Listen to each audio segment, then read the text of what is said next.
decisions. And as this is the last episode before the 25th, I'd like to say please have an awesome Christmas, enjoy time with your family and friends, and prepare yourself for a big year in 2017. Merry Christmas. Now let's go. Here's the conversation I had with Alex. Usually on this podcast, we don't talk specific about particular trades or certain events because it sort of tends to date things a little bit. But DRYS, the ticker for dry ships, this one we can't ignore. Yeah, it's all over everywhere. Everyone's talking about it. CNBC is even talking about it. Yeah, this is one for the history books. So, I mean, I'm really keen to get your take on it. How have you been trading it? When did this first come onto your radar? I mean, okay, so basically I first saw it, I think it was that day. It was like very low volume. I think it went from 8 to maybe 16 or something like that. Slowly started to fade off. And then I really started to pay attention. I think it was the day after when it had a little bit of a weak open and then pushed towards 18. And then from there, I think just it trapped everyone. Everyone got stuck. It was just weird thing. Like I thought it was just going to be like a normal, a short squeeze after a couple of days, come back down. Nothing crazy. We've seen it a million times. All like these big traders that I speak to or I know of, they're all shorting it. They're very comfortable. It's like nothing crazy. And then out of the blue, it rips faces off. It just blew my mind. I luckily did not have to borrow for it. So I'm sure I would have been one of those guys that got their balls squeezed too.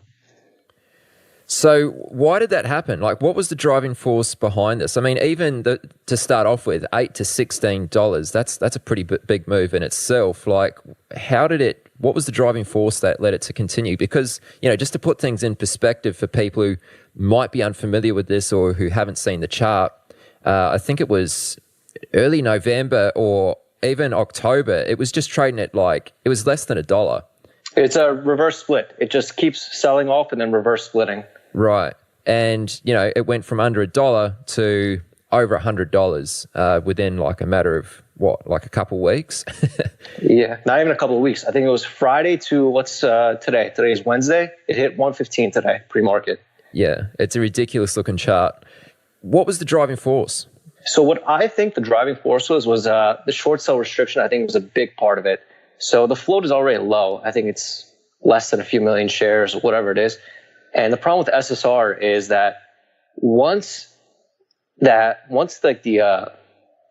goes high enough, the stock goes high enough, there really is no more sellers to push it down because they're not going to be selling on the bid. They're all comfortable. Everyone's fine. It's just going to be shorts putting it on the offer. As soon as the shorts are done, it's just going to keep ripping and ripping higher. And it's been a long time since we had one of those black swan squeezes. So a lot of shorts just felt really, really comfortable and they just got destroyed. And I mean, I would have been one of them too. If I had to borrow, I would have been smoked as well because we're all used to seeing these charts. We're all used to seeing these parabolic charts. And I guess just sometimes if you don't stick to your rules, all it takes is one day to blow you up forever. It's a scary thought, honestly. So were you involved in trading this at all? I mean, you said right there you couldn't get the borrows for it, but were you trading the long side?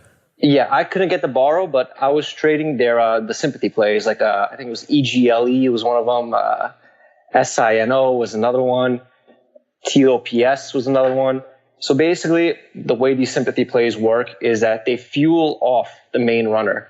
So call DRYS the head of the snake, and everything else just falls in its path. So as soon as the head of the snake gets cut off, these stocks collapse with it. So my thesis was I couldn't get the borrows on DRYS. Why not short the sympathy plays? DRYS is not going to last forever. It's going to fall down. So these stupid stocks should fall too. Okay, so these other stocks were up significantly as well? Yeah, I think they were up 30, 40%. This was on Friday, so even before the crazy squeeze started. As soon as the massive squeeze from $30 to $60 to $90 to $100 started, these things started to go ridiculous. For example, I was short SINO. I think I had a $1.90 average or something like that. I managed to cover a few $1.60, and then I started adding your 2 and your 230, and then I was forced to cover. I was losing too much money. Turns out the next day, trading at 3 pre-market, then goes to 4, then goes to 5, 6, 7, and like it almost hit 8 the same day. And then sold back down to 5. And now today, in after hours trading, it's above 8. It's at 860. So that could even go even higher. It just blows my mind that, a couple hours ago or a couple of days ago, I was covering my short at $1.60 and I couldn't fill all the way. And now it's at $8. If I didn't stop out, that would be the end of my trading account. It's just so scary to think that 1 or 2 days of just stupid trading or irresponsible trading, not sticking to your rules, could destroy you. It's scary. It blows my mind. Yeah, I think there's a number of traders who have probably been hurt by this quite badly. So these other stocks, when you're talking about these sympathy plays, these other stocks really have no reason to be up by the crazy amounts that they do, other than the fact that they're in the similar sort of industry and sector as, in this case, DRYS. Is that what you're saying? Exactly. So most of these stocks they're like garbage. So they have to raise money. They have ATM, warrants, everything. They're looking to raise as soon as possible. So my thesis on these sympathy plays is they're usually not going to run as hard or as fast or as high as the main one. So they seem a little safer to short. But when craziness like this happens, where DRYS hits 115, these things just lose their minds. They have low floats, some of them under 3 million shares. And it's crazy. For example, SINO has a float of, 2.8 million. And today it traded almost 42 million shares. The float rate rotated almost 12 times, 13 times. And it just keeps going up and up. Shorts get trapped and they have to keep covering to get out. It's crazy. It really is. So, I mean, a lot of these stocks are still up quite a bit at the time that we're recording this podcast. I mean, how do you anticipate this is going to play out from here on? So I guess I want to backtrack a little bit. So if these stocks, are going up, why would I short them? Why would I not buy them is what I guess a lot of people are talking about. Why not buy it? You have 200% upside rather than, blowing your account or something. And the reason for that is I'm terrified. I'm terrified of buying because today DRYS was halted. What if the next shipper gets halted?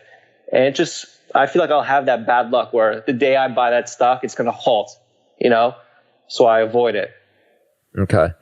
Now, I saw you posted on Twitter, it was either yesterday or the day before, again, before when we were recording this. And we're recording this after the close, which on the 16th of November, 2016. You mentioned that you lost $40,000 the other day. Yeah. I got to ask you about that. What happened? Yeah, so I was short one of the sympathy plays, EGLE, and I had some SINO as well. So EGLE, I had around 35,000 shares at something in the 7s average. And when DRYS was starting to pull back near 45, I was confident that the stock was just going to fail back to 5 or whatever, Like I said, we've seen it a million times. Why is this time going to be different? And it just blew my mind when DRYS went from 45 to 65, broke a new high of the day, and I just had to get out of this EGLE stock. I took my loss on that. I took my loss on SINO, and before I knew it, I was down 40 grand. It sucked. It was a terrible feeling. But looking back now, I would have been down 100 grand or 120 grand if I held like an idiot, Yeah. So obviously, I presume that you didn't anticipate to lose that much money going into this trade. Like you weren't prepared to risk that much money in these trades or that day. What went wrong? What went wrong? I underestimated the staying power of DRYS. The stock is truly a black swan stock. It's like the KDIO, AQXP, all combined. It just, for a stock to go from 5 to 115 in less than a week is just something that you don't see every day. So these stocks are acting the way they don't. So in my mind, I say, I'm going to short it. I could be a little bit patient. Maybe I'll be down 10 grand. It's not going to be really much of a big deal. But if you don't stick to your rules, if you don't respect the chart, then, you could blow up in a day. It's really as easy as one bad day could screw you forever. It's very true. It's very true. Anyway, man, let's get into some more Let's rewind a little bit and let's talk a bit about how you got into trading. I know you've got a unique story around this. So, I mean, tell us what led you into trading. How'd you get into it? Yeah, so basically it starts with my dad. So he came from Turkey to the States in the 1980s with his brother. So he didn't really speak any of the language. He didn't really have much money, but he was an entrepreneur at heart. So he started his own electronics business with my uncle, and it took off. In the 80s, electronics was hot. Everyone was buying left and right. Like, he really made a name for himself, and the money started pouring in. He started making a lot of money. And I guess for as long as I can remember, money was never an issue in our family. My dad had a lot. He worked really hard, and everything came really easy to him. So I think it was in the 2000s or whatever. He had a little extra money on the side, and he said, you know, what do people with extra money do? Put it in the stock market. So he put his money in the stock market, and I guess I was younger at the time. I didn't really understand it, but all I can remember is he just kept making money, making money. He would put in like some blue chip stocks, like nothing crazy, just like, I guess, watch it over a couple of days, you know, not really day trading, it just, I guess, investing.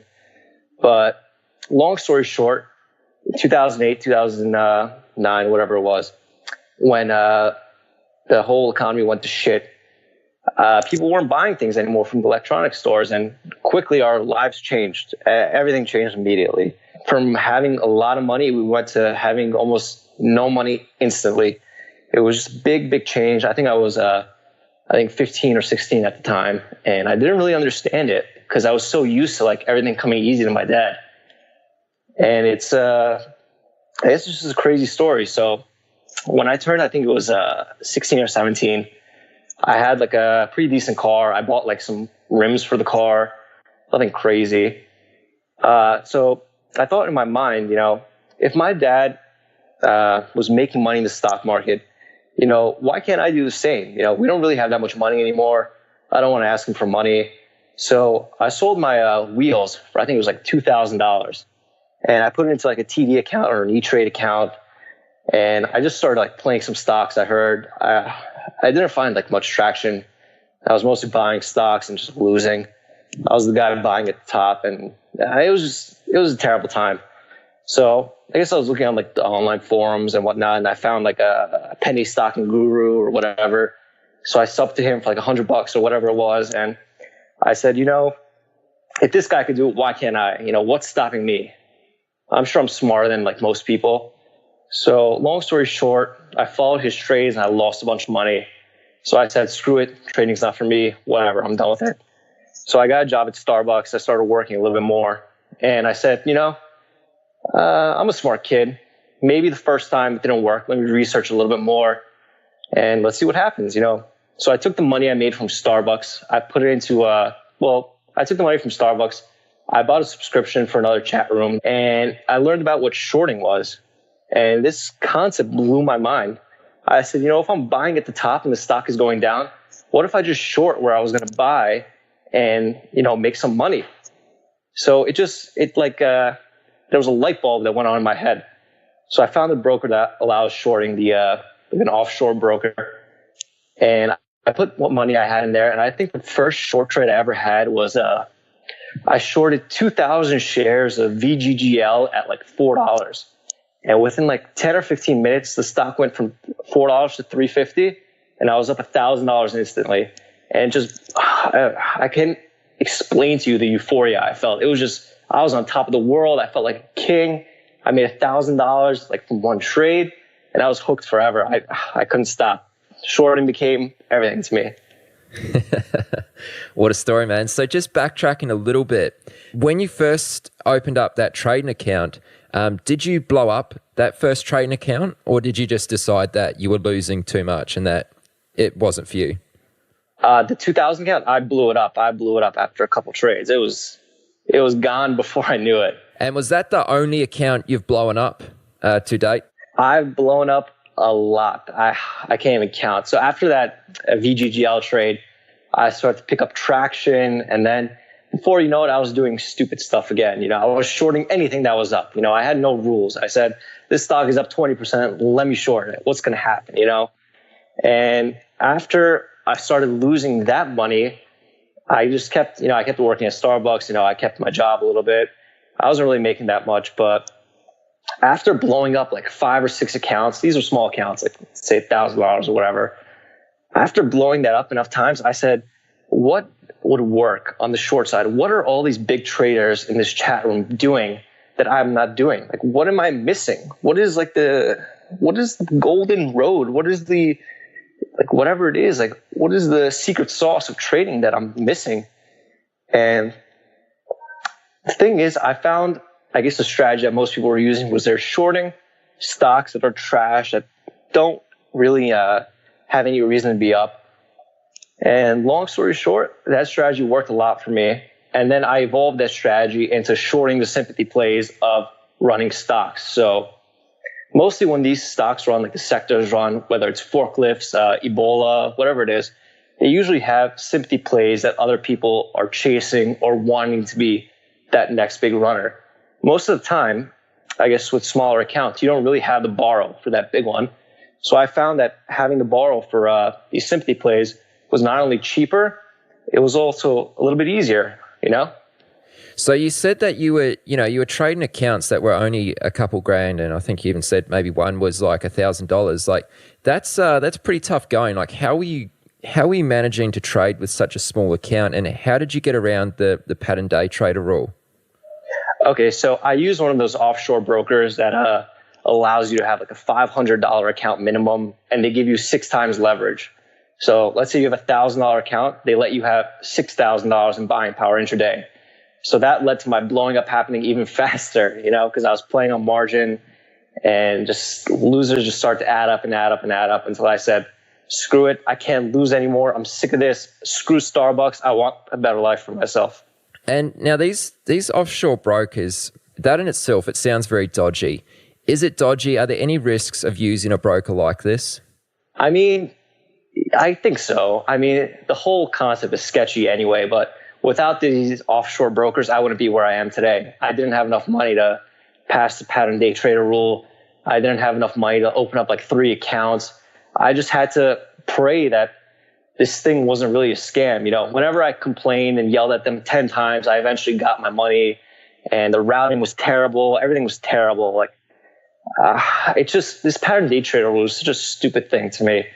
$25,000 to trade as much as you want. I don't understand it. I think it's so stupid. So now that you're well above that, you're obviously not with an offshore broker any longer. Exactly. Okay, sure. Now, I just want to put things into perspective here, because at the start of this call, I asked you about losing $40,000 just the other day. And here you are, you started out working at Starbucks. Just put that into perspective for us. How much were you earning at Starbucks? Oh my God. I don't even want to say it because it sounds so stupid, but I was making, I think it was like $100 a week after taxes. I put $60 in my gas tank for my car, and then whatever I had left over, I would spend on my ex-girlfriend. So I basically had nothing at the end of the week. And how many hours were you working a week? I think because I was still in school at the time. I was still in high school and college or whatever. So I had to balance both. So I think I was working 25 hours a week or 30 hours a week at Starbucks, and the rest at school. Sorry, you're working 25 hours a week and making $100? Yeah, it was nothing. I was getting paid minimum wage, as little as it was terrible. Just thinking now that money meant so much to me, and losing $40,000 doesn't even faze me anymore. It just blows my mind. Man, that's so savage. Yeah. Okay, so at what point did you feel comfortable? I mean, obviously there wasn't much risk in losing and leaving Starbucks because you weren't making a whole lot of money. At what point did you make the decision to just go full into trading? So basically, again, it's going to sound funny, but my girlfriend broke up with me, so I was a little bit upset. So I said, screw it. Why am I going to spend money on this stupid girl when I could be, saving up some money and starting to trade? So after that moment, I guess I was a little bit upset. So I dove full into trading to get my mind off everything. I started researching. I started watching some DVDs. I started to do everything that I could just so I could stop thinking about this person. And it's worked out amazingly. Couldn't be happier. How long have you been trading for all up, and how old are you right now? Okay, it's been, I think, 2.5 years. It's going to be 3 years in February, and I'm 22 now. I just turned 22. That's incredible, man. Yeah, thanks. Good going. One of the things which is so crazy about your story is how quickly you've been able to pick this up and get a grasp of, how to trade your way in the markets. I mean, how have you been able to pick up these concepts so quickly? I guess the best way to say it is I'm addicted to trading. Like, this trading is on my mind 24/7. The first thing I do when I wake up is I check the quotes on some tickers that I'm watching. Midday, I'm just thinking, no matter what, it's always on my mind. Before I sleep, it's on my mind. What am I going to do the next day? How am I going to plan my trades? I'm out with my friends. I'm drinking. I'm thinking, okay, what's the next stock that's going to be in play? How do I nail this stock? What do I have to do to become the best of the best in trading? It's become an obsession in my head. It's become like the only thing I think about. It might not be healthy, but I love it so much that I can't stop. It literally is. It means everything to me. So obviously you've got a clear obsession for trading. Do you have an obsessive personality, like by nature? Like, does this, can you track this back to things in your teenage years that you were that just really obsessed about? So basically, I guess when I want to do something, I try to be the best at it, whether it's trading, whether it's in school, whether anything, no matter what, I try to be the best in anything that comes in my way. So with trading, it was a challenge because you could never master the market. The market is always going to be smarter than you. So it just blew my mind that no matter how hard I study, no matter what, the market is ever changing. So even we saw with all these shippers, they're blowing everyone's minds because these moves are crazy. They're absolutely nuts. And it's something that we're not used to. It's something that the market is doing. We have to get used to it eventually. This might be the new norm. What if these new shipping stocks are going to happen more often? What if the next sector is, who knows, like coal stocks or whatever, We just always have to be adaptive. We always have to be learning. And the moment we stop adapting is the moment we're done. So maybe walk us through your typical day. You said that pretty much from the minute you're up till when you go to bed, you're just thinking and obsessing about trading. Walk us through a typical day. Yeah, so basically, I don't really get much sleep at night. I guess I have a sleeping problem or whatever it is. So I'm usually up pretty early. So let's say a normal day, I'm up at 5 in the morning. I wake up, check the quotes, go shower, think about trading. What am I going to do? And then I start checking the pre-market gappers to see what's up on the day. I do a little bit of research before the market's open. I usually just hang out really early, between 5 to 7 a.m. And then from 7 a.m. to 8 a.m., I'm always on the screens watching how the stocks are acting, how they're trading pre-market. Is there a trend that's forming? Is there some sort of news that came out? What is moving these stocks? And by the time the open comes up, I usually have a plan set up. Sometimes I write it down on a piece of paper. Other times I just wing it. But mostly I find more success when I just write down my plan and stick to it. So, for example, let's say tomorrow there's these shipper stocks are flying again. So I'll probably wake up in the morning, see how they're acting. Did they gap up? Did they gap down? Which stock am I most interested in? Why is that? And then form a plan. For example, I'm going to try to find the weakest shipper amongst all these stocks, the weakest, the relative weakness. And then from there, I'm going to plan my trades according to the support and resistance of that stock and then get my orders ready. And then by the time the market opens, hopefully if they spike up hard enough, they'll hit my orders and we'll get the day going. Ever watch a stock rip and think, I could have nailed that if I had real capital? The truth is, many capable traders never reach their potential, not due to lack of skill, but lack of scale. Trade the Pool was built to solve exactly that. A firm designed for serious individuals who want access to the U.S. equity markets with meaningful buying power, up to $200,000 without committing their own capital. Get access to virtually every stock and ETF. Go long or short freely with the flexibility professional traders expect. You're evaluated on one thing: your ability to manage risk and execute with consistency. Meet the standard, and you trade at scale. No subscriptions, no ongoing commitments. Whether you're still refining your strategy, a trader with experience who hasn't yet broken through, or a seasoned professional simply looking for more capital, Trade the Pool is built to meet you where you are and take you that next step further. The markets have evolved, access has evolved, now so has the way traders operate within them. Trade the Pool. In the years that you've been trading so far, what would you say have been the biggest challenges that you had to overcome? I think it's in my nature to be very stubborn. I am incredibly stubborn no matter what situation I'm in. And that really shows in my trading. If I'm trading a stock with size and it's going against me, I say, screw it. I have the money to sustain. What if it goes, let it keep going up higher? I could take some blood, let the stock kick me in the balls. I'm stronger than that. And it just shows on situations like this, like DRYS.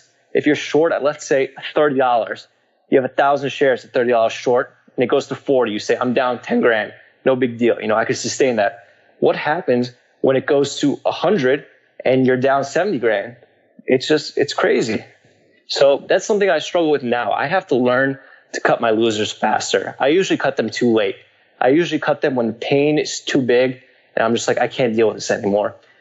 If I cut my losers earlier, I would probably be a millionaire by now. It's just crazy, but it's in my brain to be so stubborn. And if I could just fix that problem I have, I would be such a better trader on so many different levels. Have you made any effort, like any real conscious effort to try and change that? Like, is there anything you've tried? Yeah, so I've tried using stop losses and they've been helping, but I always feel like when I get stopped out, it's always at the top, So what I've been practicing is setting the stop loss on half my position and then seeing what happens next. If the stock goes even higher, then I'll stop out the rest of my position by myself. If the stock goes lower after my stop, I'll just re-add it back, half my position. So that way it's a little bit of a balance. Sometimes the stop will take over, sometimes I'll take over, depending on the situation. Right. So when you get into a trade, do you have in your mind like a predetermined amount that you're willing to risk on that trade? Not really. No, I never set a predetermined amount that I'm willing to lose. I usually just play it based on the chart, So, for example, EGLE, when I lost, $40,000, I said, worst case scenario, the stock is going to go against me and I'm going to probably lose like 10 or 20 grand. Like, it's not a big deal. Like, I thought to myself, whatever. This is a winner. This is a sure thing. I know it's going to drop. So I said, it's not going to be really much of a big deal. But then when DRYS started to reverse, I said, oh shit, maybe I'm fucked. Maybe I have to cover. Maybe I have to take my loss. So I didn't even look at the P&L. I just had to get out of the chart as quick as possible. And then I saw the damage and I was like, shit, this sucks. But luckily the stock, this EGLE is up like $3-4 more since I covered. So I guess I did the right thing for now. Right. So I want to stay on this for a little longer. I don't want to skip over this. I think it's very interesting that you approach things this way because it kind of goes against a lot of the, conventional wisdom, if you want to call it that's floating around, is having either a stop loss or a predetermined price point or knowing what's going to cause you to get out of that trade. But you're not really like that. Yeah, I think that's going to cause too much emotional trading. If you say like my number is, let's say, for example, my maximum loss is $10,000 in a trade. I mean, it is the smart thing to stop out at that certain point, but sometimes I guess it's my nature too that I like to risk a little bit more. So I'm a very risky person. I like taking risks like in any situation. So when I see the stock going against me, sometimes depending on the situation, instead of stopping, I'll just add a little bit more. And I'm not going to add to the point where I'm add till oblivion. I'm going to add where it makes sense. And if I'm wrong with that add, I'll take it off 10 cents higher, 20 cents higher. But at least I tried, So when does it make sense for you to add to a losing position? It depends. Like, so for example, let's say this EGLE, it went from, I think the day I was short, I think it hit $8 and then started to sell back off and then ramped a little bit again to like $7.50. So what I do, let's say I had like a 720 average, 730 average, whatever it was, and it was at $8. So when I saw DRYS reversing at that point, EGLE started reversing. So I said, this might be it. It's time to add. So I added there. The stock went down a little bit more. But then when the whole thesis of DRYS changed, when it reversed itself, that's when I knew, okay, this thesis isn't going to sustain. I have to get out no matter what. I don't know. I don't really know how to word this correctly, but a lot of what you're doing in managing your trades once they're on is just trying to really gauge the emotion of the market and really trying to work out, like, I guess where price is going, like everyone is, but like you're managing the trade extends a lot further than from the point where you get into the market and have a predetermined stop. Really tracking and trying to have a really good read on where the market's going. Yeah. So, I mean, if you say like, I'm gonna play EGLE, I'm gonna lose $5,000. As soon as I lose $5,000, I'm gonna be out. The moment you lose $5,000, you're gonna be fucked up in the head a little bit. You're gonna say, I lost, I suck, whatever. And that's going to cloud your judgment for when the reversal really does happen. So I'm okay with taking the loss if I have to at a certain point, but I'm not going to say I lost 40,000. I'm done for the day. I'm going to say, okay, I lost 40,000. You know, I suck. I was an idiot. This was avoidable. But when the stock reverses, I'm going to be right back in there hitting it with size. It's not going to be just to make the money back. It's going to be because I was wrong in the short term, but I have to re-attack. I have to hit the stock. I'm not gonna sit in a corner and cry if I lose. You know, that's what people are gonna do, and they're never gonna succeed. You have to overcome that loser, even if it's 5,000, 10,000, 20,000, whatever it is. You have to think past that and focus on being the best trader, being in the best trade that you could be. Okay, so this has probably become a little bit easier for you to do now that your account's a lot larger, but in those earlier days when you were trading accounts that were really just a few grand, were you much the same? Like how has your trading changed from when you were trading, let's just say a $5,000 account to what you're trading now, like a few $100,000? Yeah, so when I was trading with a smaller account, my idea was do not short any bit of size until the reversal is confirmed. You know, I said I have too little money to risk that if I'm shorting before the reversal, I'm asking to get wiped out. But now with a bigger account, I guess I have the leeway to short a little bit early, to throw out some feelers into parabolics or throw out some feelers into bigger size charts and slowly add on the way down rather than let the stock collapse and then add. It's a little different, but I mean, it's been working for me. In that same sort of period, was there any like defining moments or turning points, things that changed for when your average P&L for the day went from perhaps maybe a few $100s to, a few $1,000s? Was there any like big changes that you made to your trading that started to ramp up the pace that you were growing your account? I mean, I increased size, but it was just consistent gains. Like what grew my $5,000 account and what grows my accounts now is very, very different. So what grew that $5,000 account was consistent gains every single day. No matter what, I would show up to the market. I could make $500, I could make $1,000, and then I'd cut my day off. I'd take a nap. I'd do whatever I had to do. And I was just growing my account every day, slowly but surely. Now, what I try to do is I try to find those perfect opportunities, those 90% opportunities, and trade those. So that doesn't mean trading every single day. That means maybe trading once a week or twice a week or maybe like once every other week. I try not to trade every day. I try to trade only when my specific setup shows up.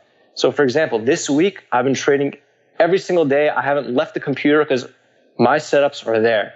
I keep telling everyone these shippers are crazy. They're going to be a once in a lifetime opportunity, both on the long side and the short side. So I can't afford to leave my computer for a second. These opportunities are so big that when the time comes, I have to hammer them lower. It's just, it's crazy to me, honestly. Do you really think it is a once in a lifetime opportunity though? Or is that a little bit of FOMO? Sure. I guess it's not a once in a lifetime opportunity, but it's been kind of slow in the small cap world, and seeing a stock go from 5 to 115 in less than a week is going to light up everything. everything is going to be lit up for a few weeks. So after these shippers run, let's say some chat rooms are going to try to pump the next big thing. And when that happens, they're not going to have as much fuel as this one did. So the fade is going to be even bigger. So I'm trying to stick to the market, stay on my computers to try to anticipate those trades and short them on the way down. Now, I just want to pick up on something you said there. You said another chat room might try to pump a certain stock. Is that really the way that it works? You know what I mean? Does a chat room actually have the power to be able to really drive a stock price higher like that, or lower even? It depends on the subscriber base. So let's say one chat room, whatever, let's say they have 1,000 members, right? And the main guy is buying 10,000 shares of an incredibly illiquid stock. This stock trades, let's say 500,000 shares a day, on a regular day. This guy's buying 10,000, 20,000 shares. If a quarter of his chat room buy 1,000 shares, that's already 250,000 shares, right? So it's just going to push the stock much higher. And then what happens when everyone starts to sell, or when there's no real demand for the stock, it's going to go back down. So I live for these chat rooms. I pray that they buy everything, because usually it goes right back down instantly. I mean, we might have already covered this a little bit, but let's just go through it again, and maybe a bit more in general terms, I think. So what are the qualities of your ideal trade, or your ideal setup, scenario, whatever you want to call it? Okay, so my ideal setup are these sympathy plays that are going on right now. So basically what I'm sure most people thought is, when DRYS was halted, everyone said that these stocks are toast. They're collapsing. They're nothing. That's it. The head of the snake is gone. Short these to oblivion. And when DRYS halted, these stocks went down almost instantly. But to everyone's surprise, they held a bid. They started trapping shorts again. They went even higher and higher and higher. And they're still continuing to squeeze people. So now, since DRYS is halted, there are other shipper stocks that are still going up, that are quote unquote the new index for shipper stocks. For example, SINO is the most powerful. It's at nearly $8 or $9, whatever it is right now. So tomorrow morning, depending on how SINO moves, it's going to fuel these other stocks higher. So tomorrow, what my plan is going to be is, when SINO starts to reverse, I hit a different sympathy hard. I short it as hard as I can and hope that it's time for these to reverse. And if I'm wrong, if SINO starts to reverse, I'm just going to take my loss. I can't fight these shippers. They're too strong. But basically, my strategy is find the main stock that's running and short their sympathies when the main one starts to reverse. That's what I try to do. That's usually my best, most profitable setup. Okay. And when you say you're going to try and hit these hard, what does that mean? I'm going to short as much as I can. So let's say it's going to be 10,000, 20,000, 40, 50,000 shares. I'm going to try to short it and hold it for a few days, because we all know that after the hype is done, they're going to go back to normal. They're going to go back to where they came from. Stocks that went from 2 to 10 are going to go back to 5 by the end of the week, and then they're going to go back down to 2 by the end of the month. So what I'm going to try to do is, when the main stock starts to reverse, when the new head of the snake is cut off, I'm going to short sympathy plays and hold for as long as possible, for as much downside as possible. Because we all know these stocks really, they have to raise money. They're toxic companies. There's no real reason to be up rather than a sympathy play. So as soon as all these longs get stuck, it's going to reverse. So I might have misheard you there, but did you say you might hold these for a few days, or you'll hold them for definitely overnight? Yes. So right now, the shippers have not reversed. So I'm not holding anything overnight yet. But when they do reverse, I plan on holding maybe 2 or 3 days, because usually the bleeding doesn't stop in one day. They continue to bleed for a couple more days. So that's also something that I'm trying to work on. I'm usually quick to cover. I'm usually quick to take my money and run. But I've realized that for more successful traders, that if you wait a few days, if you stick around for that quote unquote hard money that you just have to wait and be patient for, the payoff really is worth it. The money is really there for your taking. because after a day or two, traders are just looking to the next stock that's moving. They forget about this stock and it just starts to sell off when no one's looking. Now, from the way you've been talking, it sounds as though you hold pretty large positions. How do you adjust your position size when you're holding a trade overnight? Is that something you do? It really does depend on the situation. So when a stock is below the VWAP level, that is my tell that usually it's very weak on the day, selling off under VWAP, closing near lows. I think to myself, what reason do I have to cover? Like, it's probably going to go lower the next day, but maybe I'll take off like a third of my position or half of my position, just so that in that case where it goes a little bit higher, I've locked in some money, and worst case scenario, I'll just reshort it tomorrow a little bit lower. Now, throughout this episode, we've been talking a lot about the shipping container stocks, but just more broadly speaking, how do you identify these sectors and industries that are starting to gain momentum? Well, usually there's a lot of people on Twitter talking about it, or chat rooms are talking about it. But when they start to stick, when something like this sticks, like before it was, let's say Ebola or forklifts or whatever it was, when they start to have these sympathy plays in the similar sectors that every single person is talking about, every single person on Twitter, every single person in a chat room, they're only trading these stocks, that's when you know that there's something going on here. This is when DRYS goes from 5 to 105 or 100, whatever it was, it's going to get people talking. It's going to get people, everyone's going to be curious. Everyone's going to have it on their screen. Everyone's going to be watching every tick of it. It's just, the more eyes that are on it, the crazier everything could get. And what would you say is your ratio of trades on the long side compared to the short side? It's pretty pathetic, but it's usually 99% short and 1% long. And the only time I long is usually when I lose in a short. Let's say, for example, I think it was CANF, like a while back, a few months back, whatever it was. I ended up losing $20,000 on the short. And I said, okay, the short isn't working. The stock looks like it's going to go higher. So let me buy it. Let me reverse my bias. Let me reverse my position and just buy the stock.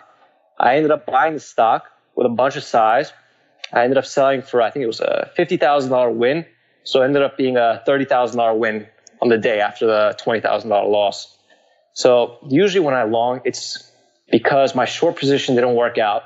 I see the chart is going to reverse, so I reverse my bias. Okay. Now, these are not small numbers that we're talking about. Like, you're 22 years old. You make me feel old. No. What do your friends and family think of your trading efforts and the amount of success that you've seen so far? Basically, my friends really have no idea how much money I'm making. They just know that I trade stocks and that I'm doing well for myself. They have no clue about the numbers. If I tell them, they just won't understand. It'll blow their minds. Like, they'll say I'm crazy, I'm an idiot. Like, what am I doing? You're risking too much. And I say, I'm 22. This is the time to risk. I really have nothing to lose. I have no bills. I have no mortgage. I live with my dad. Like, I think that's one of my benefits too. I don't really have to think about bills. I don't have to think about where I'm going to put my money. Like, what am I going to do? If I have a good month or a good week, I'll wire out some money and keep it in my bank account, save it for like a rainy day. And that's about it. I don't really spend that much money out. I really don't have much of a reason to spend except going out on the weekends with my friends.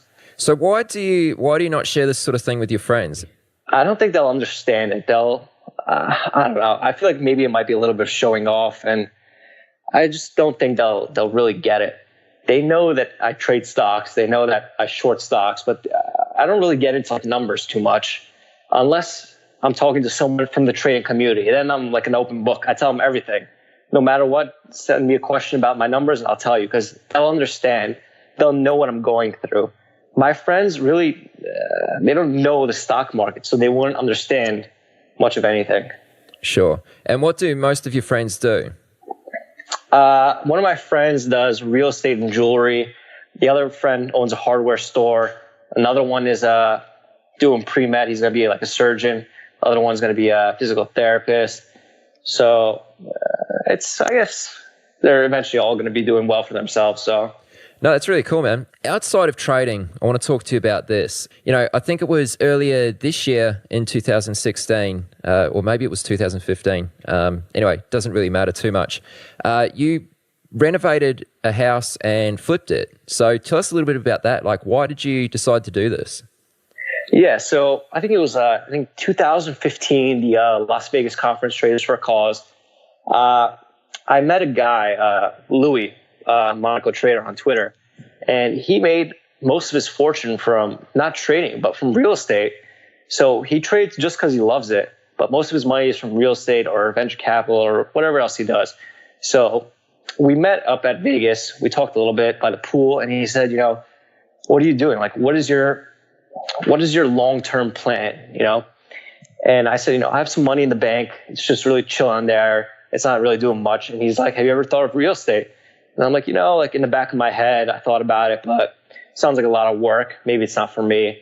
And he just gave me some pointers, some tips. He mentioned his story about how he started in real estate. And I guess there was like he planted a seed in my head. He said, you know, you could do it. You know, you're not a dumb kid. You're pretty smart. You know, a lot of people could do it. It's not a problem. So I think the conference was in, let's say, October or November. The market started slowing down November to December in 2015. So I said, screw it. Why not get into real estate? What do I have to lose? You know, I'm going to learn a lot. It's going to be a cool experience. The market's slow. So I guess I started doing research about what is like a potential good property to buy and flip and whatever. So I ended up coming up upon like foreclosure properties, and I started looking at a bunch of them, and I eventually found one that I enjoyed like that. I said, this one has potential. You know, I see the vision in this house. So long story short, I ended up buying the house, and I guess that was the easiest part of it, buying the house. And then I had to think, like, how the hell am I going to do this? I have to hire a guy to do it. I have to hire a contractor, a plumber, an electrician, some guy to do the masonry at the front of the house, a roofing guy. And it was really overwhelming because it's like trading for the first time. You know, you really have no clue what you're doing. You could press a couple buttons, maybe you'll be lucky, but really, like, you have no clue. So I said, you know, what the hell am I going to do? Like, so I started interviewing. It's funny because I started parking my car outside a Home Depot at like 7 a.m. and calling contractors from their vans, like from the numbers I saw in their vans, and just saying, hey, I have a house in this area. Do you mind if you could come in and maybe give me an estimate on what the work would cost? So I called, I think it was like 30 people, and they all came in. They gave me like varying quotes from like $20,000 to like $70,000 to like fix the house. And you can't ever choose like the cheapest guy because you don't know what kind of work he'll do. You can't choose the most expensive guy because it's not going to fit your budget. So I was a little bit frustrated. So I went out to drink with my friends, and I guess I got a little drunk and started telling them my problems. And one of my friends, he actually owns a hardware store. So he deals with contractors every single day. They come in to buy paint. They come in to buy like anything. So I said, you know, if you find me a good contractor, I'll buy all my materials from your hardware store. And he's like, done, deal. So literally he found me a guy. He was one of the cheaper guys. My friend vouched for him, and I said, all right, let's do this guy. Let's use this guy. And long story short, he had a couple friends that were electricians and plumbers and whatnot. So I guess it all worked out. But yeah, so the work started, and he would just call me and he'd say, I need this, this, and this. And I'm like, all right. And I would go to the Home Depot or whatever it was and just find the materials. Like, I had to choose the hardwood floors, the paint, the kitchen materials, everything. And this is all like my first time doing anything. So I had to I basically winged everything. I didn't know what the hell I was doing. I went to Home Depot. I went to all these like tile specialty stores, like a kitchen store, whatever it was. And I started picking things out that, you know, I would like in a house. So I picked dark wood floors. I picked the paint color. I picked the kitchen with granite countertops. And I guess before I knew it, everything started to come together. I mean, there were a bunch of problems like in between, like contractor nickel and diming for like stupid things or like stupid problems coming up. But as annoying as they weren't that hard to overcome. It just took some common sense and like negotiation to fix all these problems. And the whole process from buying the house to selling the house was about, I think, 4 months. And then there was another 2 or 3 months of attorney review, making sure the buyers could get a mortgage and all this stuff. And it was really an interesting experience. I learned a lot. I learned about how crooked these contractors could be. I learned how important my friendships could be with my friends. We help each other. And overall, the whole experience was cool. But in the back of my head, I was still always thinking I miss trading. When I was doing this house project, I wasn't trading that much. I was trading once a month, and just so I could get my addiction settled. There really wasn't much plays or whatever it was. And I was just thinking this real estate thing is cool, but trading really is where my heart is. It's still what I'm thinking about. So when the house got sold, I started trading again. I had more time to trade again. And I guess the timing was right. Everything was right. And all these stupid stocks, these sympathy stocks or these low flow plays were back again. And no hesitation, I was back in my element. There was no, it was like riding a bike. I knew exactly what I was doing, and it turned out to be one of my most profitable months of the entire year. I did really well the first month I came back, and since then, trading's been on my mind 24/7. Right. So do you have any plans of doing, another venture into real estate? So like I said, my contractor was nickel and diming me for everything, and it was just so frustrating and annoying. By the end of it, I was just so sick of him. So I think a lot of this whole real estate thing depends on your team. It depends on who you're working with. Are they people you could trust? Are they honest people? Are they people that aren't there to screw you? And my guy, as much as my friend vouched for him, he was there to screw me a little bit. He's there to make his money, whatever it was. And from that guy, just that one guy, discouraged me from doing this whole thing again. But if I found the right team, honestly, I'd be happy to do it over again. It was a really cool experience. I loved the feeling of turning a garbage house. There were holes in there that smelled like shit. It was terrible in there. And I'm glad I turned it into something that someone could live in. They're gonna start a family in there, and it's just all from a stupid garbage property that if they saw before, they would never think about buying it. Yeah, so if you did do it again, or when you do it again, obviously the team is a big one. You'd make sure you had a better team or a team that you click with. Is there anything else you would have done differently? How did you go budget-wise? I know it's very easy to go over budget when you're renovating a house or, and picking the wrong house. It's very easy to lose money in real estate, just as easy as it is in trading, I think, to a certain level. Is there anything else you would have done differently? So the area that I bought the house in obviously wasn't the best area possible because it was very, very cheap. So the way I did the house is basically everything I loved, everything I thought would look cool. But all those things take a lot of money. They cost a lot of money. So what I should have done differently is not think about what I want. I had to think about what buyers in the area want. And that would have saved me a lot more money. Instead of using granite countertops or decent appliances, I could go with the cheapest appliances and the cheapest countertops, and the house would still sell. So I guess I was doing it for the first time. I didn't really know what I was doing, but now that I know a little bit better, I know what it takes to flip a house profitably. It depends on the area. It depends on the kitchens, the bathrooms, or whatever. And I just learned that I was cheaping out on the bathrooms a little bit. And I know now that if I wasn't cheaping out on the bathrooms, the house would sell a little bit better. I was garbage. The bathrooms I thought were garbage, but I don't know. I made some money on the house. For my first project, I made some money. I'm happy about that. I was ready to break even or even lose a little bit of money just so I could get that knowledge, but I'm glad everything really worked out. Yeah. Oh, that's good, man. That's good. And I think you went into it with the right attitude as well. Learn before you earn in some ways. So, no, good on you, man. That's awesome. Anyway, Alex, let's leave it at that. Is there anything else you want to add? Anything you want to share with listeners before we call this a wrap? I guess the most important thing is that when you're trying to grow a small account, always focus on consistency. Find a setup that you're really, really good at, a setup that you know you'll win at, and trade that. You have no reason to trade like something like Facebook if it's moving on earnings just so you get a rush or whatever. Find something that you're good at. Find consistent profits, and your account will grow really fast. I couldn't believe how fast my account grew when I was being consistent, trading every day, trading setups that were there for me. It's just the little things add up. It might take time, but trust me, it adds up faster than you'll imagine. So where's the best place that listeners can go to find out more about you? I guess my Twitter or my blog, they're both on my Twitter. I guess my Twitter is ATO9_trader, and my blog is ATO9trader.blogspot.com. So, I mean, I have like some story about my real estate thing there.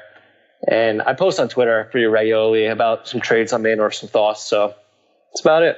Excellent, man. And can you just repeat your Twitter handle one more time in case someone missed that? It's AT09_trader. Okay, good stuff. Alex, thank you very much for coming on the podcast, man. It's been a blast to speak with you. Thanks very much, man. Definitely, man. Thanks for the opportunity. You've reached the end of this episode of Chat with Traders. But rest assured, there are more episodes loaded with real market insight and zero hype on the way soon. So to stay updated with each great new release, subscribe to the podcast in iTunes. And we'd love it if you'd leave a rating and review. We'll catch you next time on Chat with Traders.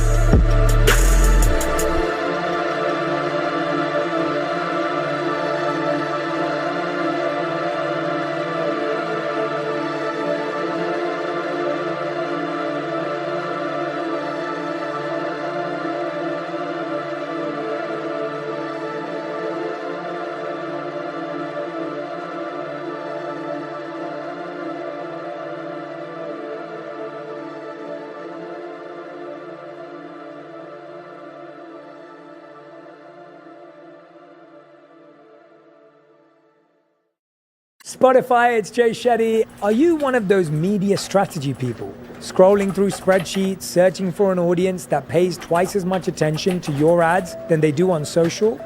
Let me introduce you to Fans. And they're here with me on Spotify. Trust me, I know Fans. They don't skip, they stay for hours. They don't move on, they manifest. They're not a demographic group, they're fans. Spotify advertising. You're among fans. What would your trading look like if capital wasn't the constraint? That's the reality for most traders. It's not skill holding them back, it's size. Trade the Pool changes that. Step into the U.S. equity markets with up to $200,000 in buying power without committing your own capital. Full access to stocks and ETFs, long or short, executed with the precision and freedom serious traders expect. Your performance is measured by one standard: disciplined risk management and consistent execution. Meet that standard and you operate at scale. No subscriptions, no ongoing obligations, just a clear path forward. For those ready to trade beyond limitations, this is the next level. We are live from Feddy's house. Guests are gathering around the TV, even with a big storm outside. Are we worried about the fee? No, they have Xfinity Wi-Fi. Get reliable fiber-powered gig Wi-Fi with Peacock included to stream the beautiful game this summer. Xfinity. Imagine that. Restrictions apply. New gig internet members only. Speeds vary. Use of fiber coaxial cable. Peacock offer for Peacock Premium with ads currently $10.99 a month value. Activation required to access content. Terms apply. Peacock must be activated within first 90 days. Manage existing subscriptions to avoid multiple charges. Third-party subscriptions continue until canceled. Markets, speculation, and risk. This is the Chat with Traders podcast, hosted by Aaron Fifield.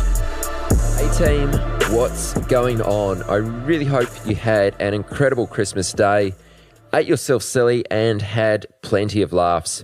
For this episode, being 105, I asked Brendan Poots onto the podcast. Brendan is the founder of a sports betting hedge fund, the Prihoma Group.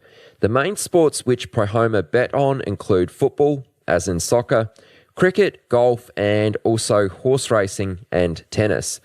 Prihoma set up shop in Melbourne, Australia in 2010, and more recently have expanded with a second location in Gibraltar, which is in Europe. Since inception, at the time of recording this, December 2016, Prihoma's cloning fund has returned a little over 220%. The fund has had no losing years. Worst losing month was minus 6.4%. Best month was plus 11.8%. and the fund makes positive returns 77.8% of months. From listening to our chat, you'll get great insight to how Brendan runs his operation, from getting investors to buy in, to controlling risk and minimizing the volatility of returns, and how the fund makes money trading sports games. Naturally, there are many crossovers to financial markets, which you'll pick up on. I had a great time speaking with Brendan, and I hope you'll enjoy listening. Now, just a small announcement before we get to the meat of this episode. So I've recently struck up a bit of a deal with Edgewonk for Chat with Traders listeners. Now, I'm sure many are already aware of Edgewonk, but if not, the simplest way of putting it is Edgewonk is a journaling tool built specifically for traders. And I know I don't need to emphasize just how important journaling is, as it's something we discuss frequently on this podcast. But the cool thing with Edgewonk is it takes your journaling entries and trades and shows you metrics for how you're performing and areas that you can improve on. Ultimately, Edgewonk helps you to discover your edge. It's got a lot of awesome features. Visit edgewonk.com, that's E-D-G-E, Edgewonk, W-O-N-K, edgewonk.com, and enter traders during checkout to score $20 off any package. For full transparency, I do receive a small kickback for anyone who purchases using the coupon code TRADERS, but the price is not inflated in order for me to be compensated. Like I mentioned, it'll actually save you $20. And I'm done. I'm Aaron Fifield, your host. Please welcome my guest, Brendan Poots. Sounds like you've had a pretty hectic week. Yeah, well, this is one of the big things we trade on is the English Premier League and the European football. Okay. And this week they've got 3 full rounds. So they had a full round on Saturday, Sunday. They had a full round on Wednesday, Thursday, and they've got a full round this Saturday, Sunday. So there's been 30 matches we've had to go through and do our work with. So it's been quite hectic. And then when you throw in the cricket, which is going on at the moment, that's our other big sport. Yeah, it's been a big week. Okay. And Christmas is coming up. So what are you doing? Are you shutting down over Christmas? No, that's historically our busiest time, because you could imagine the same happens with the football, for instance. You'll have games on Christmas Eve, then you'll have another round on just Boxing Day and the next day, and then you've got another round on New Year's Day. So you've got another 3 sets of games in the space of 10 days. And then you've got, whenever there's these public holidays, like Easter and Christmas, that happens to be when there's a lot of sport. So subsequently, I tend to take my family's in Perth, mum and dad and brother, so I'll probably head back there early in the new year when there's a little bit of a lull.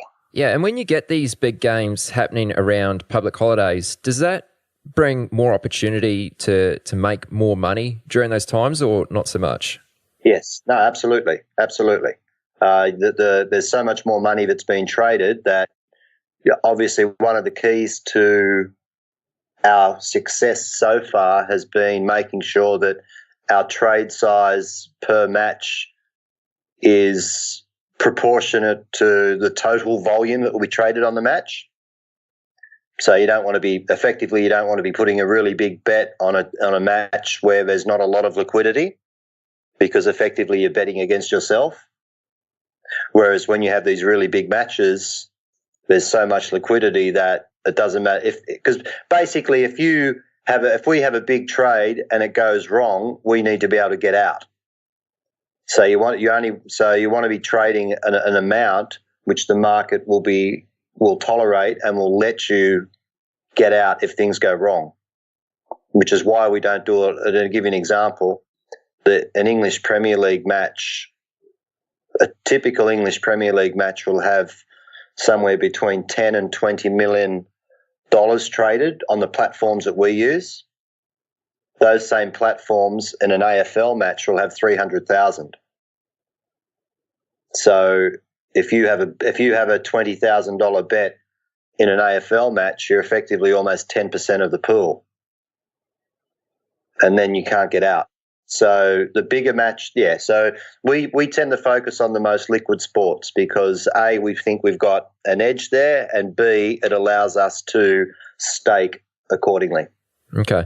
So this might be a bit of a strange question. I mean, me personally, I've never put a bet on a sports game in my life. So forgive me if this is kind of a weird question to ask, but how does it work? Because I always was sort of under the impression that the bookmaker says, we've got this game, these are the payout odds for if this team wins or whatever the situation is, that's how much you make, otherwise you lose your bet. But you're like talking about this as though it's kind of like an active marketplace where, you know, there's liquidity issues and that sort of thing. Like, how does that work? Are you betting on a different sort of, I don't know if exchange is the right word, but a different kind of platform than what retail people are playing on? Yeah, well, there are a few different global exchanges.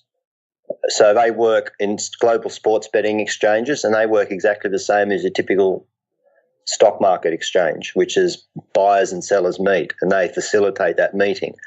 But the big difference, and this is what has allowed our business to grow and develop, is the advent of in-play sports betting.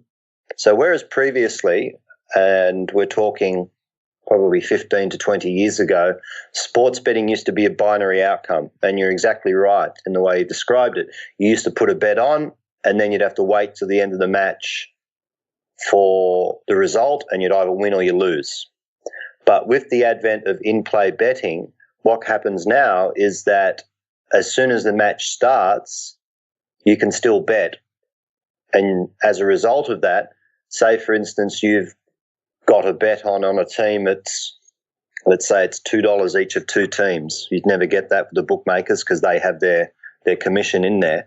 But say you've bet on a team at $2 and it's a binary outcome, so it's a win-lose match, so the draw's not in there like it is in football. So say it's a rugby league or an AFL match, and your side goes to 20 points in front, say, so then the odds will have changed. So the side that's now 20 points in front, their $2 will now be $1.40, and the side that's now 20 points behind will have gone from $2 to $3.40 or something like that. So the market started at $2. Now the market's at $1.40, $3.40 or something like that.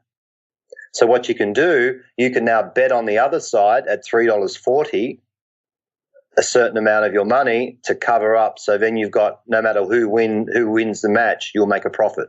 Does that make sense? It does, yeah. So just backtracking a little bit, do you still have the option to play or to bet on a in-play game and as well as bet for like a binary outcome? Yes, you do. And what we do, we'll have an opening position, which will be pre-match. So typically what will happen is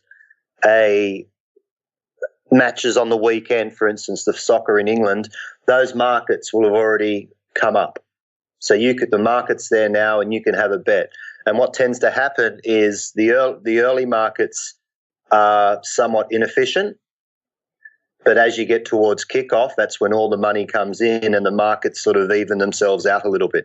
So if we look at a game today and we think that the market's wrong, we'll take a position today. But then once that match starts on the Saturday night, 48 hours time, we will monitor that position and we will trade that position depending on how the match goes. So if our side that we think we've taken the initial position on goes way in front, we will then back the other side to close out a profit and hedge our position. If it's the other way round, we will then hedge out so we mitigate our loss. So it's no longer you win or you lose outcome. It's now you can win or you can win or you don't lose as much. So for instance, a bad trade for us now would typically be a 20 or a 30% loss of our initial investment, whereas previously it would have been 100%. So in that instance, what's happened? We've made a bet on a side. They've gone behind. They've gone further behind. Okay, what do? We need to start hedging our position by either backing the opposition or betting into other markets so we mitigate our loss. Well, we're going to get into this much deeper, but before we go too much further, do you want to fill us in on your background prior to founding the Prohoma Group? Okay, well, I'm Irish by background. Okay, so one of the golden rules of being an Irishman is that you love to have a bet. So I was brought up in an environment where having a bet was the typical Saturday morning was spent with my dad and my brothers over the kitchen table looking at the form guide. So I'd been exposed to the joys of punting from a very young age. Now, through school and university, I used to have a bet and what have you. And then at the end of my university degree, which was a degree in chemical engineering, I chose to pursue a professional sporting career. I was a cricketer, and so I went over to England to play county cricket for Sussex. Now, my benefactor, the guy that sponsored me, who got me the club side and provided me with the house and the car and all the things that go with it, he was a bookmaker, and he had 2 shops in Surrey, in the south of London there. And I was playing cricket by day, and then with the long nights, I'd go work in one of his shops and be a bookmaker at night. So that was my first entree, I guess, into the professional side of sports betting, for want of a better term. Well, horse race betting and sports betting, because back then sports betting wasn't so big in Australia, but it was certainly big in England. So fast forward 4 years, when I'd realised I was not going to cut the mustard as a cricketer, I then went and worked in investment banking, finance, venture capital type industries, where I was analysing, I was looking for value, trying to find a share. If we valued a share at $2, but it was trading in the market at $1, then that's a buy. And I thought, okay, that makes sense. That's interesting. But one of the things that was the downside of that is it's very slow moving. You don't tend to buy a share at $1 and then an hour later it's $3. It might be 6 months later or a year later. So then in 2006, I was very fortunate to earn a scholarship to complete my MBA studies at Columbia University in New York. And that was 2007 was when I went. And then obviously in 2008, there was the financial crisis. So your typical Columbia MBA graduate would pursue a career in consulting or with one of the major banks, being a trader or investment banker, one of those areas. But all those jobs had dried up. And having already worked in those industries, I didn't want to go in as a 32-year-old, 33-year-old lackey.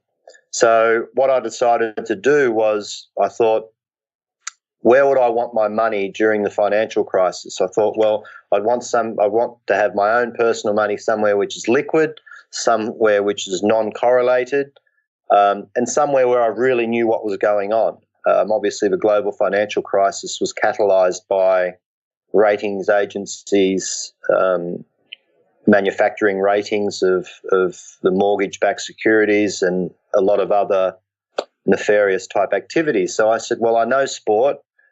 Betfair, I understand that it's growing. There's a Betfair global exchange. So how about I apply those principles that I've been educated and then previously I professionally used in the realm of sports betting or trading or investing, depending on how you want to term it. So in 2008, 2009, I started with my own money and I started building my own very antiquated algorithms and fairly much focused on a little bit of horse racing, but predominantly cricket and football or soccer.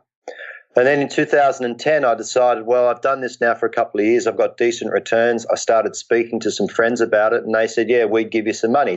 In 2010, Prohoma Capital was formed as a sports hedge fund, and that's the origin of where we started, how we started, and since then, your typical client for us now has gone from being a friend who would give me $10,000 or $20,000 to now people who we have never met giving us a couple of $100,000, $300,000, $400,000, $500,000 to manage. So that is the origin of how we started and where we've got to today. Okay, so you started the fund in 2010, yeah? Officially, yes. That's when it was registered as a business. I was trading my own money and figuring out the strategies in 2008, 2009, but I started taking external investors' money in 2010. Okay. And, you mentioned earlier that you'd been kind of placing bets all throughout your, even your childhood, and then throughout your schooling days and that sort of thing. During that time, were you just having a punt, or were you actually being somewhat strategic about your betting? Okay, it started as a punt, but then it morphed very quickly into a strategic way of betting or trading. And effectively, I was, from the periods of about the age of 26 when I finished my cricketing career, or basically gave up the dream of playing professionally, for the next 4 years, my goal was to pay my rent every month with winnings from betting on sport. So that's when it became quite strategic. Okay. And were you able to achieve that goal? I was, yes. And that was, that was what sort of lit the fire underneath me for when, because after that was when I went over to university in America, and I pretty much paid for my university degree. The scholarship paid for the tuition and the accommodation, but certainly the running costs of living in New York had to be paid somehow, and I pretty much paid them via gambling or betting or investing on sport, depending on how you look at it. Yeah, so that was what gave me the confidence to say, okay, this can be done if you approach it in a methodical manner. One of the tricks, and certainly when I interview people for any positions within our firm, one of the disciplines that is definitely required is, with sport, there's always another race, there's always another match. It's coming at you thick and fast. So you need to really be able to outline a strategy and then cherry pick your matches or your races to play in, because you can quite easily get yourself dug into a hole because there is just so much coming at you. Yeah, so starting the fund, were there any regulation issues, any hoops that you had to jump through to do this? Because, I mean, I think sports betting hedge funds are pretty few and far between. Did you have to do any, was there any additional challenges than what there is to normally managing money? Well, yes, there is, and that takes us to where we are now in terms of our offshore office in Gibraltar. But certainly starting off, the Australian fund operates as a small-scale private fund, which is limited to the number of investors, and that is one of the ASIC rules. So you're limited to the number of investors, retail, I guess, who invest less than $500,000. So that limits you. So as long as you stay below that threshold, you can operate as a private small fund, which is what we've been doing. But clearly, that's how we started, and it was obviously the lowest risk, lowest cost way. But given the success that we've had, we've just now registered a Gibraltar fund and a Gibraltar company, and that is a fully regulated vehicle under the AIFMD, which is the Alternative Investment Funds Management Directive, I think, in Europe. So the restraints you have in Australia are very much around the number of investors you have, as well as the number of funds you have, whereas now we've been able to parlay our success into a European fund, which allows effectively unlimited growth. Right, okay. Sure. Now, I think you may have already answered this to some extent, but, just so we're very clear on this, why did you decide to open a sports betting hedge fund rather than a fund that trades financial markets? Like you brought up previously that you had some experience in financial markets also. Well, the real catalyst was the global financial crisis in 2007, 2008 there, where basically it didn't matter whether you owned luxury cars, property, stocks, bonds, shares. They all were fairly much adversely affected by the global financial crisis.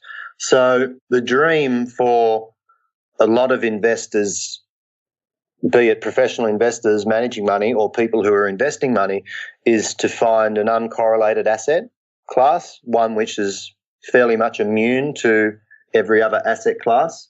And that was what drew me to sport, because during that financial crisis, all the major sporting events kept being played. There was millions and millions of dollars being traded or bet on those sporting contests. So to me, that was the ultimate uncorrelated asset class. Couple that with the fact that having spent countless hours looking through information memorandums and annual reports and spreadsheets on financial markets and businesses, I was never going to be the best at that. I was competing against, always competing against a lot of very smart people who love that sort of thing, and not loving it was always going to be my problem. I'd done the periods of 16-hour days, 17-hour days, and quite frankly, I was not very good at it. I lacked the passion and I lacked the motivation to do it. So I guess combining the fact that I'd identified a non-correlated asset class, and it was also in an area which I actually loved and an area where I could spend 16 hours a day doing it and not feeling like it was work, that was why the sports hedge fund started. And the other thing about it was that I liked the fact that I could be sort of pioneering something which no one had ever done. I've got an obstinate part of me which was, proving people wrong and things like that. And along the way, we've had lots of criticism, and I've had lots of personal criticism about what I've been doing, but that sort of spurs me on more than anything. So rather than being lost in a corporate and being well paid to be unhappy in a corporate, I thought, well, let's start something new and let's be happy, probably earning less, but building something. And that's where it all started. And look, it's now an international business with international investors, and it's sort of getting close to being where I would have been anyway, have I been working with a firm, but I'm doing it on my own back, and that's quite rewarding. No, I love that answer. And I just want to pick up on your point about sports betting being uncorrelated to financial markets. This might be a bit of a stretch, but is there any flow-on effect? Because I would presume that if we had another event like 2008, the GFC, there would be, people would have less disposable income. They'd be less likely to put some money on a sports race. Would that have any effect on you and what you're doing? Yes, potentially, but ultimately, I think betting on sport, cheering on your sports team, it's a little bit like people who smoke or have a drink, in that it doesn't really matter what's happening in the world. If you haven't got enough money, you'll still go find a beer, or you'll still go buy a packet of smokes, because that's what you do, and it's part of your makeup. So I would suggest no in the overall scheme of things. What we've seen is that there has not been there hasn't been a lot of downturn. The business of sports betting has grown between 3, 5, 7% in some markets consistently over the last 10 or 15 years, and there hasn't been a downturn based on global economics, because people still like having a bet and people still will follow their sporting team. And maybe the contrary might be true, in that when life's really bad, you actually try and make more money, and you try and have a bit of a drink, and you try and cheer on your sports team even more when things aren't looking good. So I hear your point, and there might be some negative impact, but certainly we haven't seen it, and we're not big enough for it to have made an impact on us, certainly. Yeah, okay. And just on a side note there, do you ever have trouble betting on a team that you would normally cheer for, like betting against a team that you would normally cheer for? There is that pops up every now and then, but some people call it a personality flaw. I think it's a personality strength, is that I'm pretty good at compartmentalizing my love of anything with the pragmatism that I'm required. So ultimately, no. I'm driven by the numbers and the opportunity more than anything else. I'm not the sort of fan who will be seen wearing a replica T-shirt or wearing a scarf or something like that. So I'm not too heavily invested emotionally in any team, despite having my favourites, of course. Okay. And we're live from the living room as Doug eyes up the match day spread. He's reaching for the buffalo wing. Perfect. Hang on, what's this? Oh, he's gone for a can of Pepsi too. Incredible. What a finish. Sensational combination. Look at the delight on his face. There's no doubt about it. It just tastes better. Match days deserve Pepsi. Food deserves Pepsi. Grab a pack of Pepsi Zero Sugar for today's match. It's poetry in motion.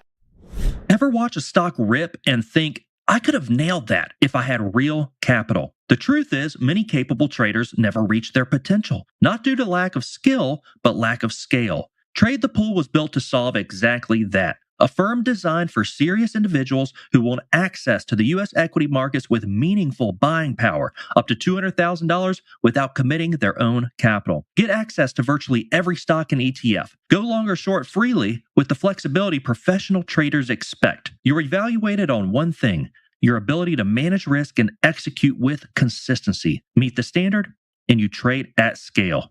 No subscriptions, no ongoing commitments. Whether you're still refining your strategy, a trader with experience who hasn't yet broken through, or a seasoned professional simply looking for more capital, Trade the Pool is built to meet you where you are and take you that next step further. The markets have evolved, access has evolved, now so has the way traders operate within them. Trade the Pool.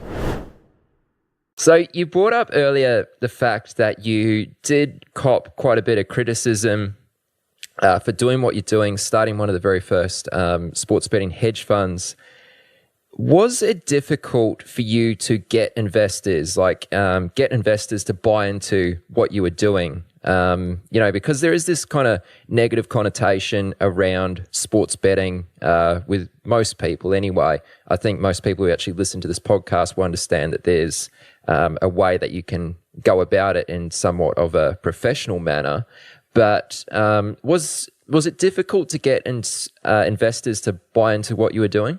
Well, certainly part of the problem with the short answer is yes. Early on, when I've got friends who were getting involved, they knew me, they trusted me. Some of the early investors that we took on board, we had to capital guarantee their investment, basically saying, look, you're not going to lose your money, etc. At worst, you'll get your money back. The hardest thing, and this is why the European adventure is of great appeal to us, was the educating of potential investors with respect to sport is no longer a binary outcome. You can be a punter or a bettor, you can be a bookmaker, or you can be a combination of both. So in Australia, whilst Betfair is a burgeoning business and Matchbook, etc., betting in play, being able to trade, being able to hedge, most people don't understand that as a way of trading or betting on sport. And typically most of our investors are not not 18 to 25-year-old guys or girls who have grown up with that environment. They tend to be the people who have accumulated a deal of wealth, so they're a little bit older. So they're used to just going to the TAB or going to a bookmaker, having a bet and either winning or losing. So the hardest thing has been the educating. And then the second thing which we've really focused on has been the reduction in the volatility of our returns. Because a lot of people, you hear stories about, you won $100, then you lost $100, you won $80, you lost $80. We've taken all the volatility out of our trading. So a bad month for us will be a minus 1% month. A good month will be a plus 4% month type thing. Used to be a lot higher and lower respectively, but now we've taken the volatility out of it. So people now see that it can be done. And that's been, so the hardest thing at the start was educating, as well as trying to talk to people and alleviate any concerns they had about the potential risk profile of the returns. Okay. Yeah, that's an interesting point you bring up. And I've spoken to a few fund managers on this podcast, and that educating their investors is something that has come up a couple times as being a big part of the challenge in managing other people's money. So let's talk about this a little more, especially because you were offering a capital guarantee in those early days. That's a pretty big commitment from your side. How were you able to manage risk, and how are you able to manage risk, and how do you control the volatility of your returns? Like, what sort of things do you do? Right. Well, the first thing is we cherry pick the trades that we make. So let's talk Premier League football. There's 10 matches every round. There's win, draw, loss markets. There's over, under markets. There are a multitude of different markets that we have information on and we can trade on. But we only ever trade where we've got a clear premium compared to the market. So that, by definition, narrows down a lot of your opportunities. So on a typical EPL weekend, we might only have 3 or 4 trades out of 10 matches and maybe 50 or 60 markets. So that's the first thing we do, is we only ever make a trade where there's value. The second thing we do in terms of the volatility side of things is that, as I mentioned earlier about the in-play trading and what that allows in terms of capability, we would rarely run an event to expiry without trading out. So pretty much about 95 to 97% of all of our trades are hedged. So what that means, a good example would be, as I touched on earlier, if you've got a football team and it's in a 3-way contest and they start at $2 and they score and they go to $1.30 or $1.40, we will then take opposing positions in that match so that we've just locked in a profit straight away and then we move on. The only instance where we wouldn't do that would be if they scored 2 or 3 goals very quickly and they were well in front, and then whilst we wouldn't trade out, we'd still monitor that match so that if the other side started coming back or the statistics said they'd be coming back, we'd start hedging out. But we're very selective and we cherry pick the trades we make, and every trade we make, plus or minus 1 or 2%, we always look to exit. So a typical trade for us will be a 15-minute or a 20-minute trade. We don't trade to expiry. We're never sitting there in the 90th minute of a football match hoping for a goal or hoping for a penalty or something like that, because we're long gone by then. Okay, so just so I understand that right, in most cases, you're out of the trade or the bet before expiry. Correct. Is that because you just want to lock in your profit as soon as possible and move on, or is there a little bit more to it than that? Well, it's a combination. There's certainly the psychological aspect of it, which is to take your profit and run.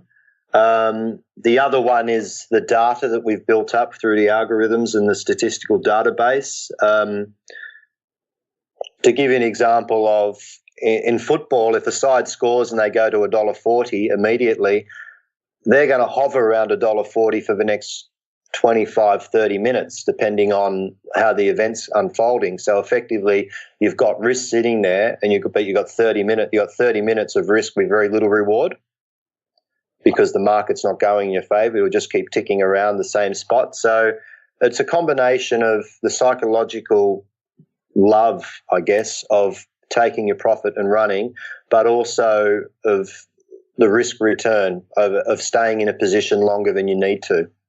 And that's probably the main drivers.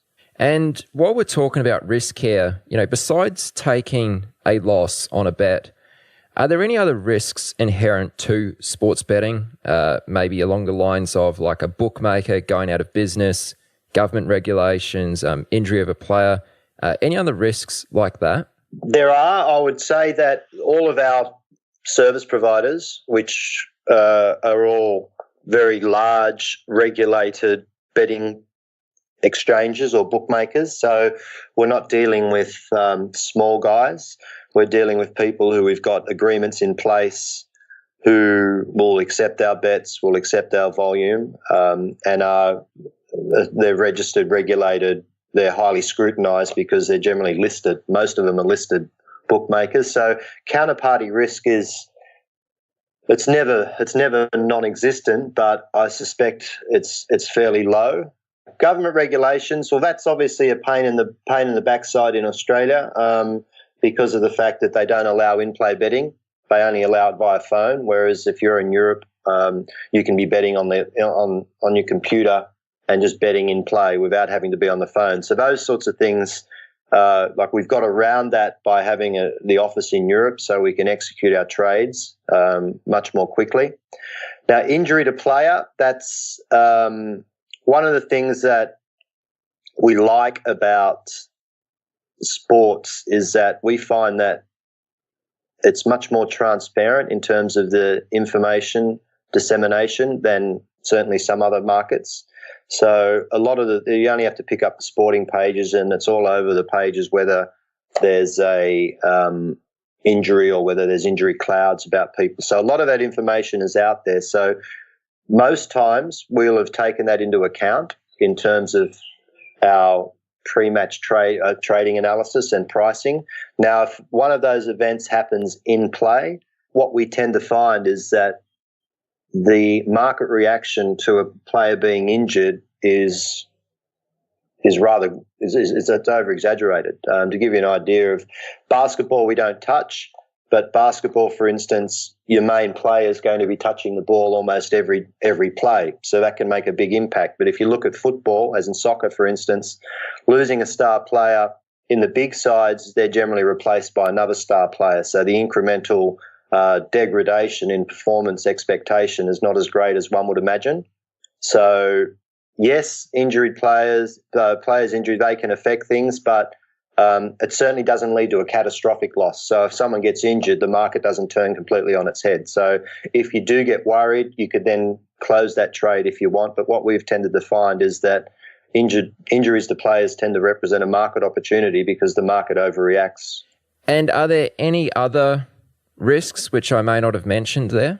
Anything that comes to mind? Well, there's always the risk that we could lose all the money. Like that goes with any investment fund. But in terms of external risks, not really. There's the major ones. I think the counterparty risks, which we don't think are very, very large. We've touched on the business and regulatory risks. If you're an investor in one of certainly our Australian fund, there'd be the exchange rate risk because of the fact that the Australian fund is domiciled in Aussie dollar, the European fund is domiciled in British pound.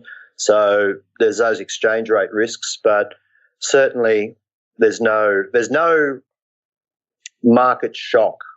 And that's one of the things that when we talk about one of the differences between our asset class and the traditional asset classes, it's immune to market shocks. And if you look at what's happened over the last couple of years with the Brexit, the way the market reacted to that, the financial markets reacted to that. If you look at when there was the Greek default with the IMF, the market reacted to that.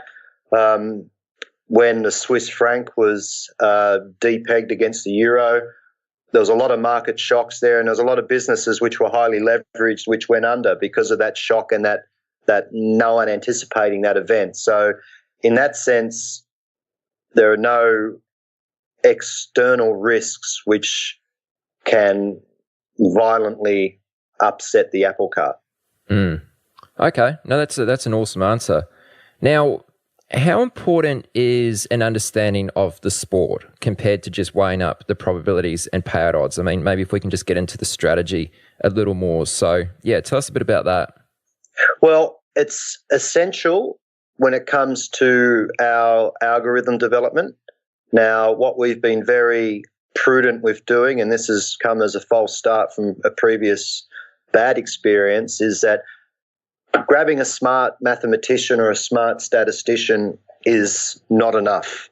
You need to grab one who has domain knowledge of the sport itself so that they can model and they can incorporate the nuances that pertain to each sport. Subsequently, at this point in time, that's why we tend to focus on only the 3 or 4 sports, because we've only been able to identify 3 or 4 PhD quant guys who have got an innate understanding of each sport.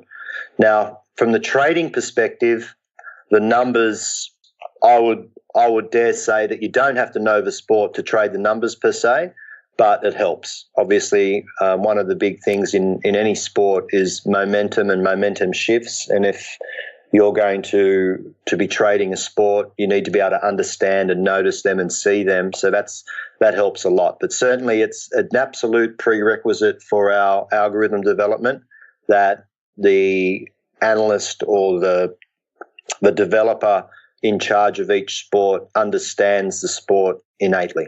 Okay. You said there that you focus on, I think it was 3 or 4 sports. Do you deliberately avoid other sports for any reason? Maybe you feel as though there's no edge in actually competing on those sports, or is it purely just because a staffing limitation? Well, it's a combination of a lot of things. For instance, AFL here in Australia, we won't have a bet on AFL because you can't trade. The numbers don't let you. As I mentioned earlier, a good game in AFL might have $500,000 traded on it. You compare that to $10 or $15 million traded on a Premier League match, or $50 to $100 million traded on a Big Bash cricket match. So there's the liquidity aspect of betting on a sport, because that's all very well getting set, but if the game goes the wrong way, you can't hedge your position. So there's the liquidity aspect. There's the innate understanding aspect, which is driven by a lack of quants. Like American sports, we would love to get involved in, but we're yet to find any analyst quant who understands the sport to the level we need. We can watch a sport. If a quarterback gets injured, we know that affects the game, but how much does it affect the game? We can't quantify, whereas certainly with the other sports, we can, because a lot of our modelling is underpinned by player ratings, we know what a player means to a team, whereas we don't in a lot of the sports. All the sports we don't trade. So it's born out of liquidity, and it's born out of the right manpower. We get a lot of CVs from people who are NFL experts or whatever they that's how they call themselves, but none of them tend to stack up when we ask the questions that we ask. So why is that? They don't have the right qualifications, or they don't understand the sport deep enough?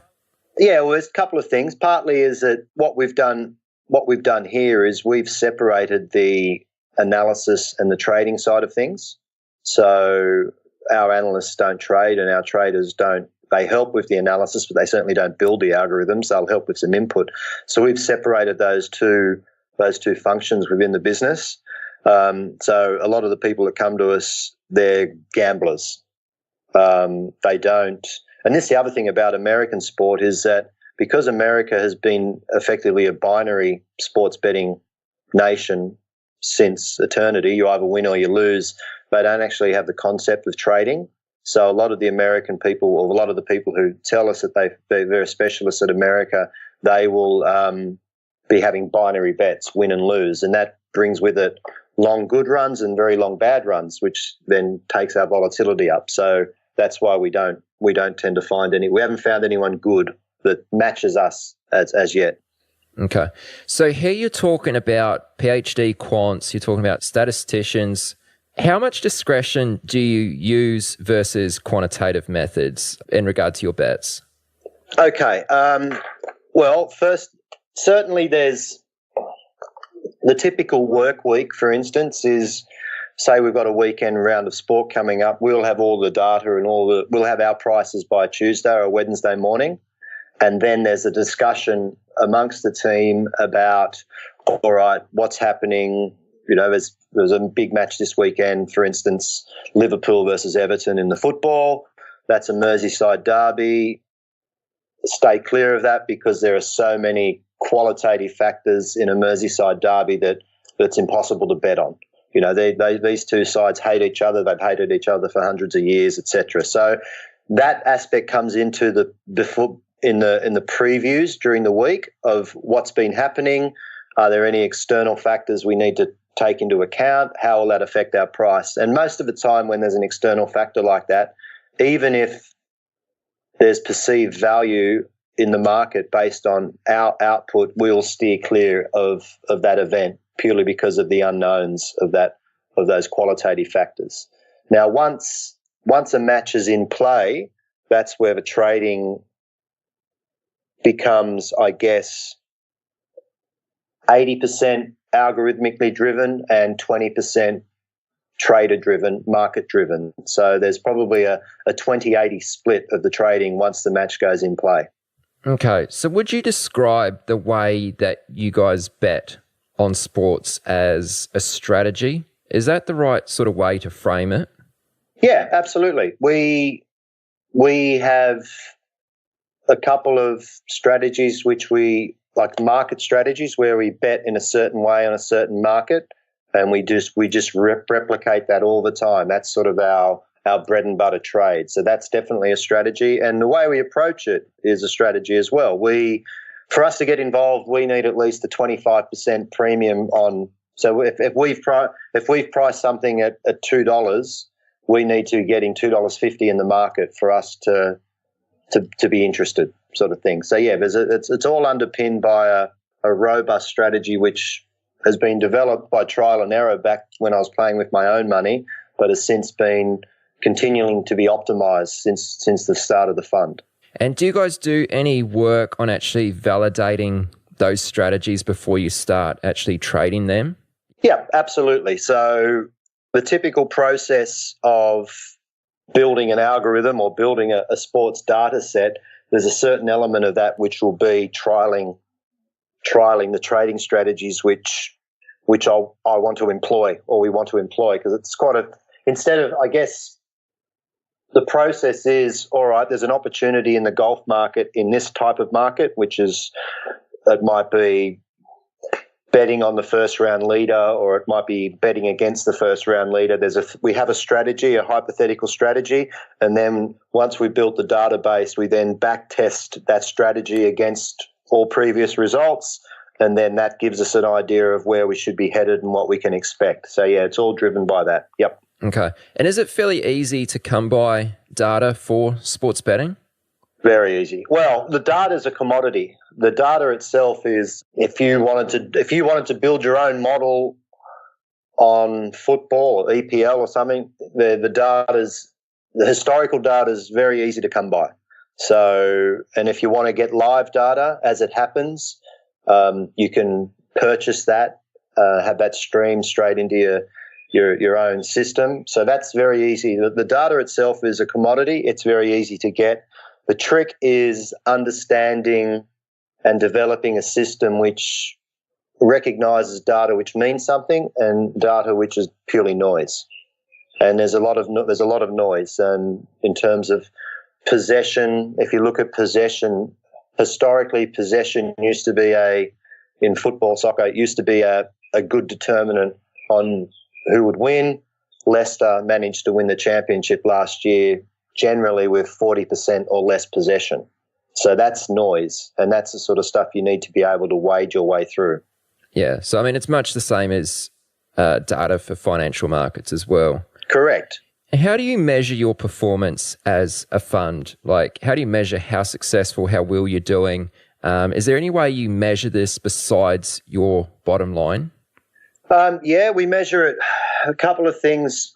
It used to purely be just bottom line. You give $100 on January 1, $150 on December 31st.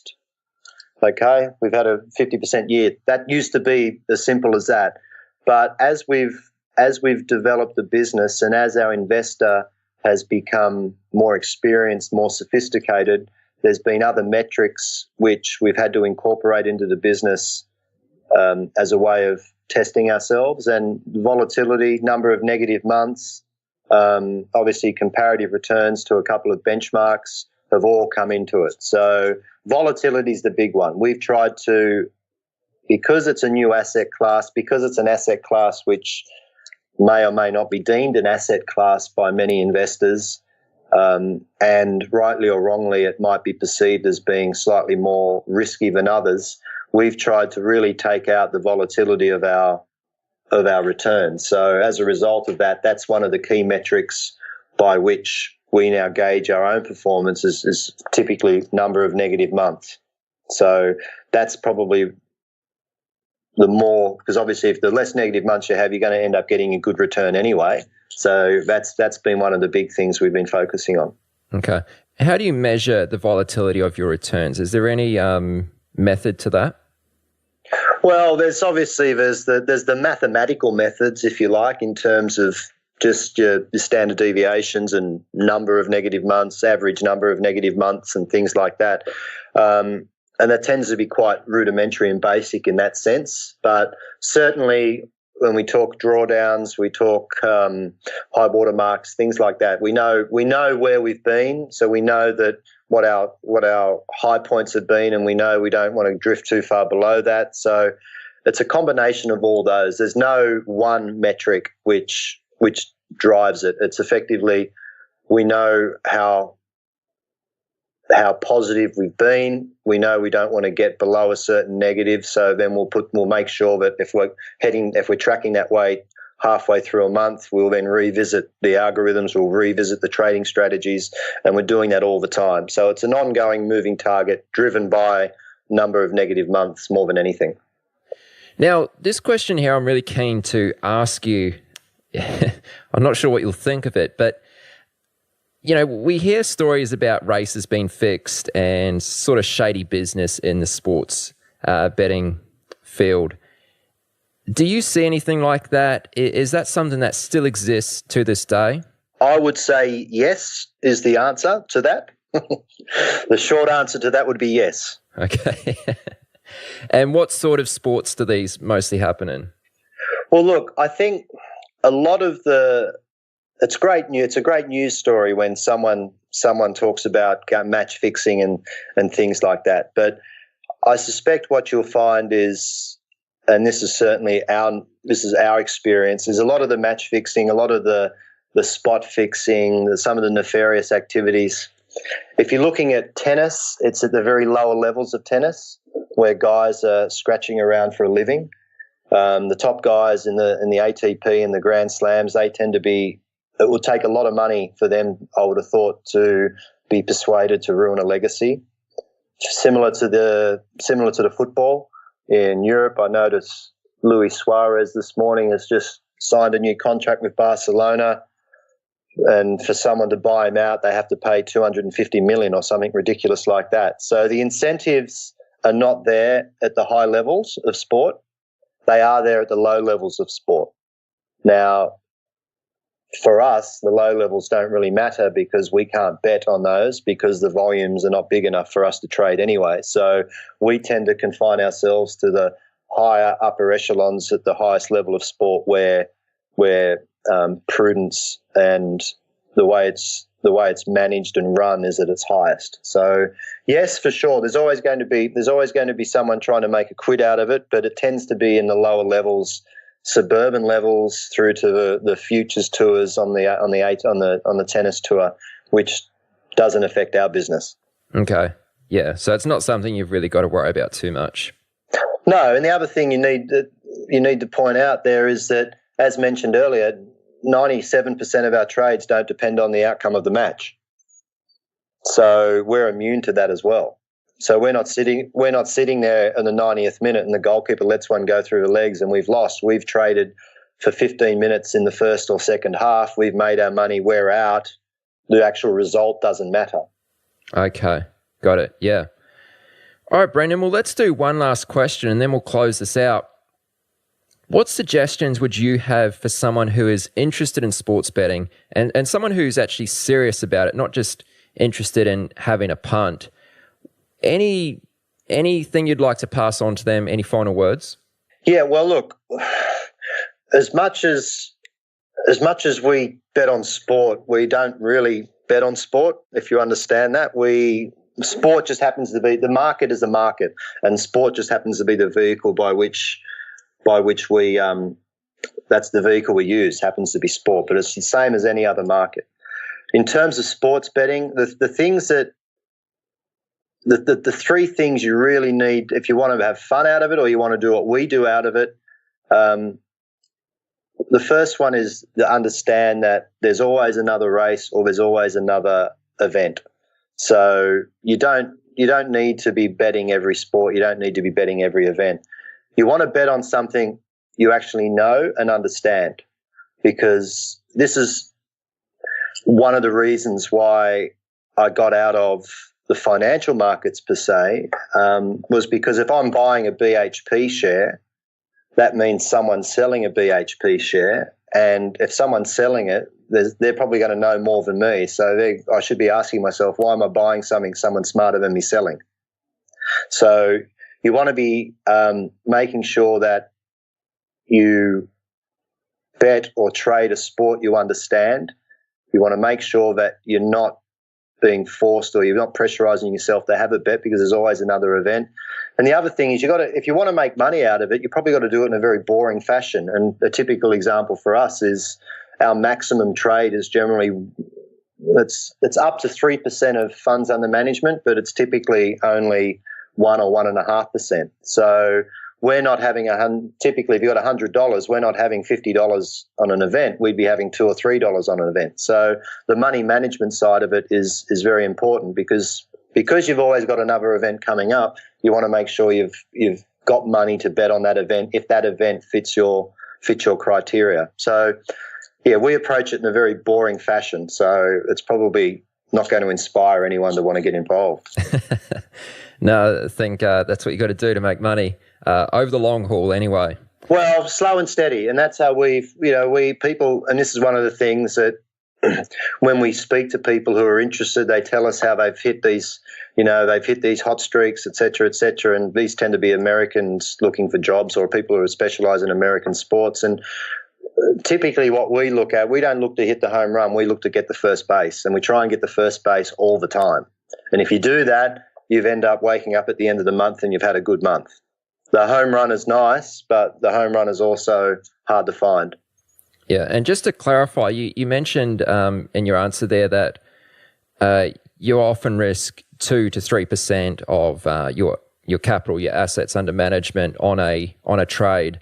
But you also mentioned earlier in the interview that you often only lose 20 to 30% of that 2 or 3%. Is that correct? Correct. That's right, yes. Not 20 to 30% of the whole fund. No, that would be scary. That would be scary, yeah. All right, Brendan, well, let's leave it at that. It's been really good speaking. Thanks a million for coming on. Where can listeners go to find out more about you? Well, Prioma, www.prioma.com. That's PRIOM, H for Harry, A for Australia.com. That's our website. That has all the information about both our Australian fund as well as our international fund. So if people are interested from an investment perspective, you can drop us a line. If people are interested from a work perspective, we're always recruiting. It's one of the things we try and do is recruit good people. So we're always interested in hearing from good people. Excellent. And are you on Twitter also, Brendan? Yes, we are at Prioma. Okay. And Skype, and we're everywhere. We're ubiquitous. Excellent. Well, of course, as per usual, include all those links in the show notes at chatwithtraders.com. Brendan, again, thank you very much for coming on. I appreciate it. Aaron, pleasure. Thank you. You've reached the end of this episode of Chat with Traders. But rest assured, there are more episodes loaded with real market insight and zero hype on the way soon. So to stay updated with each great new release, subscribe to the podcast in iTunes. And we'd love it if you'd leave a rating and review. We'll catch you next time on Chat with Traders.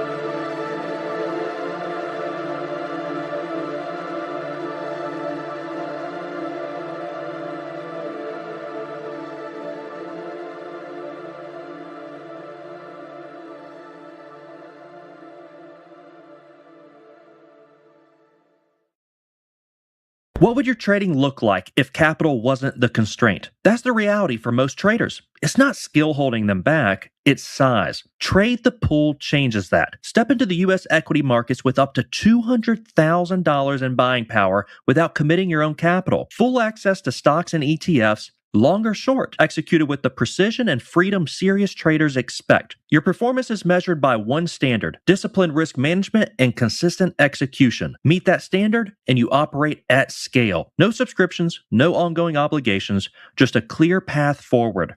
For those ready to trade beyond limitations, this is the next level. You're in your apartment alone. Then you hear something. You think, was it just the storm? You realize you're not alone. Your living room is not safe with Unhinged, the new immersive game experience brought to you by Netflix. To make it out alive, you must answer the phone. The question is, when your phone rings, will you answer? Tap the banner to play Unhinged now, only on Netflix. Markets, speculation, and risk. This is the Chat with Traders podcast, hosted by Aaron Fifield. So here we are, team, for the first episode of 2017. I do hope there are big things in store for you this year, so let's go. My guest, who you're about to hear from, is Tony Duff. Long story short, Tony was a hedge fund trader on Wall Street who led a truly excessive lifestyle. In 2013, he released a book about his experiences titled The Buy Side, and currently, Tony is a consultant on the Showtime TV series Billions. On this episode, we cover everything from what it was like to trade more than $1 billion at Galleon Group, which was the hedge fund run by Raj Rajaratnam, currently serving an 11-year prison sentence for partaking in one of the largest insider trading cases in US history. Following on from this, we discuss Tony's relationships with the sell side and the extreme measures they'd take to win his business, which then led us into their shenanigans, which took place after hours. The cocktail of drugs, alcohol, sex, money, and power. We finish up with Tony's fall from the top, some of the greatest realizations he's come to, and the life he leads today. Please enjoy this episode, guys. Here it is. My guest, Tony Duff. I noticed that you've had some involvement with the TV show Billions. Do you want to tell us a little bit about that? I think you've just wrapped up season 2. Is that right? It is correct. And thank you for having me. So I wrote a book called The Buy Side, which published in 2013. And what happened was it was optioned by Sony. And they put a team together. And so going into 2014, there were a number of competing projects.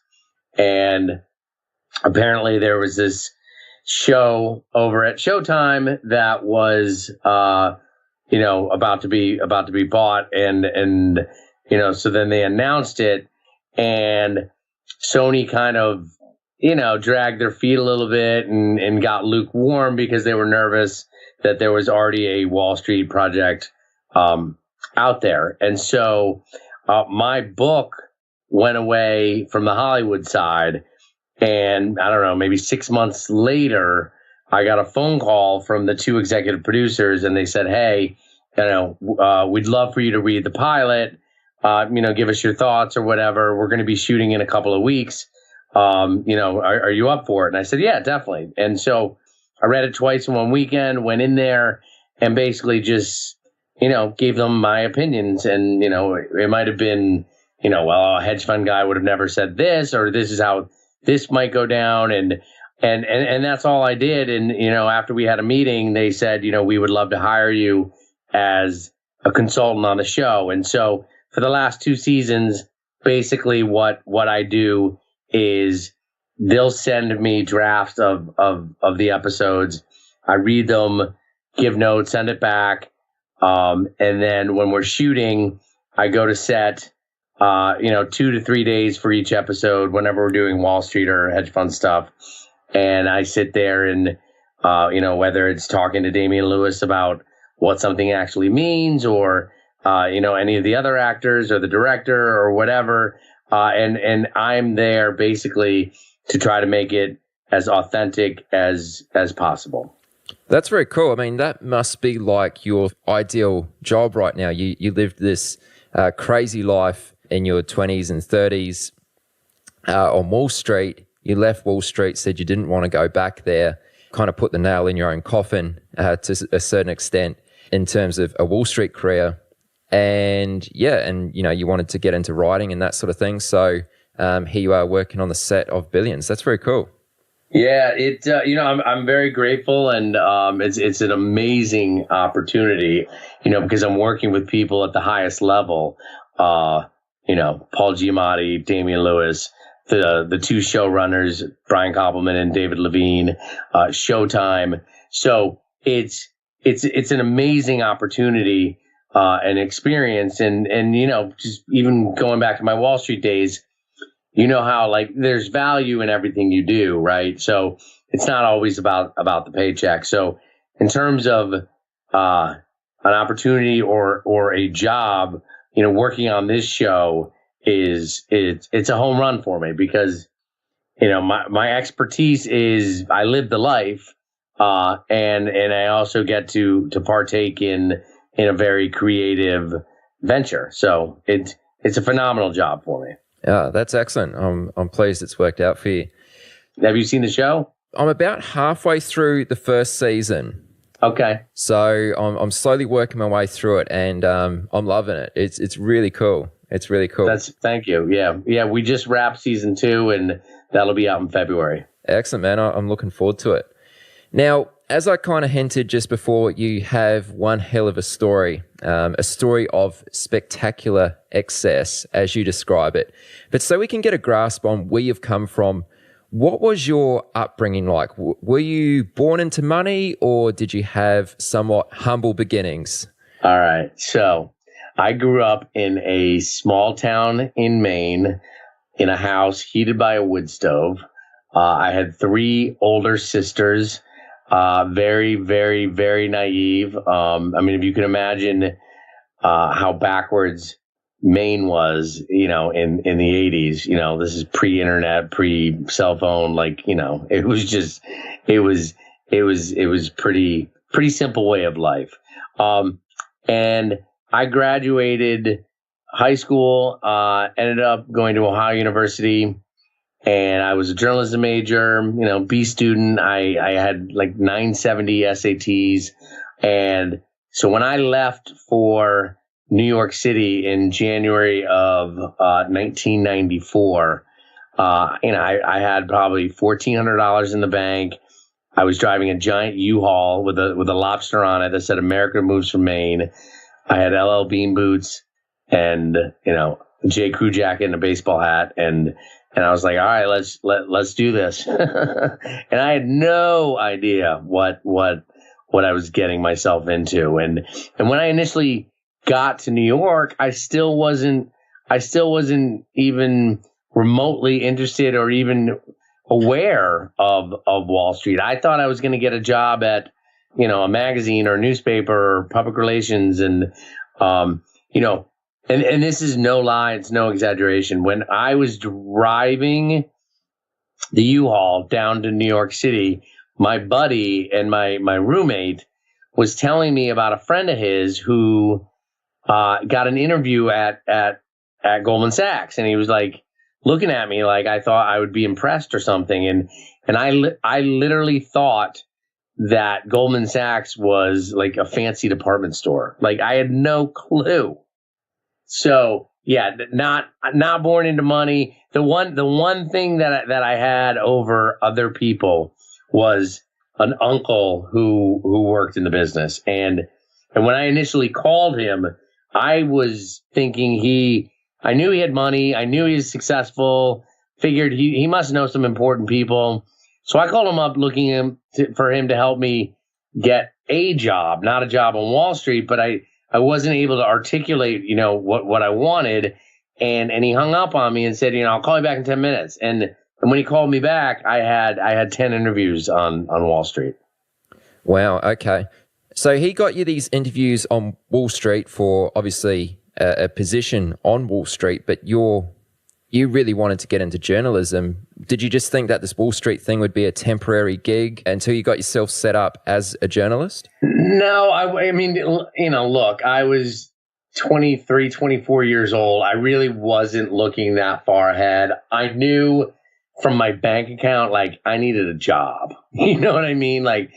At my low point, and this is nothing against retail or the Gap or anything like that, but I was coming back from, another rejection, And I passed by the Gap, and I was like, oh my God. And I walked in there and I asked for an application, and I brought it home, and I was like hiding it because I didn't want my roommate seeing it. But like I was at the point where I just desperately needed a job. So I called my uncle up, and I was basically saying, well, hey, Uncle Tucker, I really kind of need a job. And he's like, I'll call you back in 10 minutes. So when he called me back, he said, all right, you got 10 interviews this week. And I said, for what? And he said, oh, just tell him you want to get into sales. I was like, oh, okay. And so I hung up the phone, and I was terrified. And my first interview was at Lehman Brothers, which I believe was 2 or 7 World Trade Center. I forget. And so I go down there in my Filene's basement, untailored suit. Basically, it was the only suit I owned at the time. And I go down there and I go up the elevator and I get off and I'm terrified because God forbid they ask me something remotely, close to something I should know. I would have no clue. And so I'm in the waiting room and I'm waiting. And then all of a sudden this dude comes out, probably late 30s, early 40s. And seems super caffeinated up, and he's talking about a minute, and he's just like super intense, and he grabs me and he's like, all right, let's go. And we go out into the trading floor, and it was right around the open. And so here I am at Lehman Brothers, January 94, and the opening bell rings, and it was just utter madness. It was very similar to walking out to a casino floor for the first time. And there was just something about the intensity and the utter grandness of it all where I didn't know what they were doing, but I said, I want in. And so that's when I really kind of caught the bug, was just seeing this trading floor of a few hundred men and women who all seemed like they were smart and successful and made a lot of money and just, intense. And that's when I kind of was just like, all right, whatever, this journalism thing, just, sign me up. And, it took many, many interviews because, like I said, a B student from Ohio University with a journalism degree, even in 94, is not that appealing. So a lot of the interviews were really just sort of favors to my uncle. And it wasn't until Morgan Stanley where I got an opportunity. Yeah. So tell us about that. What were you doing at Morgan Stanley? What was your job there? So it ended up being a fantastic job. It was called PCS at the time, Private Client Services. They've since changed the name to PWM, Private Wealth Management. But I was an assistant. I was a sales assistant, and my job was to work with a team of brokers or a broker. But the beauty of it was, we were selling, almost every product that Morgan Stanley offered. And, it was an opportunity for me to get my licenses and to learn about all the different products and the different departments. And, it ended up being a much, much longer haul than I initially expected. I thought I was going to work there for 6 to 12 months and be given some, great opportunity on the trading floor and be knighted, but that it didn't play out that way. But it ended up being a great job. And so I was just working with, I bounced around a little bit, but I ended up working with some of the top brokers on the floor, and I was trading for their clients, and I was of course doing all the administrative and paperwork bullshit, whatever. But I was getting to learn, all different sides of Wall Street, it was a phenomenal opportunity. Okay, so when you were working there at Morgan Stanley as a sales assistant, who were you actually selling to? Like, who were the clients that you were working for? So I would be an assistant to a team that already had their client base, right? So we were dealing with middle markets, like some mid-sized institutions who were just straight equity and they were trading, but the bulk of our clients were high net individuals. And this isn't like, like a Schwab account or Dean Witt or anything like that. This is people who are worth 10, 20, 50, 100 million, and could swing it around if they wanted to. So, it wasn't your usual retail account. It was someone who had real money and wanted the, exposure and diversification. Okay. So how long did you stay around for at Morgan Stanley before you moved on?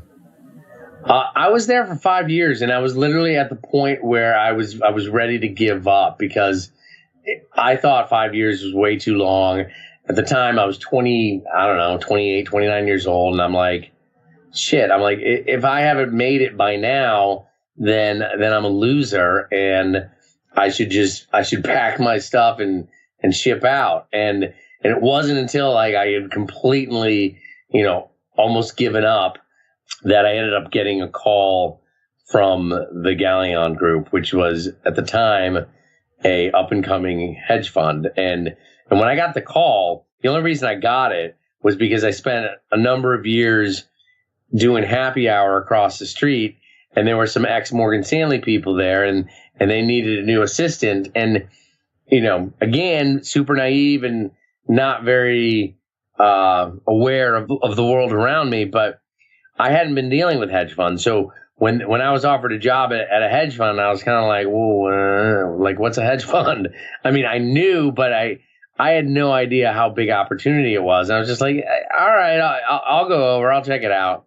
And I quickly learned, being a client and being on the buy side for, even a $300 million hedge fund in 99 was a big deal. And so I ended up getting that opportunity just literally from being fun and doing happy hour for a number of years while I was at Morgan Stanley. Okay. So what was that like working at Galleon Group? Like, what was your sort of first impressions when you walked through the doors there, like day one? I mean, and this is no exaggeration, but I think my boss said to me once, and this is early on, he said, every day expect to be fired, and if you're not, it was a good day. And yeah, and just like you, I kind of chuckled, and my boss did not. And I didn't realize how serious he was. And it started every single morning in the shower. I'd be getting ready for work, and I would start to panic and say, oh my God, did I book this wrong? Did I send that trade to the wrong prime broker? Did I forget to do anything? Because, and I get it, but a simple little mistake or just me not crossing a T or dotting an I at a hedge fund like that could be $1 million error. And so, I just, up until that point, I had not been operating at such a high intense level where, if you're not good, you're out the door. And so it was a whole new, kind of learning curve. And I was right back to being low man on the totem pole. And it was just like, it was insane because, here we are, it's the 90s and it's the Wild West, insider trading was completely the norm. It was like, and this wasn't me early on because I was still just like assisting on the desk, but you were calling people up and saying, hey, I need to know what they're going to report tomorrow. And I need to know if this acquisition's going through and I need to know when, and, are you upgrading this tomorrow? Because I need to know now. And that was just common. And the numbers were just, head spinning because the first year, we were up triple digits. And so I didn't know any difference. And, I'm saying to myself, I'm like, oh, well, I got 15 grand in my account here. And, if we're up 100% for the next 15, and I'm doing the numbers like on a calculator as if like that was a possibility. So, I would learn quickly that that wasn't a normal market and those weren't normal returns, but it was insanity on a daily basis But I loved it and I thrived on it. So, yeah. And did you see, like, it sounds as though it was very cutthroat. Did you see many people come and go, like getting fired for making errors? Was that a common occurrence? It was, and I would say it happened much more often on the analyst side than it did. The trading side was a little tighter knit, and not that we were in a bubble, because our own bosses were pretty vicious, but and I say this jokingly, but there's a lot of truth to it.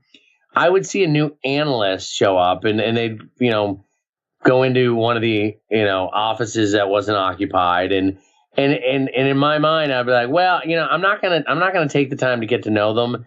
I'm gonna wait 2 weeks, because so often someone would come in and either they didn't like the culture or they could not keep up, and they would be gone shortly. So if they were in their office for more than 2 weeks, then I felt like it was safe to introduce myself. That's funny. I had a job, my first job out of school was much the same as well. The staff turnover was through the roof, and we kind of had the same attitude there as well. Right. It was nuts. Yeah, so you mentioned your boss there. Who was your boss?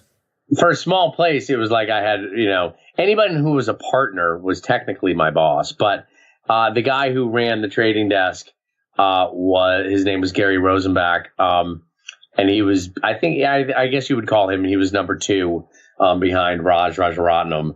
But I worked directly with a guy named David Slane, who he was called by Bloomberg a dream informant, and he helped take down something like 38 people in the whole insider trading web.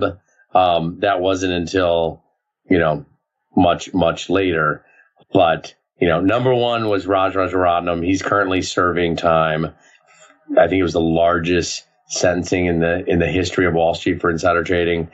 Number 2 was a guy named Gary Rosenbach, who mysteriously left the business right before Galleon got pinched and went down, and he's in Colorado, maybe. I don't know what he's doing.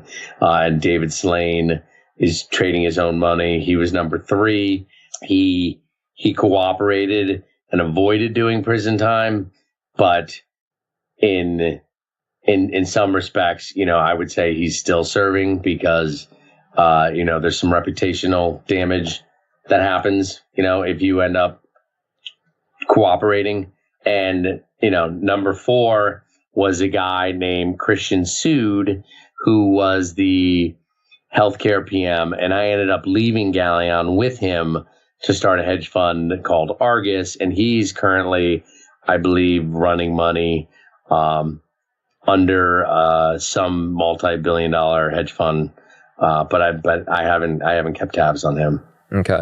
So I want to ask you about Raj. I'm not going to try to pronounce his Rajaratnam. Yeah, that's the one. I want to ask you about him a little bit, because he, as you said, he's serving 11 years in prison for insider trading. What was it like working for him? Like, he was your big boss. What was he like as a trader? Well, I mean, I literally sat, there was a glass wall between me and Raj, and his office was right behind the trading desk. And he actually was very kind of happy-go-lucky. In my book, I described it almost as every time he came into the office, it was like he was a homecoming queen in a float, and just kind of like doing that little half-cup hand wave as he would walk into the office, and someone would be dropping rose petals in front of him. I never really felt the wrath or the venom from Raj, which he was 100% capable of. But he used to, he was the kind of guy who would prefer to stab you in the back and then smile, versus, kind of making you feel the pain and enjoying you, just wither away. There's one thing I talk about in the book, and I called it the Raj cockfight model.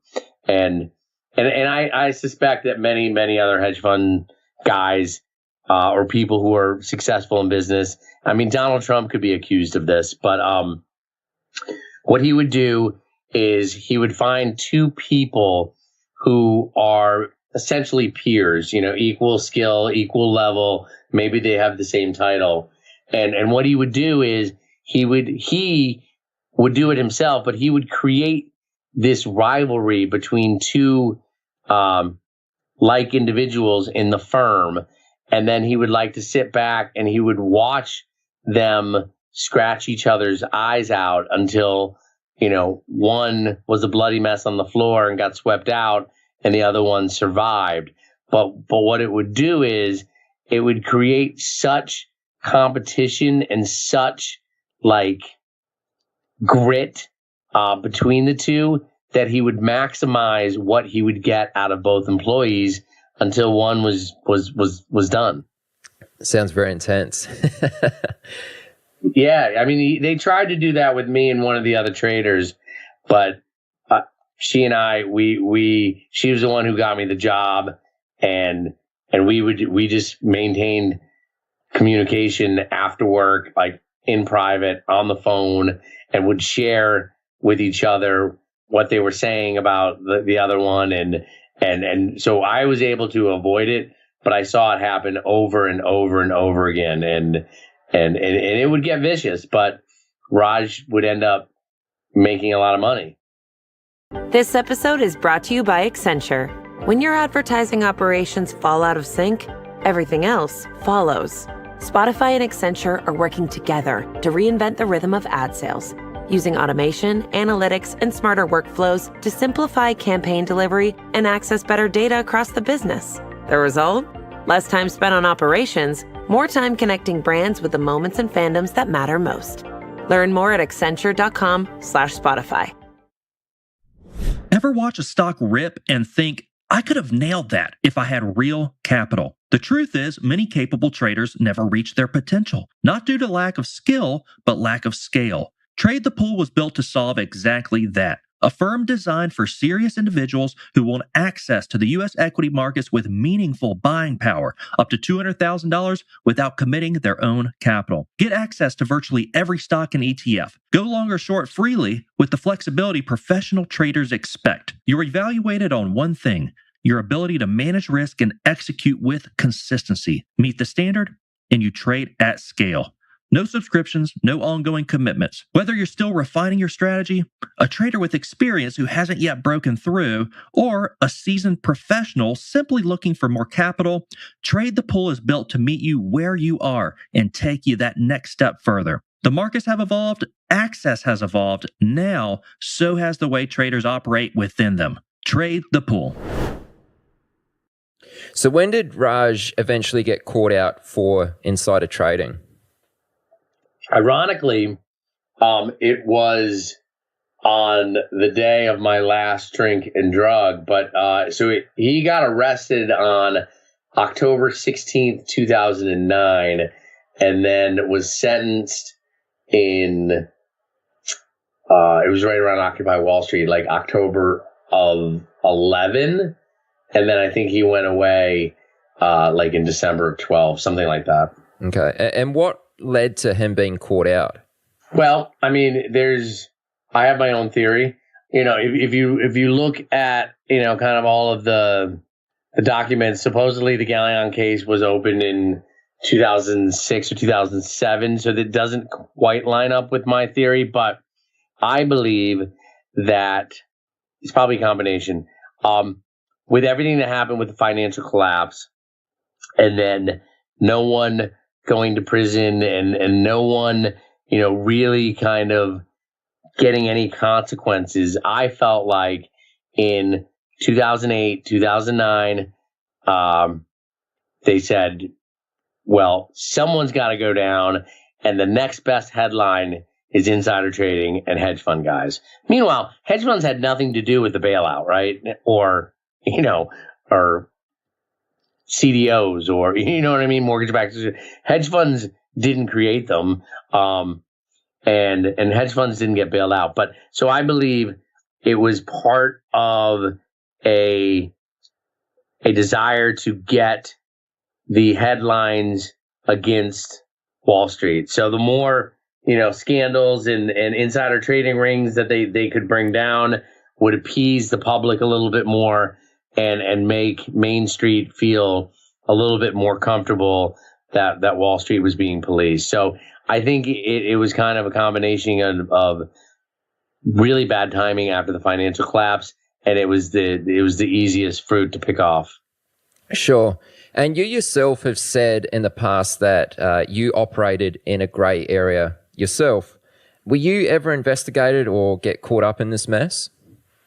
I don't know if I was investigated. A couple of times I had to sign off on letters from the SEC, like it would say, you bought 250,000 shares of, HMA 30 minutes before Citigroup upgraded the entire hospital sector and upgraded the stock. And, by signing this, you're, admitting that you had no prior knowledge, blah, blah, blah, blah, blah. So that was the extent of the stuff that I ever got caught up in.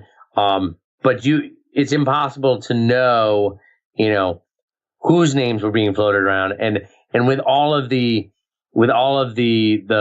phones that were being tapped, if you were on one of those phone calls, well, guess what? They're writing your name down and maybe they're looking at you. So I have no idea how deep it went.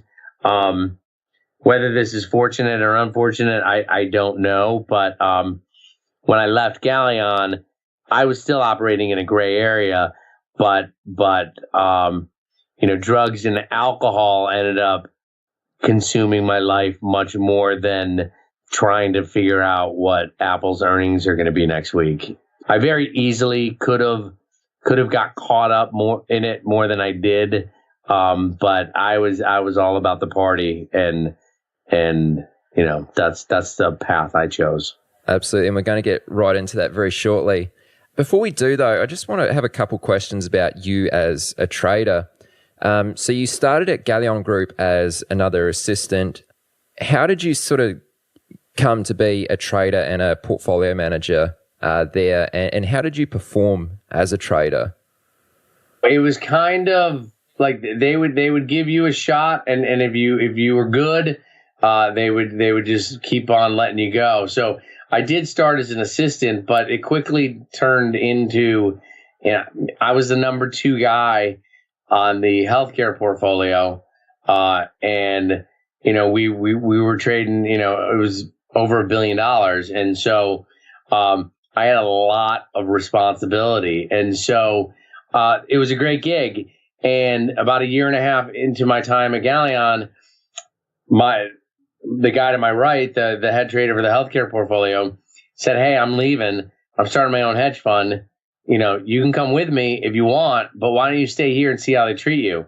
And so in 18 months, I went from assistant to the head trader on $1 billion fund. And it was sink or swim. And, I ended up being able to produce. And,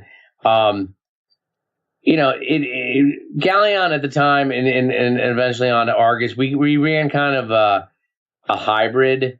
Very often you'll hear about like an execution trader or proprietary trader.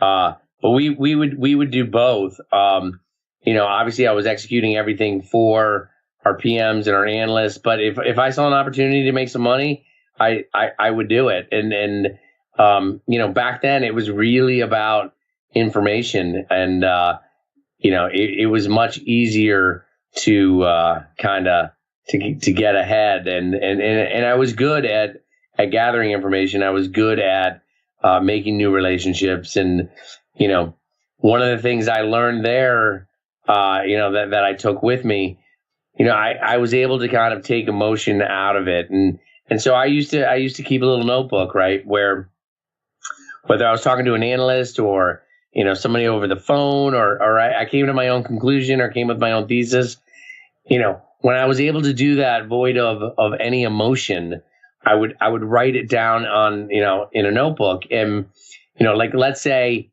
I'm just giving a random example, but, let's say I was talking to one of my analysts and he was like, oh man, if Apple was ever trading at, 200, I would pack up the truck and, because of A, B, and C, this is why I would buy it. And then, sure enough, 2, 3, 4 months later, for whatever reason, Apple would be trading at that level. And I would go into his office and I would say, hey, has anything changed fundamentally? And they're like, no, but, the market's getting killed and the market's off and we can't buy it now. And I'd be like, fuck that. I'm like, we're buying it. And what I found was that most people that I was working with couldn't remove emotion. And so I would try to gather information that had no emotion attached to it. And if I could sign off and figure out that, all right, the story hasn't changed and everything is still the same, they just don't like the current market environment, like that would be a huge buy for me. And so, I very early on, I learned that if you can take emotion out, you become a much, much better trader. So what were some of your greatest trades? Like you said, during that time when you were at Galleon, your biggest edge was the information that you could get hold of. And this wasn't just information that was coming from your analysts internally. What was some of the best information that you got externally that led to your greatest trades? My first big trade, I got a phone call from at the time it was a small boutique called Leering Swan, and a headline hit the tape, and my sales trader called me and said, generic, they're going to discontinue generic Prozac. And so I was like, okay, whatever, shearing plow, generic Prozac, not a big deal. And I kind of dismissed it. And then I got a call again, and my sales trader was like, no, they're like, not, the trade isn't shearing plow, the trade is Sepulchre. And so then I started kind of doing a little bit of work. And so it was a derivative play of what the news was. But at the time, and I'm making the number up because I don't remember, but, Sepulchre's earnings 2 or 3 years out was like 80% based off of this generic Prozac. And the stock at the time was trading, I forget, but it was probably like $120. It was probably trading like, I don't know, 15 or 16 times 2002 or 2003 earnings. And, not that the stock was zero, but it was going to get dramatically cut. And so I just went out there and I just started buying puts. And at the time it was scary because it was a bull market. And, I was just buying 500 puts at a clip, and the stock went from, I don't know, like 120 to 90. And I was still buying puts. And so at the time, I think I had a few 100,000 or, equivalent to a few 100,000 shares short of Sepulchre. And, it was $5 below my cost basis. And, so I made a quick $1 million in like 20 minutes. And that was kind of my first big trade where I was like, oh, maybe I can do this, and then, a few years later I was at Argus and it started off as a simple conversation, but my med tech analyst told me about this new trend that was happening. He said, hey, he goes, hospitals are no longer hiring nurses. They're using these staffing companies. And I was like, okay. And he's like, yeah, he goes, he's like, it's the numbers just, keep coming in. He's like, it's a big trend. And so I started to look into it and I started to ask questions, and these staffing companies they were ridiculous to trade. Like, I'm talking like 80,000 shares a day, but I was like, screw it. I'm like, let's go for it. And I bought a slew of names, and, this took much longer. It was more of like a, 3 to 6 week trade. And I just wanted to get my positions in before they reported. And, this is another, and I don't even know if it's a trick or the trade or whatever. But once I got my positions in, I mean, this isn't Einstein, but once I got my positions in and I got the solid research and evidence to back it up from my analysts, I started to share the story with guys that I liked. I didn't cast a wide net because I wanted other people to make money, right? If you tell 50 guys the same story, guess what? Nobody makes money. They all, none of them owe you a favor. So, I started to share with a couple of guys saying, hey, look, I'm long these names. This is what's going to happen when they report. And, you might want to get in. And so the stock started to move up before they reported. Once a couple of my friends were in the trade, then I shared it with somebody on the sell side, and they were like, holy shit, this is great. And as they were reporting, they were upgrading, the entire sector and all of the stocks. And it was just kind of like this perfect storm. So, I identified the trade. I did the work, got the positions in. Then I shared it with a couple of people that I wanted to look good. And then I shared it with somebody on the sell side. And then it hit. And so it ended up being a home run all the way around because I made a ton of money. I had 2 or 3 other buy-siders who now wanted to help me because they made a shitload of money on the trade. I got a guy on the sell side who thinks I made him look like a hero because he was ahead of the street on the call. And the whole time I'm selling my stock on that day. So it was a big trade. Yeah. Wow. Sorry for rambling. No, that was awesome. I appreciate it. Now, for us outside of the hedge fund world, do you just want to explain the mechanics of buy side and sell side and sort of how they operate together? Sure. So in the simplest terms, the buy side is the client. So, if you're sitting there in your underwear trading your, E-Trade account, you're considered the buy side. It has nothing to do with buying. It just means you are a client of the sell side. So the sell side is any broker who is in the business of customer facilitation, and they execute your orders. So if you're on the buy side, you're buying, you're selling, you're trading, you're doing whatever you want to do, and the people on the sell side, whether it's Goldman Sachs or Morgan Stanley or some tier 4 broker, they are facilitating your orders. They're providing research. They're sometimes housing your portfolio. And the idea is, the sell side helps the buy side, and the buy side pays the sell side commissions. Okay. So in your position as a hedge fund manager, the sell side were very keen to get your business, correct? Very. Okay. So how did they try and get your business? Like, talk to us a little bit about the social aspect, the wining and dining that goes on. Right. Some of that, I mean, and I'll preface it by saying some of this has gone away, but a lot of it is still very valid and present.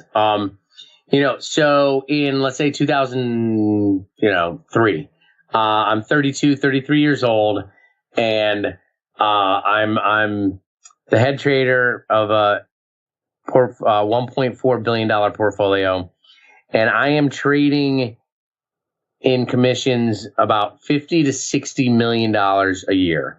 So every single person on the sell side wants a piece of that $50 to $60 million. And of course, you pay your Goldman Sachs and Morgan Stanley, you pay those guys, $2-3 million a year, but $50-60 million goes a long way. And so basically people would be wanting to either give me great information, proprietary information, trading ideas, providing research, and just making my job as easy as possible. Because when I had, 1 million shares of Johnny John to buy, they wanted me to call them. And then on the other side of that, they had unlimited expense accounts. So I could legitimately go out to dinner every single night of my life for 50 years, and it never would have ended. Any restaurant, any bar, any sporting event. I've been flown to Super Bowls on private jets. I've been taken to Sundance Film Festival. I've been offered surf camp in Costa Rica. I've been flown to Cancun. I mean, you name it, it was offered to me. And the idea was, and there's so much truth to this, you take me to dinner, we have a good time, whether that leads into, us scoring drugs or going to a strip club or getting hookers, or maybe it's just a good old fashioned, get fucked up night at the bar. Well, during that time, you're bonding, and hopefully a friendship or something is developing and cultivating, and they're hoping that, if they spend 10 grand on you, a couple nights a year, that's worth $1 million in commissions. And so, obviously you do the math. That's 10 grand well spent, right? A lot of that has changed in terms of just the ability for a hedge fund guy or a buy side guy to pay whoever they want. So a lot of funds do now have what's called a list, and so certain brokers or all brokers need to be on the research list. So back then I could pay a friend of mine who had his own broker dealer on the floor and maybe was trading out of his apartment. I could get away with doing $200,000 a year with him. These days, most places have to get every broker approved. But they kind of came down on expense accounts, and the way they worked around it these days is, if let's say you're at a tier 4, tier 5 broker, and you want to do a lot of business with an account, you'll still take them out and you'll still spend all of that money. You just don't run it through your credit card. And so you take the hit personally. You'll spend 20 grand on an account over the year. But if they're paying you, $400,000 in commissions, it's a huge win. So, very often, whether you're at a bulge bracket firm or at a lower tier firm, they'll do a lot of this entertaining off the books. So there's no paper trail, but the commissions are still there. Right. Okay. So it gets a bit shady. Yeah. So you said that if you wanted to, you could go out for dinner every single night of your life for 50 years. How often were you going out and socializing with the sell side? When I was single, all the time. But I mean, it got to the point where I was just like, if I had one more steak dinner or if I had one more martini, I was gonna explode. And so, I mean, it got to the point where I would just say, people would call me up and they say, Turney, they're like, I have to take you out, or I'm going to get in trouble with my boss or whatever. And I said, dude, take your girlfriend out for a nice dinner and put my name on the receipt. I'm like, I don't want to go out. And they'd be like, no, I need. And I said, and I'd be like, all right, I'll trade 200,000 shares with you right now if you don't ask me to go out with you again. And they'd be like, okay. And then I'd be like, all right, buy 200 SPYs. It was truly unlimited. I would say from, obviously, September 11th, didn't change the game, but it shifted people's focus for a short period. But from 98 to 2008, it was pretty unlimited. So tell us a little bit about how this led to a lot of partying, a drug habit, alcoholism. Is that a word? Yeah, I think so. Yeah. How did that kind of come about? Obviously, it was a flow-on effect from so much sort of partying and socializing. Tell us about how that got a little bit out of hand. It's interesting because one of my best skill sets, or one of the things that allowed me to be successful, was my ability to socialize, to be out at night. When the office lights went out and the city lights came on, like that's when I really shined. And And that's what helped me get to the top. And it also ended up being kind of my biggest detriment also.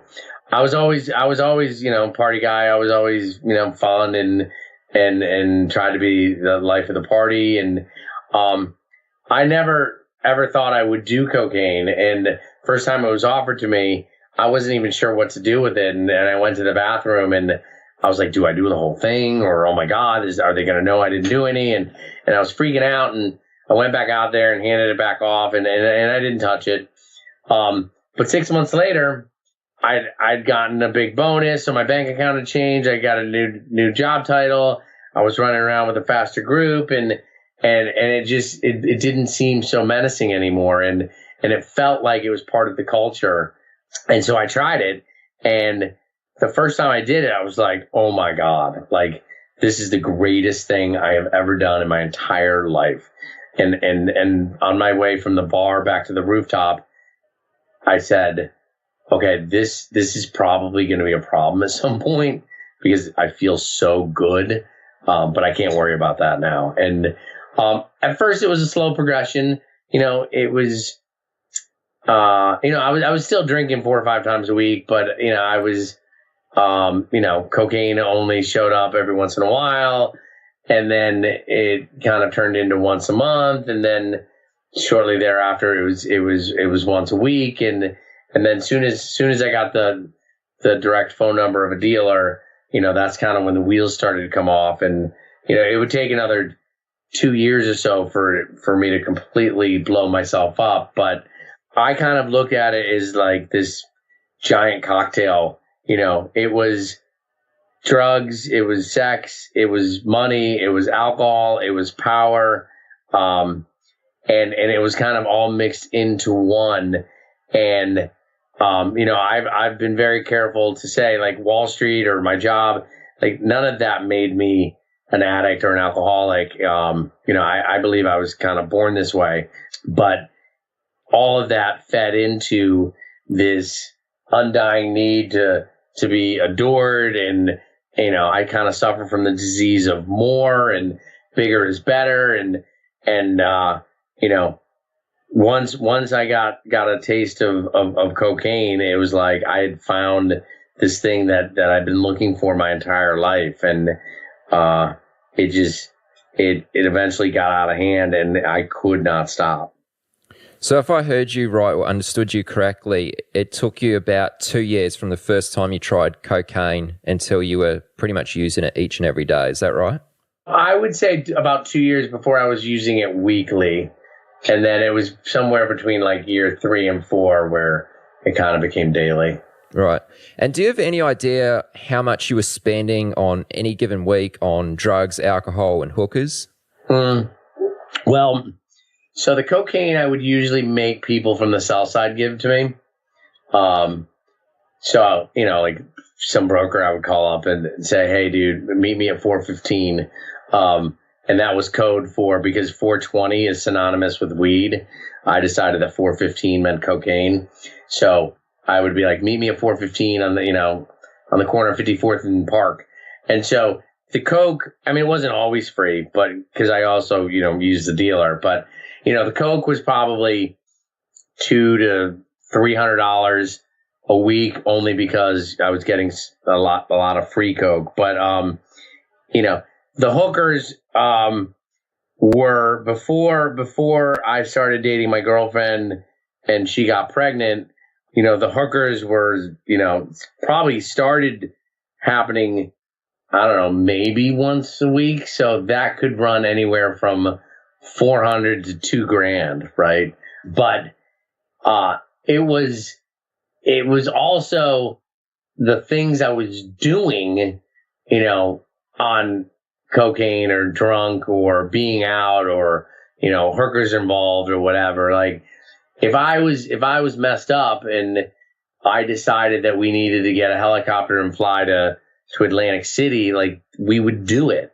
So it was the grandiosity of being on cocaine where I probably spent the most money.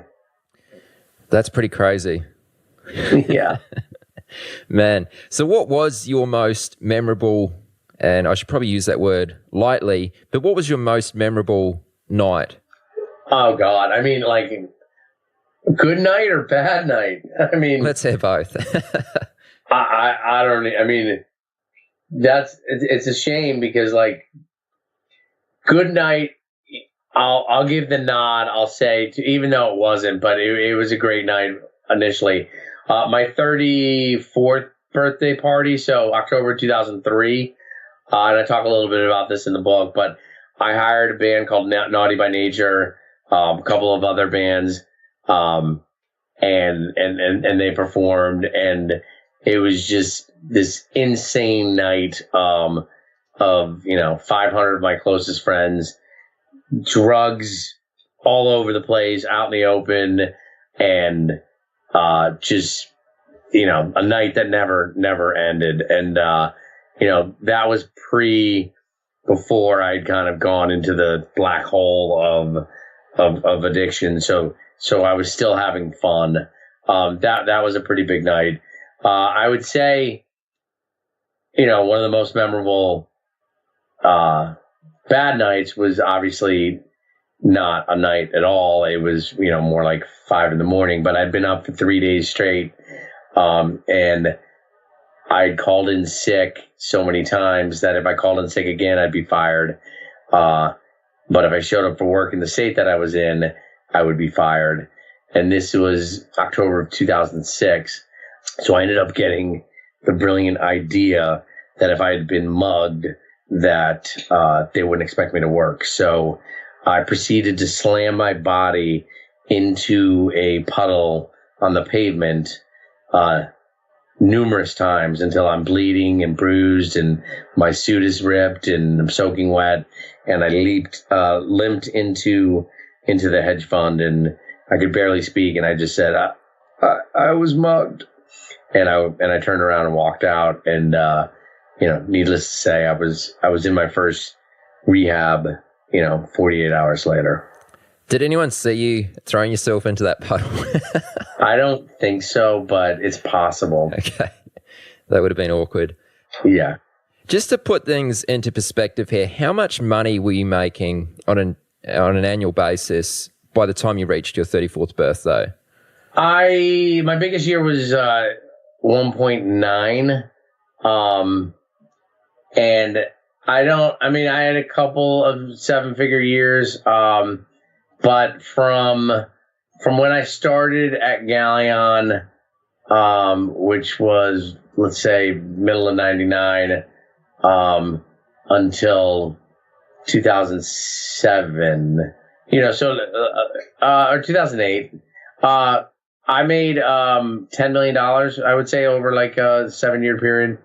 How much of that would you say was your salary, and how much of that was bonuses? I mean, for the most part, it was bonus. But when I went over to Argus, and then I went to rehab and came back and I went to jail Berkowitz, which is Jim Cramer's old fund, I negotiated a percentage of the profits. So as long as we didn't even have to make money. Like one year, when we were over $1 billion, the management fee alone paid me, I don't know, $600,000-$700,000 just from my percentage. So I call it a bonus, but I negotiated, a minimum percentage of the profits. And one interesting thing that we were doing over at Argus, which I thought was good. So I had a fixed percent of something like, I think 6% or something, by the time I left, but we would have what was known as a jump ball. And so there was always 15%, maybe 10, 15% of the bonus pool that was up for grabs. But, sometimes that bonus pool was $5 million. And so anyone in the firm could get, part of that. And so, that would make people, work harder and try to get more than what their percentage was. Sure. Now, leading this type of lifestyle, did this ever cloud your judgment at work? Like, you have like you said there, you're controlling large amounts of money, like billions of dollars. How were you able to perform at work? Without a doubt, it clouded my day. I mean, I went from kind of being the golden boy to, almost having to go to rehab whether I wanted to or not. But I would start making mistakes and, just careless stuff or being hungover. I don't care how smart you are. If you're hungover, you're less likely to pay attention and you're not going to pick up as many lights, or you're not going to send out as many emails, or, you're not going to be capable, and you're not going to be operating at 100%. And so, near the end, like I was telling you before about 2005 and 2006, I was averaging, playing, I would call it, playing through, meaning that I never slept. And I was doing that at least once a week for a good 2 years there, so showing up to work at 6:30 or 7 in the morning on zero sleep, still coming down from cocaine. I don't care who you are, it's going to affect your work. So why were you not sleeping? Is it because you were just partying too much? Had you taken too many drugs and actually couldn't sleep, or? Couldn't sleep.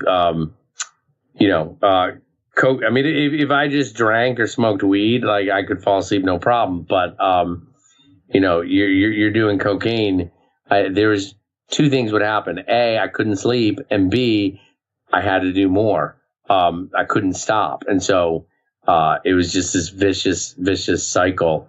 I was down in Miami once, and I was hanging out with this, kingpin drug dealer from Miami, and he was like, "Oh, you from New York?" And I'm like, "Yeah." He goes, "New York, the city you can't sleep." Or no, he's like, "New York, the city that never sleeps." And I was like, yeah. And he goes, "Miami." He goes, "We're the city that can't sleep." And I was like, "Yeah, I get it." So I'm just curious, when you're on cocaine, how long does the buzz or the high actually last for?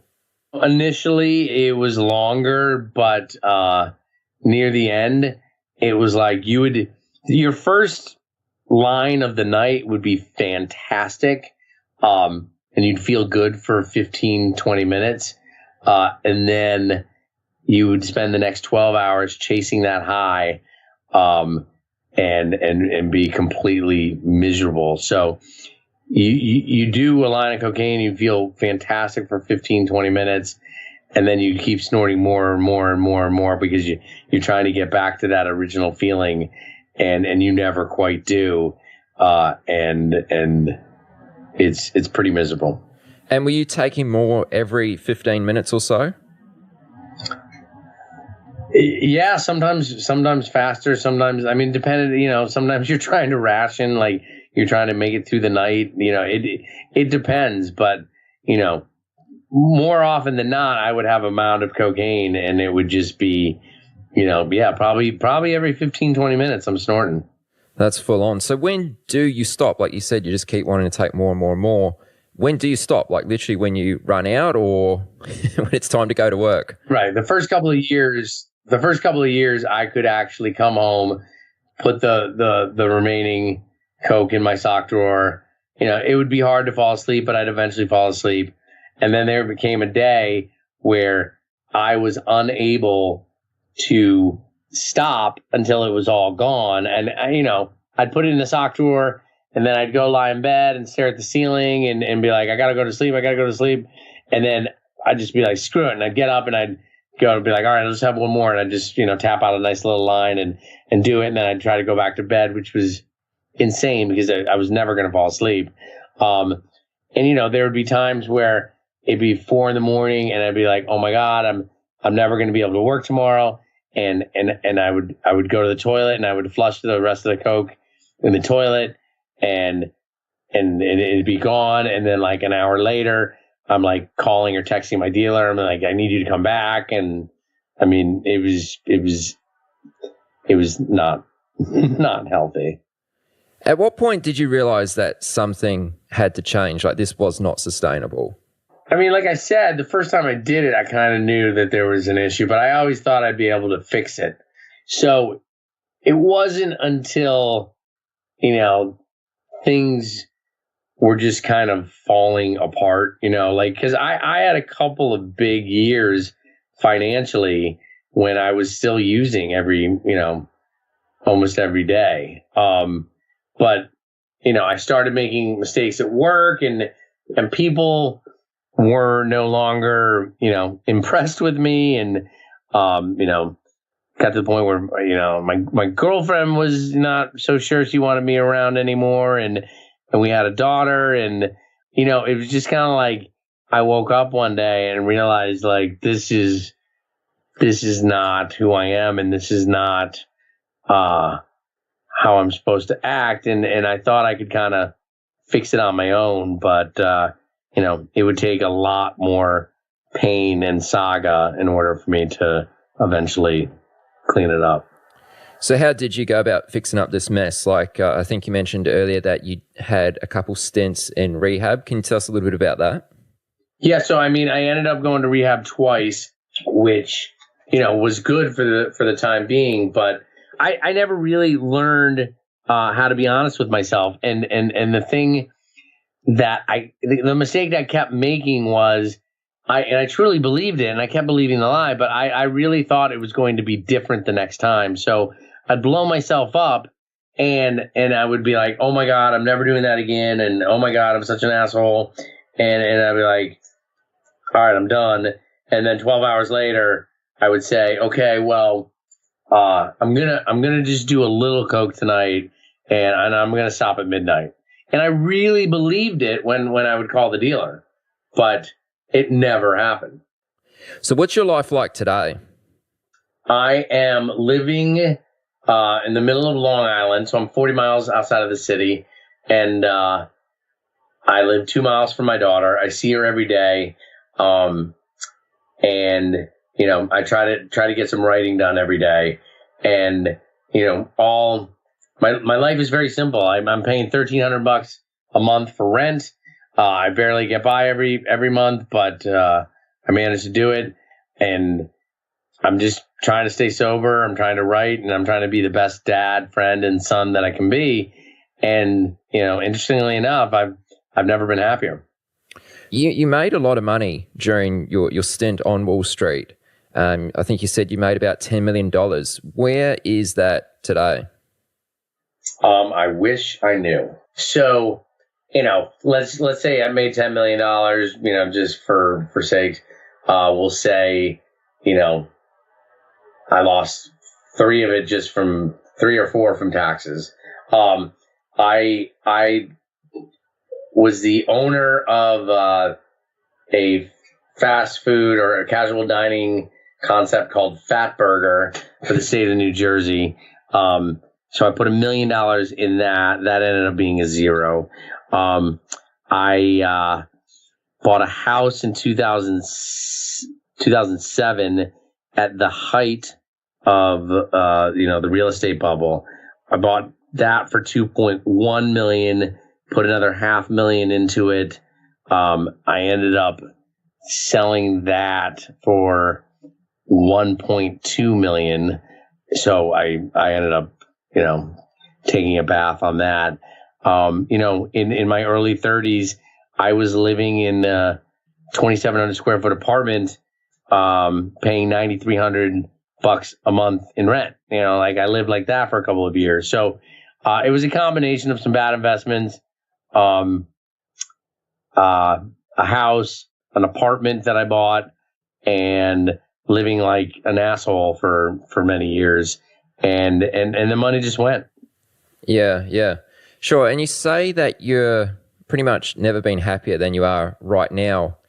Why do you say that? I mean, because I presume that when you were living in this New York apartment and living life big, you must have thought that was happiness at the time. Were you ever content with where you were? No. So that's one of the things. I was never content. When I was at Morgan Stanley making $22,000 a year, I would say to my friends at the bar, if I could just make $50,000 a year, then all of my problems would be solved. And when I made $2 million, literally I said out of my own mouth, if I could just make $3 million a year, all of my problems would be solved. So that was never going to end. And so there was a moment back, after I'd left the business where, I'd kind of gotten my life back together and I still wasn't happy. And so I ended up going to the computer and I searched what the pursuit of happiness meant back in 1776 when they wrote the Declaration of Independence. And what I learned was that happiness used to mean courage and integrity and honor. And it was about how you lived your life. And I was like, when I read that, I was like, what? Because I always thought happiness was pleasure and material things and stuff like that. And so on that day, I was like, you know what? I don't even want to be happy. I was like, screw it. And I kind of just said, I just want to live a good life. Like I want to be a good person. And once I made that shift, so I went from a guy who wanted to live the good life to a guy who wants to live a good life. That's when it all clicked for me. And that's when I became happy. Yeah. So I think a lot of people listening to this right now, and maybe even myself a little bit, we understand exactly what you're saying, but are you only able to say that and actually believe it because you have experienced it, because you've had that life experience? Yeah. I used to say, I would say any asshole who says money can't buy happiness never had any money. Like that was my frame of mind, and I truly believed it.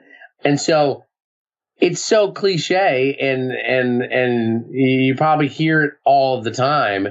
So it's a difficult concept to grasp unless you get it, because and I'm not pointing the finger at anyone, but like no one wants to look in the mirror and say, hey, I could be doing more, or if only I had these things, my life would be so much easier. Because you know what? It's true. Money will make your life easier in a lot of respects. So it's hard to look beyond that. But I wouldn't have been capable of doing it without experiencing it myself. And like another thing that I sometimes talk about when I give talks, I inherently believe that most people are good, right? Most people have good intentions, but if you ask people to look at, okay, where's the line of your intentions and where's the line of your actions? The closer those two lines are together, the more successful and the more, I guess, good, or, however you want to phrase it, the closer those lines are together, intentions and actions, the better results you're going to get, just whether it's as a business person or just as a human being. And so one thing I try to do is I always try to line up my intentions with my actions. And when I do that, I feel much better about myself and I'm happy and I'm in a good mood. Yeah, I think that's a clever way of looking at it. And, this is quite a complex sort of subject or thing to try and get right in your head, because, in some ways not being content is a good thing because it causes the competitive spirit to keep driving forward.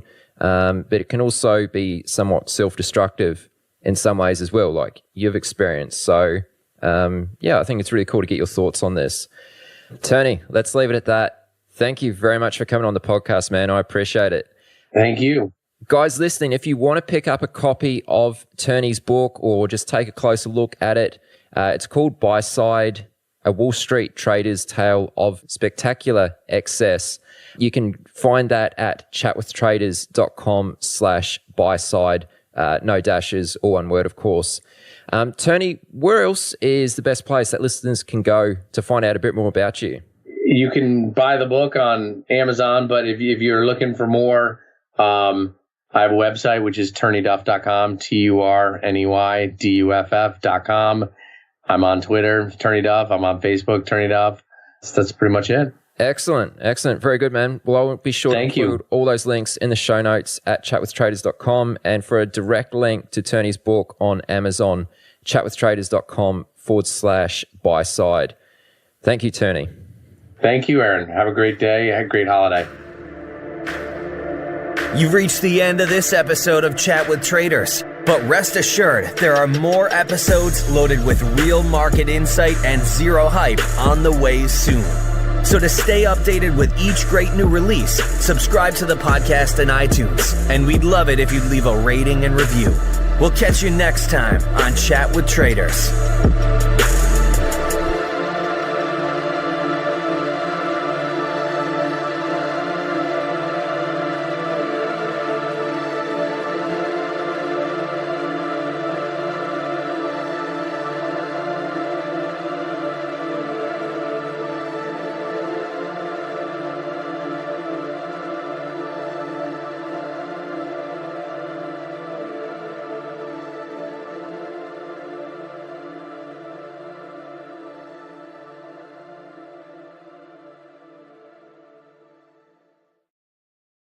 What would your trading look like if capital wasn't the constraint? That's the reality for most traders. It's not skill holding them back, it's size. Trade the Pool changes that. Step into the U.S. equity markets with up to $200,000 in buying power without committing your own capital. Full access to stocks and ETFs, long or short, executed with the precision and freedom serious traders expect. Your performance is measured by one standard: disciplined risk management and consistent execution. Meet that standard and you operate at scale. No subscriptions, no ongoing obligations, just a clear path forward. For those ready to trade beyond limitations, with only on net. On this episode, I had an incredible chat with the great Anthony Saliba.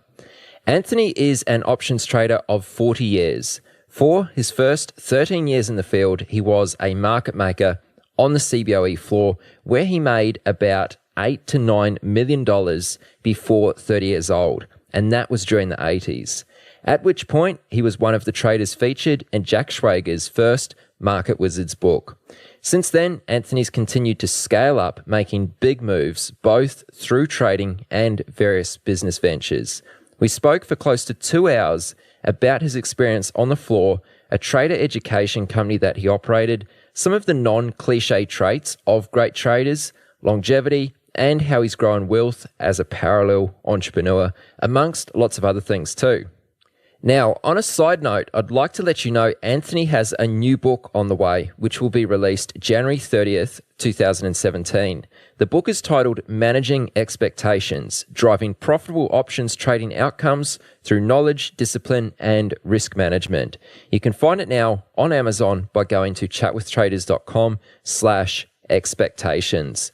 And Tony has actually offered to give away 5 signed copies too. To enter, simply go to chatwithtraders.com/Tony and follow the prompts. Please note this giveaway will close 24th of January 2017. Again, that link is chatwithtraders.com/Tony, TONY, to enter the giveaway.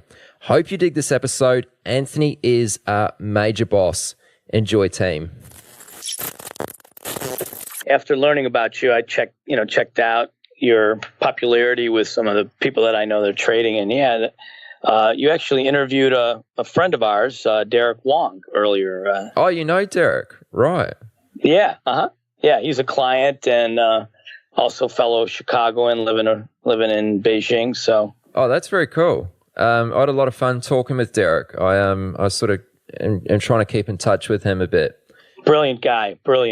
Yeah, really awesome guy to have on the podcast as well. I mean, he's someone who has pretty much zero presence online. I just, the only way I found out about him is I have a Facebook group for Chat with Traders, and he just happens to be in the Facebook group. And so I kind of came across him that way, and we got talking, and I was like, I'd love to have you come on the podcast. So otherwise I probably would have never heard of him. But yeah, very smart guy. So how do you know him? From Chicago? Well, no.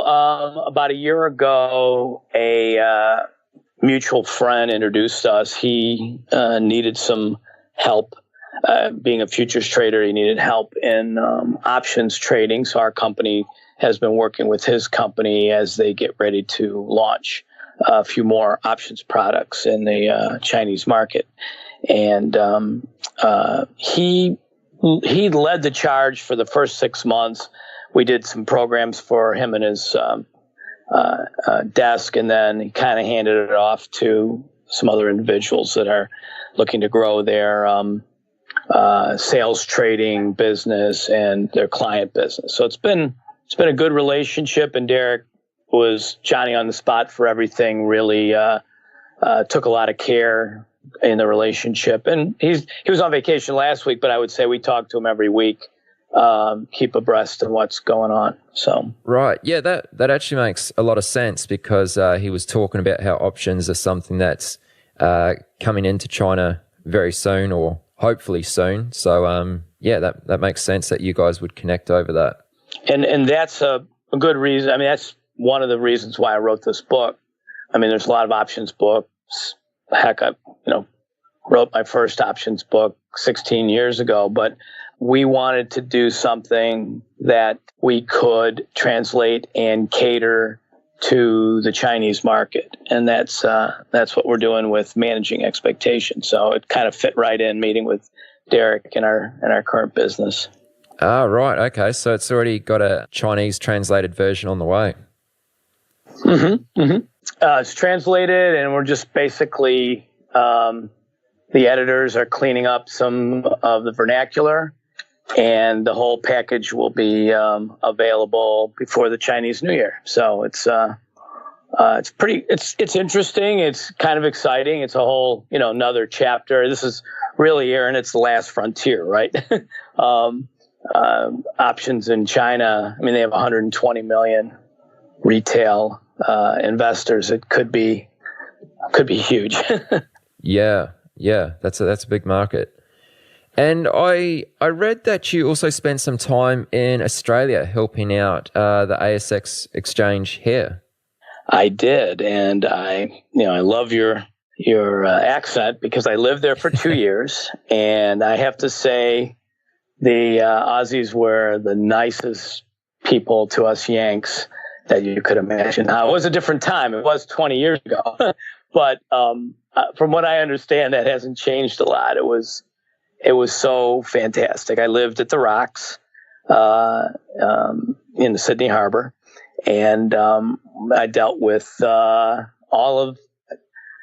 exchange and all of the market making groups, the banks, and a couple of the groups that were independent market makers, and literally was on the floor, walked on the floor, and turned out the lights the last day of floor trading in 1997. It was January of 1998. Okay. So what exactly were you helping out with? Well, at the time, OM, Options Markets of Sweden, had one of two electronic options exchanges, the other one being DTB, which turned into Eurex. And I was partnered with OM. Are you familiar with ORC Systems? I've heard the name. That's about as far as it goes, though. It's a Swedish company that is a professional trader, expert trader system that helps market makers, and they've evolved over the years to have algorithmic bots. And I was part owner of Research and Trade, which is the company that sold ORC. So what we were doing in Sydney was readying the exchange. The head of operations of the exchange had brought us in to help deal with the floor brokers and the market makers, and explain to them the transition from outcry to screen-based trading. We worked with them to develop rules that were fair for market makers, with quoting times and quote requests, quantities, and how, everybody was at risk of losing their job. It was the first onset of automation. And what we did was we helped with a fair and orderly transition. And then we also were installing our systems, which became the front end system for the marketplace, with the vast majority, if not, I think the only ones that didn't use us were UBS. They had their own, but everybody else used our systems. And I camped out there from like July of 96 to February or thereabouts, or March of 98. And I was a global commuter from my home in Milan to my apartment in Sydney, back over to my house in Chicago. Was ping pong balling all over the place as these electronic markets launched. And me and my company were helping Italy and Spain and Kuala Lumpur and Hong Kong and Sydney all make the transition to screen-based trading. Well, some had no options at all, but in the case of Sydney and Hong Kong, they had outcry and they needed a transition. But the people in Sydney at the ASX were the only ones that really gave us a lot of credit for helping them. They were wonderful. And some years later, maybe even 10 years later, there was a conference in the US, an OIC conference. And a young lady from ASX was on a panel with other leads, other CEOs and COOs of exchanges. And when I got to her, they said, well, what do you attribute the success of transition from outcry to screen-based trading? And she said my name. She said, because Tony Saliba was there to help hold our hand and make the transition a smooth one for everybody. And I almost fainted. She didn't even know I was there. And basically, my guys were my staff was with me, and they were like, wow, that's pretty cool. But yeah, we left it all out on the field, Aaron. We wanted to make, options are in our blood. We believe in it as a great product. And we helped with the understanding of these guys who were scared, men and women who were scared about their jobs and how to transition from outcry to screen-based trading, and then also taught them how to use our systems, modified them for their basic, localization needs. And we've been doing that for 20 years. Excellent. Well, let's go back a little further than 20 years, maybe another 20 years past that. Tell us about how you got started in trading. Like, you got into trading right out of college. Why trading of all things? Well, actually, I started out as a stockbroker right out of college, just because I didn't really know. I had a finance degree, a business degree from university, and I was offered a job to be a stockbroker. And keep in mind, this was the era of Jimmy Carter and the stagflation, the malaise of super high interest rates and super high inflation. And being a young 21-year-old assistant stockbroker was living hell. Nobody wanted to talk to you. I was in Indianapolis, heartland of the country, and most of these people were farmers or manufacturing families, and they didn't think a kid right out of school was going to help them with their investments. So I took to reading about options, which were only about 4 years old at the time. And I started following the options market. And keep in mind, back then, you would get your quotes the next day. Closing prices would come in the newspaper, unless you called your brokerage company after the close and ask them, you get 5 names. They'd go look up for you, where IBM, General Motors, U.S. Steel, whatever, closed. So the youngest guy in the office, which at the time was me, had to stay late and take these calls as people would, come home from work hour after the market closed and want to know where their stocks and bonds finished. And one day I spoke to a young man who sounded a lot like me, had the same accent, happened to grow up in my own neighborhood, which I didn't know him. And his dad he was in school in Indiana, and his dad had given him a bunch of money to invest in Bally, which was a pinball machine company at the time. They also then ended up getting into fitness, which is what they're mostly known for. And Bally was a big mover, Aaron. I mean, it had huge volatility and would have intraday swings of 10 or 15%. They were perfect for options, and they had options dually listed between Chicago and New York. So I struck up a conversation with this young man, and he said, "Oh, it seems that you know what you're talking about." So he was calling for a quote, but he really didn't have an account with us. So he opened an account, and I started using what I had learned trading, as a retail customer in his account for him. And after about 3 or 4 months, I had doubled their money. And he said, "You got to get up here to Chicago and let's see what we can do." So I talked him into giving me a shot on the floor. And in the meantime, while I was getting ready to trade on the floor, I met a guy that I caddied for a few years earlier when I was in high school. And he was on the floor of the Chicago Board Options Exchange. And he said, "Hey, I really would like a guy like you to help me out and show me what's going on." And then I had to make a decision between going with the first group or this gentleman. And the first group had started putting a legal contract together with a lot of caveats, and I was going to be more of an employee to them.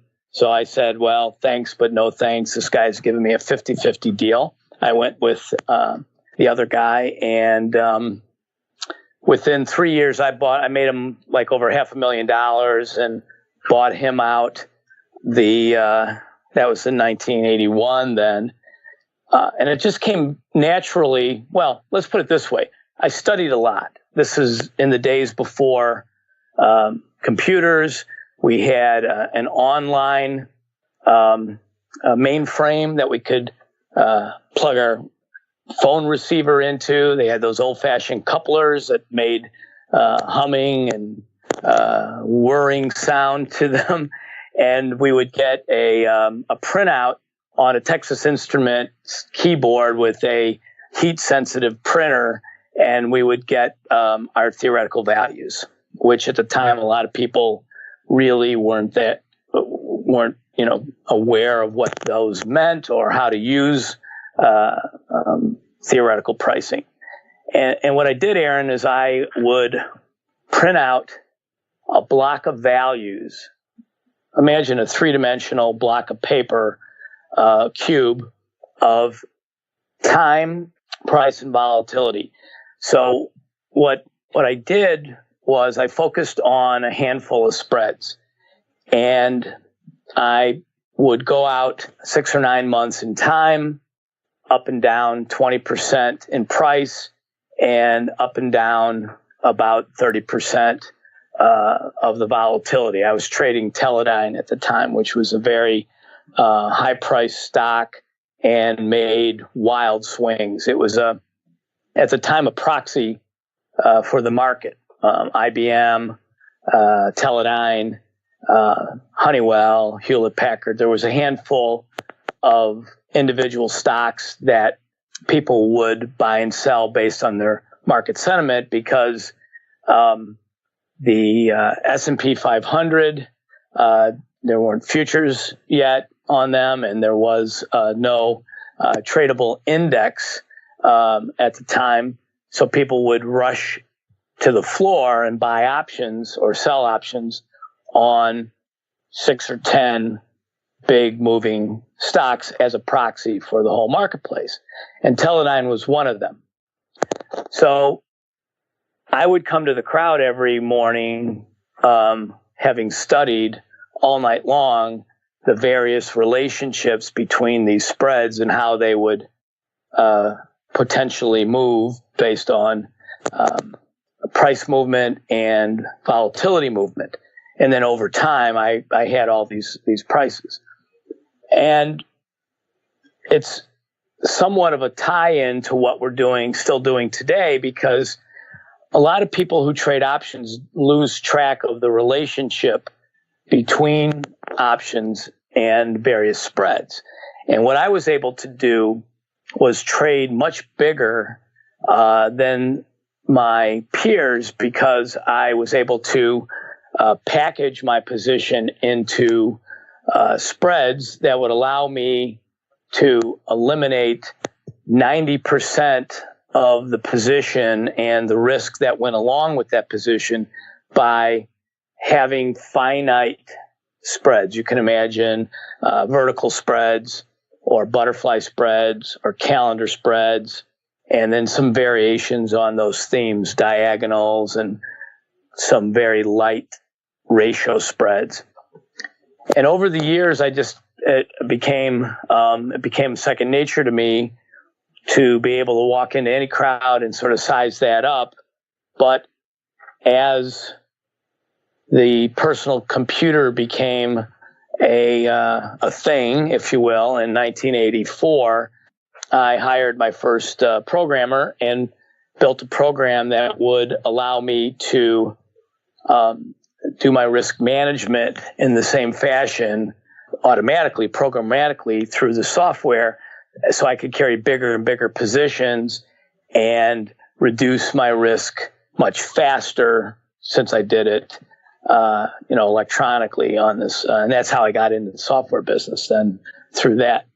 So I was on the floor for like 13 years, throwing them around with the guys. Yeah, well, let's flesh that out a little more. Now, just going back towards the start of your response there, you said that you made about $500,000 within the space of 2 or 3 years. If I understand correctly, it wasn't always smooth sailing for you right in that early stage, though. I think you actually came very close to losing all of your money. Can you tell us a little bit about what happened then? Well, you're absolutely right. I glossed over that. When I was a clerk, before I started trading, when I was a clerk, I observed some of the biggest and what I thought best traders were at the time trading around me. And as soon as I got a chance to start trading, I dove headfirst into it, Aaron, and started building a big position. And volatility collapsed on me. And overnight, I lost the bulk of my my capital, which I started out with $50,000, and then I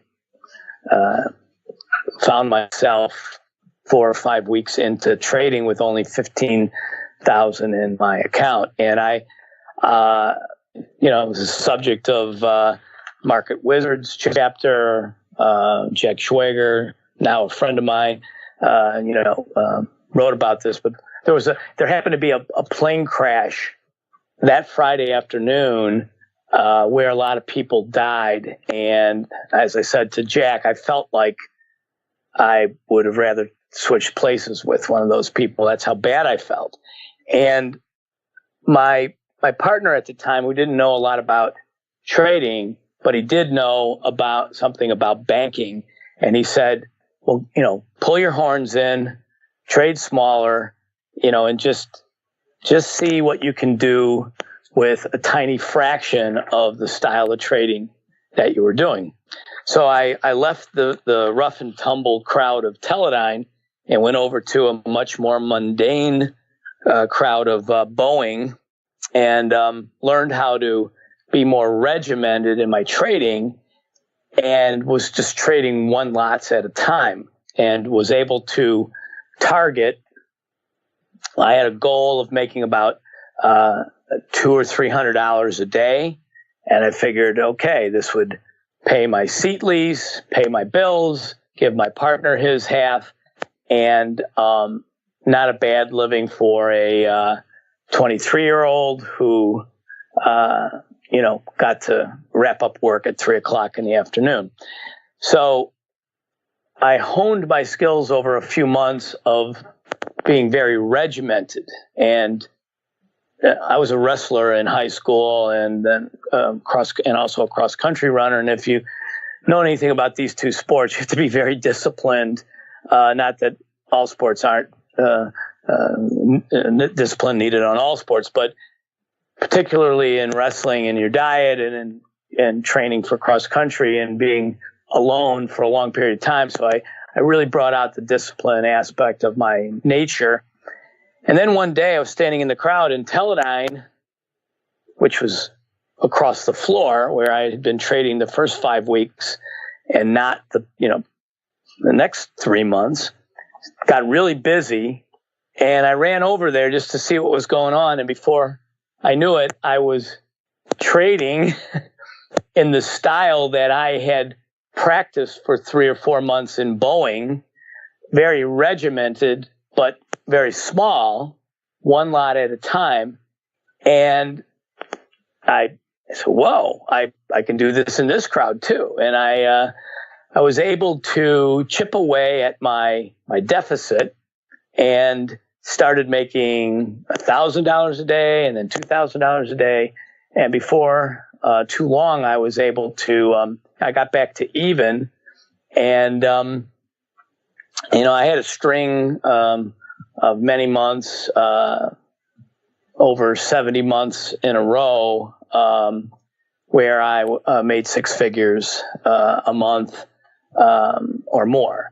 And it was basically from very disciplined, regimented trading, which I think today those who are making money are following similar disciplined techniques.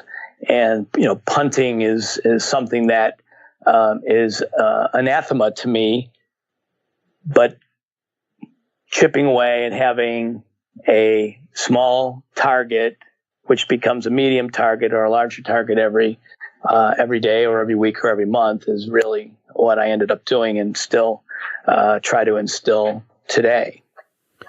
So I just want to go back to what you said earlier about how you would have been happy to put yourself in the position of someone who died in a plane crash. I mean, that's a pretty out there sort of thing to say. Why did you feel so terrible about losing that money? Was the fact that it wasn't entirely your capital?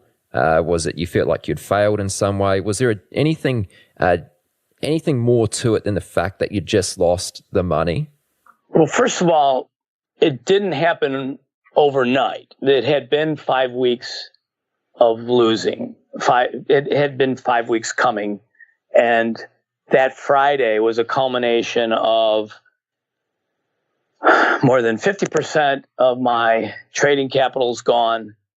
Yes, it was somebody else's money, Aaron. That was a big factor. I felt that I had let him down. I felt that I was a failure.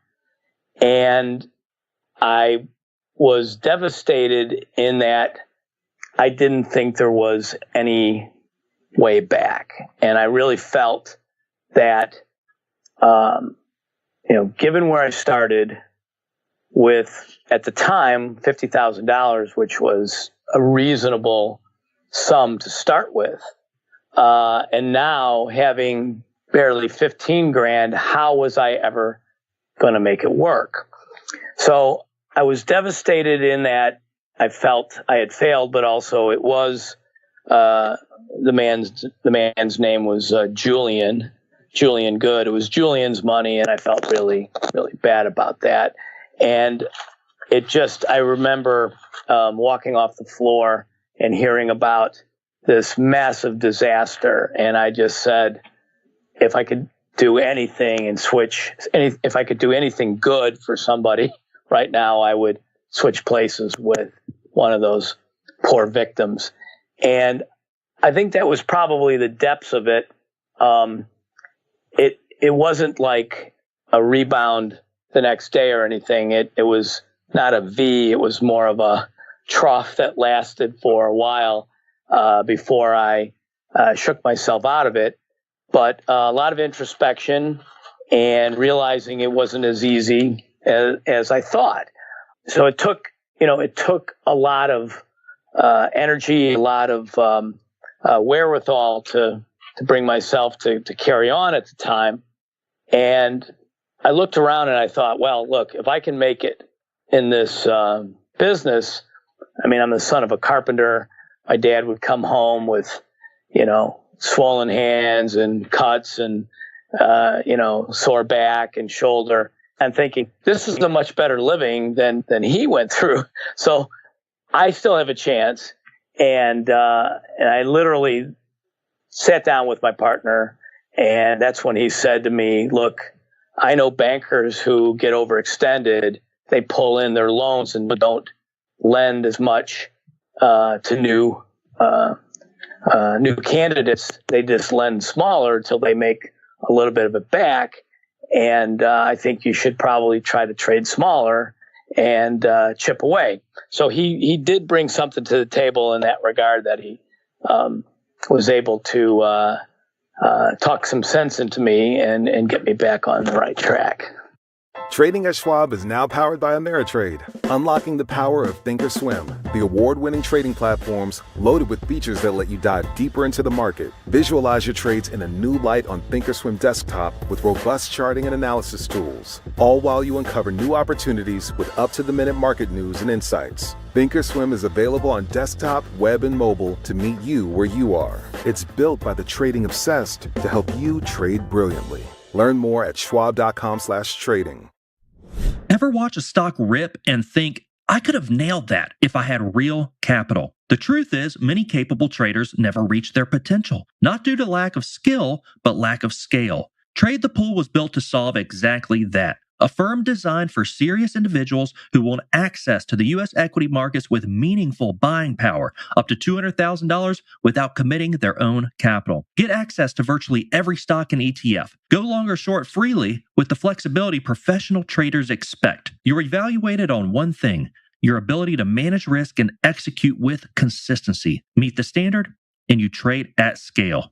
No subscriptions, no ongoing commitments. Whether you're still refining your strategy, a trader with experience who hasn't yet broken through, or a seasoned professional simply looking for more capital, Trade the Pool is built to meet you where you are and take you that next step further. The markets have evolved, access has evolved, now so has the way traders operate within them. Trade the Pool. Now, this was an obvious low in your career. Was there ever another moment comparable to this one? Well, so that was a moment of loathing and despair. But shortly thereafter, about 3 years later, in 1984, there was a event in the stock that I was trading, still Teledyne at the time, where the CEO announced that they were going to buy back some of their stock. And the stock, which was trading at about $180 a share, the target price was $200. So it was only a 10% increase to the current price, but he didn't say how much stock he was going to buy. And what happened, Aaron, was one of the biggest short squeeze scares in the history of the marketplace. I mean, to date, today, back then, it definitely was the biggest short squeeze. And that day, the stock closed at 230. So it rallied 50 points when it really, the tender price was below where the stock closed, because nobody wanted to be short the stock given they weren't sure how much stock this man would take. Well, my position, being a market maker in the crowd, was that I had to manage this massive position, which now was taking on all sorts of different characterizations, given that you had basically two expirations. You had the expiration of the options that the exchange, at the time of quarterly expirations, but you also had this floating expiration based on the tender offer. And that was unknown. And time spreads went inverted, and reversals and conversions switched. And it became a very, very trying time that I had to scramble. I was scared. And what I did was I immediately started using my relationships with various back office people that I knew, and started calling around and looking for stock that I could guarantee would be not taken from me in a tender. Now, the first day, the stock was up 50 points, and people were not certain, what was going to happen. Volatility had exploded. And what I did was in fact, the gentleman who's in the news today, his name is Leon Cooperman, who was the lead analyst for Goldman Sachs at the time. This is 1984, for Teledyne, sought me out. We started having conversations about what we thought the characteristics of the stock might be. And for the next 3 months, I felt like a boxer on the ropes, trying to make sense of the trade that was in this stock, because we did not know how much of the float, how much outstanding shares the CEO would take. And the stock ended up traveling up to $320 a share. So back in 1984, that was just an unheard of move, where the stock almost doubled in 3 months based on a tender offer at 200. So as much as it wasn't despair, as in the previous time some years earlier, this was trying my mettle and being able to defend against an unknown expiration, an unknown path of the stock. All the volatilities had whacked out, and being responsible to make markets in that crowd while all this was going on. So that was a very trying time for me, for sure. Okay, so you didn't lose out on that particular trade, though? Right. It ended up, because I was able to take an unorthodox approach locating stock, which is a commonplace today, but back then no trader actually thought of locating stock and getting guaranteed stock. Because of that, I was able to do very, very well. And I saw plenty of guys around me just get ripped to shreds. There's been over the years, it hasn't always been rosy. I keep forgetting about my flirtatious dalliance with Forex. We listed some options in 85, Aaron, on CBOE. At the time, we had the yen, the Deutschmark, the Swissy, French franc, and Canadian dollar. And I went in there because I was a pioneer, and I would try all the new things and try to help get them started as kind of a way of giving back to the exchange. And trading currency options was nothing like trading equity options. And I had a multi-million-dollar line of credit with the banks, and I figured I was all set up to really do some damage. And first day I went home long premium, and the yen moved like 4% that night. It was huge. It was you can look it up. It was in September of 1985, and there was a readjustment of the currencies, and the yen rallied against the dollar like 4 or 5% one day, maybe even more. And I thought, here I am back spread, and I'm going to clean up. And I had my little Quotrek machine by my bed, and it only showed the underlying because it was basically cash trading, interdealer market.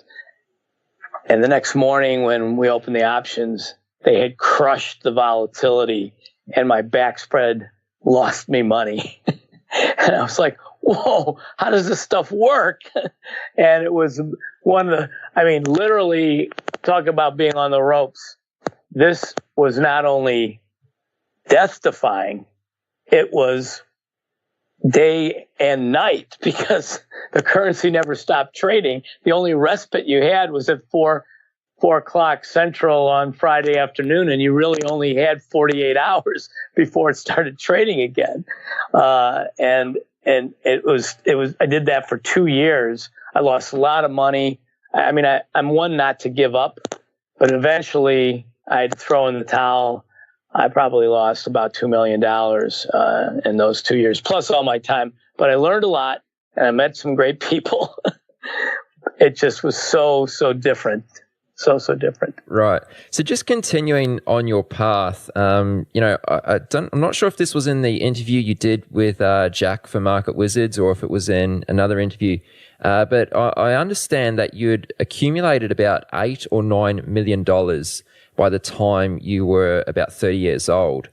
Was this sort of money common amongst floor traders during that area, or were you an exception? I'll answer that question in two different ways. One, I would say that it was hard to say. It's hard to say because we didn't really talk about how well we did. But my situation, which is a very little known story, except for my very close friends and family, I mentioned a minute ago that I like to give back. And, I was basically 30 years old and looked around and said, this is a great place. I love the CBOE, and I wanted to make sure it could continue. So I felt an obligation to do something good for the exchange. And in the year or two earlier, I had signed up for a program that a market maker would go around and do a marketing trip with a staff member.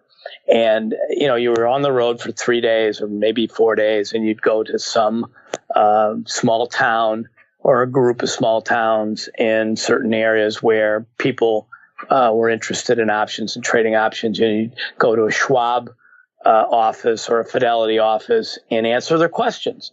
So I had done these kind of things, and I'd also done other quote unquote giving back sort of activities like chairing. I volunteered for all the committees, and I chaired a couple of different committees, and I was one of the individuals on the very original market performance committee. And it was a committee of market makers and brokers to try to bring rules to the exchange so that market makers would act in a way that was healthy for the customer. Okay, better behaviors, all that stuff now has been ensconced in rules and regulations for decades. But I recorded all of these meetings with a little micro cassette, and that's basically the way I operated back in 80, 83, 84. And then in 1987, in August of 1987, I got a call from the marketing department, who I was very close to, and said, there's a writer who wants to do a story about options market maker.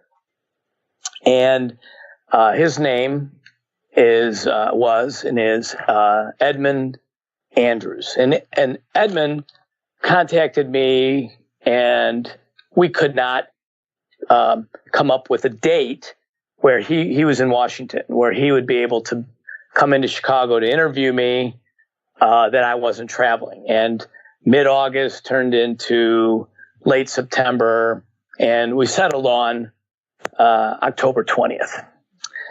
Okay, because I traveled, a lot at the time. Well, and here's the point of the answer to your question. Totally by kismet, this writer, great guy, total sponge of soaking up knowledge and information that was going on, was dropped randomly, just through serendipity, into the eye of a hurricane on the day the market crashed. And he was assigned to follow me around. Okay. And here I was, a market maker at the time in the SPX. And there wasn't very many of us in the crowd at the time. We had just switched to a European style option less than a year earlier. And there were a handful of us trying to breathe life into this institutional product on a retail floor. And I come to work, and somebody said, there's a writer here, his name is Ed Andrews, who says he wants to interview you. And I said, I don't have time for this. The market is collapsing. And instead of rescheduling and being rude to the guy, he said, well, can I just follow you around? And I said, yeah, what the heck? So I got him a visitor's badge, and he stood outside the crowd while I made markets. This was Tuesday after the day of the crash, and watched what happened. Okay. So the answer to your question is, he observed how I did and sort of overheard my staff and I, calculating our P&L. He stayed with me for about 3 days, and it got into his story and became the headlines of the article he wrote. He was just going to do a speculative story, see what kind of magazine would pick it up, and it was on the cover of Success magazine in January of 1988. So it was about 3 months after the crash, and he had put this big opus together. So I was the brunt or subject of a lot of wrath from the exchange, because they didn't want market makers having high profile. They had taken provocative pictures of me, basically just looking like I was having fun, nothing untoward beyond that, but I was enjoying myself, had my feet up and looking, like the cat that ate the canary. And this just sort of spread out around people on the floor and staff that I was making light of a day when a lot of people lost a lot of money, because I was short the market and had these explosion spreads that I would curate and nurture. But I would say most of us didn't talk about how much we made. And to say that I was an outlier or unusual, I don't think so. I mean, I think my peers did well. I mean, I know guys that did better than I did, but then there were also those who had roller coaster rides and didn't hang on to it, that they had made more and given it back and maybe made it again and so on and beyond this, pendulum type or yo-yo type ride. But at the age of 30, so that happened when I was 32, and it was in the midst of the string of profitable months, which had started like in 80, 82, I think. So it was about a 6-year run. And I would say that a lot of guys down on the floor, they made their money in different ways. Some took more risk and made a lot more money. I tried to chip away and make a little bit every day. And then occasionally I would have great days where I would, hit the ball out of the park. And, but there were a lot of people down there though that didn't figure it out either. It was, a casino for some, just people who, wanted to bet odds on where stocks were going to go. And options provided leverage for them more so than trading the stocks themselves. And I think that the younger guys like myself who were trying to make it their career were more serious about it, and probably by the time they were 30 had amassed some reasonable amount of wealth. So that's a long-winded way around answering your question, but I think that it's the most fulsome answer. No, that was a really great answer, and I enjoyed that story about the writer coming and following you around during the crash as well. I mean, it's quite crazy how that turned out for you. You know, during that first, during those 13, I think you said it was 13 years that you were actively trading on the floor. You know, you came in your early 20s up till, around about your 30s. What were some of the turning points, or maybe turning points isn't the right word actually, but major realizations that you had as a young trader? Like, was there anything that kind of clicked with you one day and that just sort of like changed or shaped the way that you traded, shaped your strategy? Was there anything that kind of you observed about markets that changed how you thought about your trading strategy? Does that make sense? Yes. I don't know if there was one defining moment as opposed to a series of moments molding the feelings and opinions of what I was doing and learning more through automation and such. But in the very early days, it was the ability to, in the early days, it was the ability to see the structure differently than a lot of people did. Most people were really focused on either trading the Greeks, which they would be a slave to Delta and Gamma, and some went beyond to Vega. And others might just trade directionally based on technical analysis. Whereas, I looked at the structure of being low cost or no cost spreads and being able to mold that position and have it be very, very easy to understand the risk and not distract me from my trading. I left the floor in 91, and there's a lot of people that came after, didn't get to the floor till after that had fantastic livings. I mean, I maintained a business down there that my brother ran for another 11 years. So, we were heavily involved straight through. But in terms of actually being on the floor and trading those 13 years, I would say that I tried to go into areas that were new. I tried to do things that were a little bit avant-garde, or not the beaten path, if you will.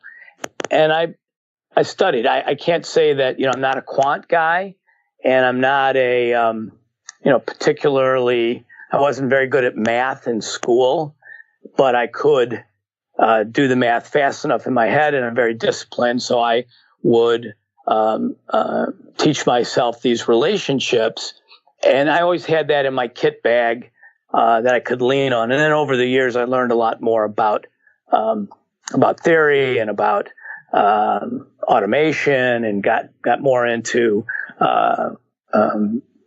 using automation to eliminate a lot of the drag or a lot of the superfluous activities of trading.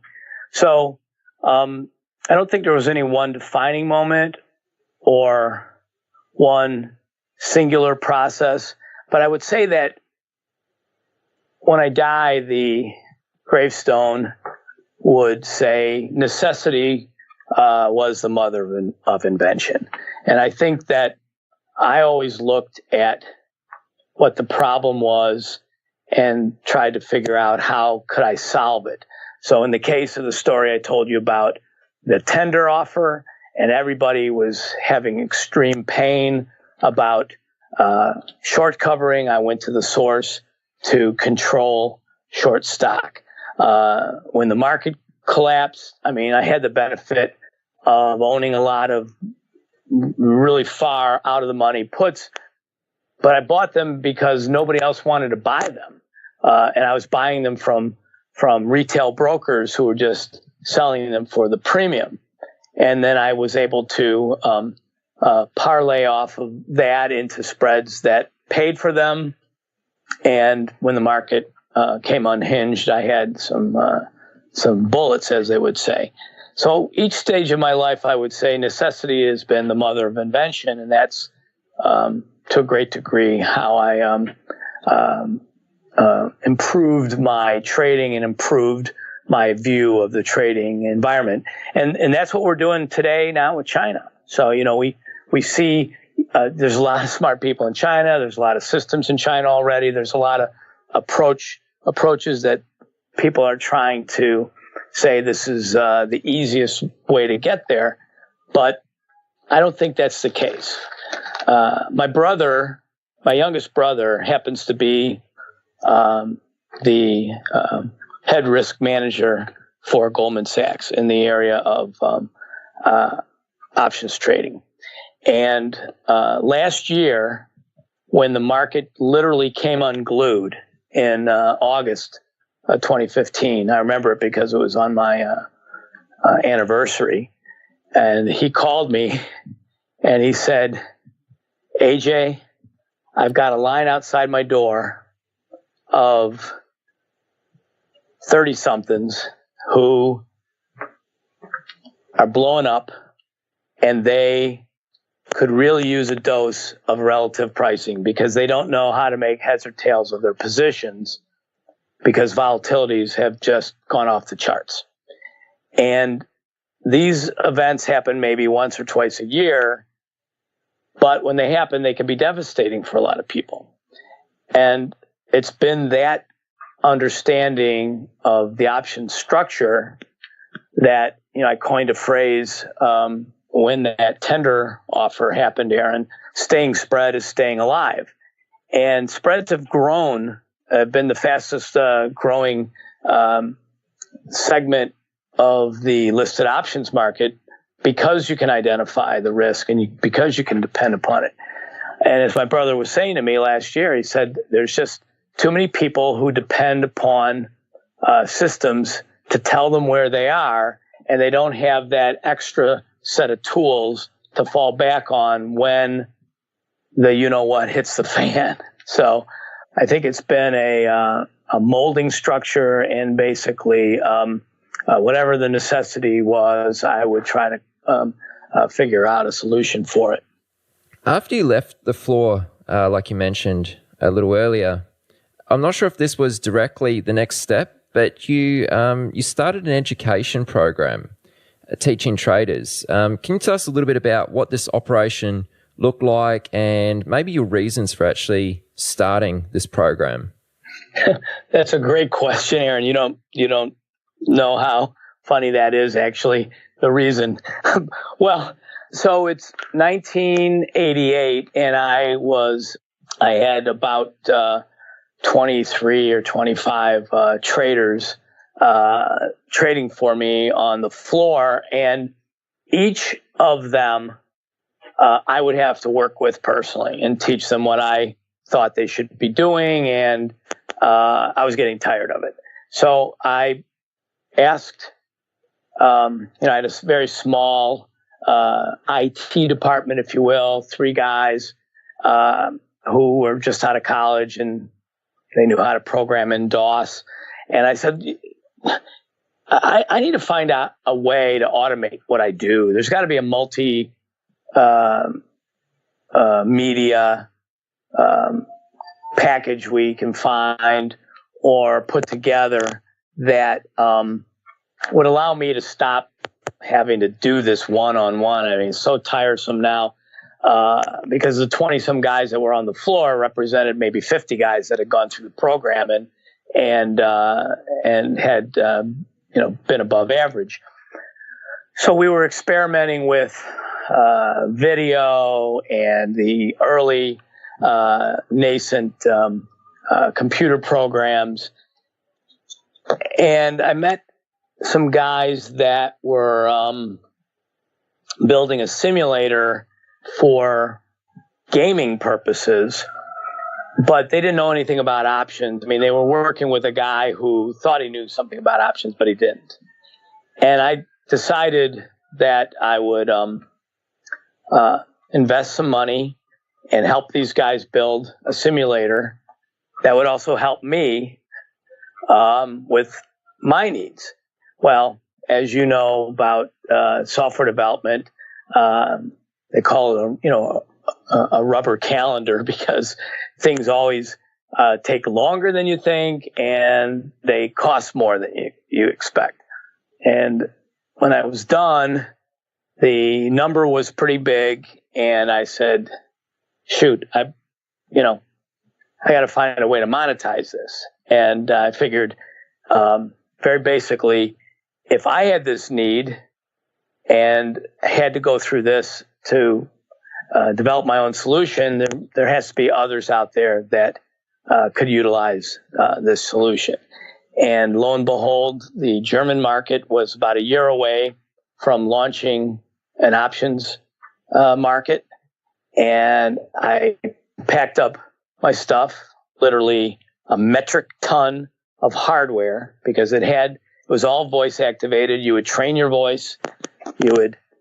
We figured out that there was about 45 words that you could have a full day of trading or a full expiration cycle of trading. And it was basically 45 words or less. Buy, sell, the numbers, done, various things that you would say on the floor. But it ran on the very early stages of Dragon voice recognition software. This is 1989 now. And it had to run on our computers. And by the way, all of Germany was on Unix using Sun systems. And there we are on the Frankfurt tarmac with these giant crates full of computers, steel crates full of computers, bringing them over to Deutsche Bank. And I had spent months working with a gentleman who I had met. He blew out in 1987, but he was a brilliant guy, and he's subsequently gone on to have a great career as a risk manager. He's called the Risk Doctor, Charles Cottle. You might be familiar with his name. And he joined forces with me, and we put together a curriculum around our simulator, and we taught the German market, hundreds of guys, and some women too, back in 1989. It was pretty much a male-dominated business, how to trade. And we delivered to the German market dozens of market makers and dozens of sales traders. And some of those guys are running the desks now, and some of them are actually, a couple of them are on the boards of directors of some of these banks. But we barnstormed from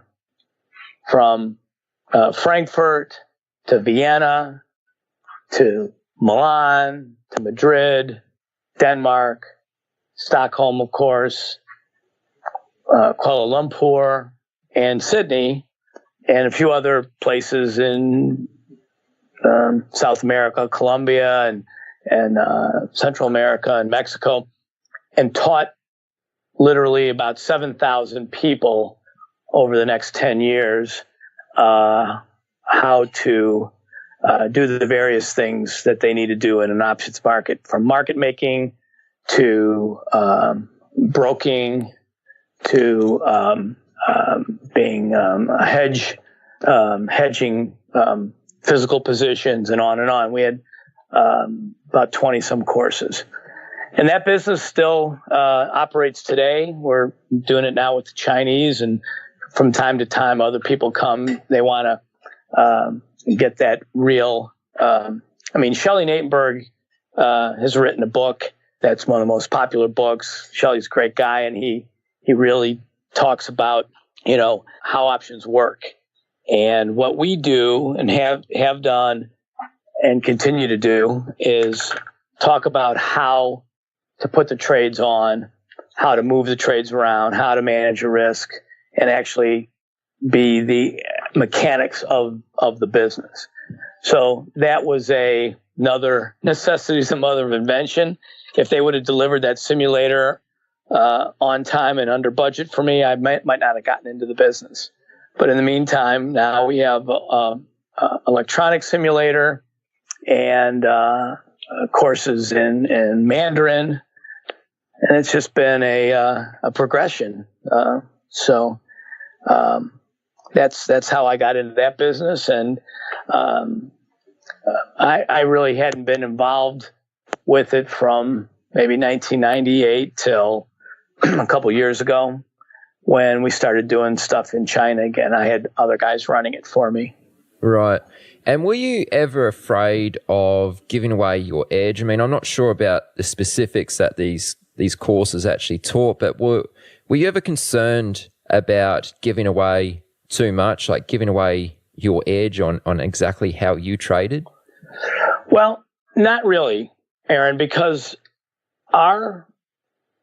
so idea generation comes in different forms, right? And so, if you find a niche or an edge in the marketplace that is fleeting and you don't want to tell people about it because you want to utilize it while it exists for yourself.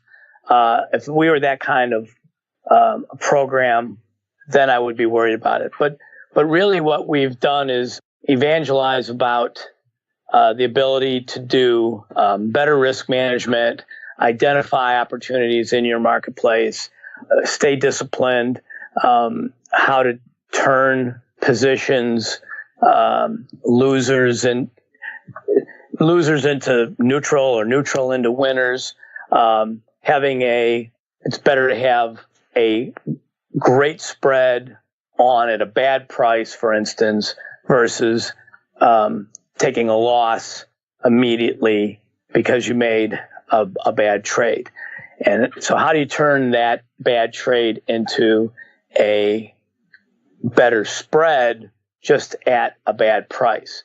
Things like that. So our edge or our secrets weren't such that we were exposing some holy grail or that we were going to tell the people we were working with something that we would need them to keep a secret, or else it would not be effective in the marketplace anymore.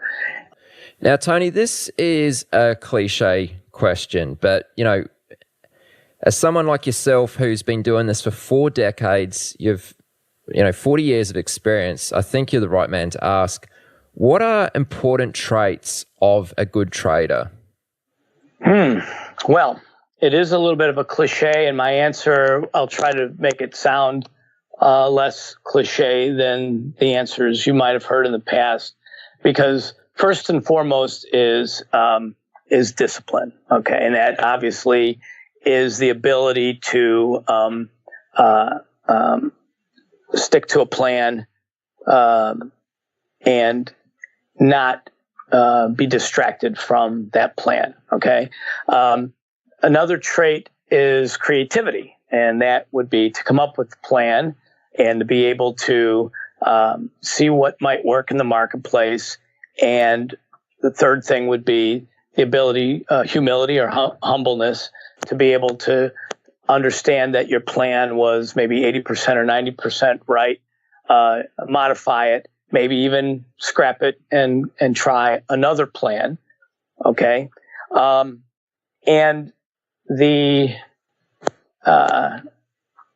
good sense of humor, I think, is very important, also, because the market giveth and taketh away, and basically you have, look at the people who swooned the night of Brexit, and then again on our election night, and seasoned pros were even panicking, but greatest buying opportunity in history that night. And I would say I don't know many people that actually took advantage of it. So you have to have a sense of humor that you missed that and keep going on. Obviously, intelligence and diligence, but the systems of today and the ability to have a embracing of what automation is available and how to. I know so many traders today that are still swivel chairing because some of the systems are not integrated, and I'm answering your question from the standpoint of an individual who's going to be trading rather than be a cog in a bigger machine working for a bank or a combine, which is also good. And some of those banks give you some freedom to do the things that you want to do. But for the most part, if you become part of a team such as that, you'll be dictated to some degree in what they want you to do. And I think that's good, because somebody who's possibly more disciplined and more aware is going to give you a plan to follow. But I'm answering this as an individual who wants to make a living doing it, or is trading as a side avocation. So those would be the highlighted aspects or characteristics of an individual that makes a good trader. Yeah, those are really good, and I want to pull apart those a little further if we can. So you made a point there about systems and automation and that sort of thing. Can you just expand on that point? What exactly are you trying to get at when you're talking about systems and automation and traders not necessarily utilizing that technology as much as they could be? There's two types of systems overview on a very high level. There's systems that are built for the brokerage company. So they're basically designed to be order entry and facilitate your execution. Okay. And I would liken that to an appliance that you would have in your kitchen that's very important to you, like a refrigerator, but you don't really think about it very much. It's there. It does what it needs to do when you need it, and you don't spend a lot of time thinking about it. But you're standing at your kitchen counter, and you also have a second appliance or device, and that would be likened to a system that is more focused on the trader's needs, idea generation, more workflow automation, helps you skip steps, and allows you to match your personal characteristics, your persona, with the data you need, when you need it, and how to use it. And that device would be more like your smartphone, your iPhone. It's something that you love and you can't be without. So you're standing in your kitchen, you got this very basic and important appliance, your refrigerator, can't live without it, but you don't think about it. And then you have this little device, which is the iPhone. You need it, you can't live without it. And those are the two types of systems generally that are available. One is built more by the brokerage firm to facilitate what you need, and the other one is built by maybe a third party so that it meets your needs and you can't live without it. Now, there are some brokerage firms that offer the second type of system also, but those are few and far between. And I've talked to a lot of traders, I know a lot of traders, and nobody really settles in on one system. Many of them have multiple accounts because various systems offer something in a way that the other system doesn't. And so that user could be two separate users, and they would disagree. One would use company A and B, and the other one might use company B and D because of their personalities and their characteristics. So it takes that aspect of a trader that I mentioned. It takes a person to understand, what's out there, how they can make it fit, and if you're going to swivel chair and use more than one system, what systems work best together. I know guys who use the second type of system, the iPhone type of system, by one brokerage to get their idea, but then they trade with the refrigerator brokerage because it's cheaper.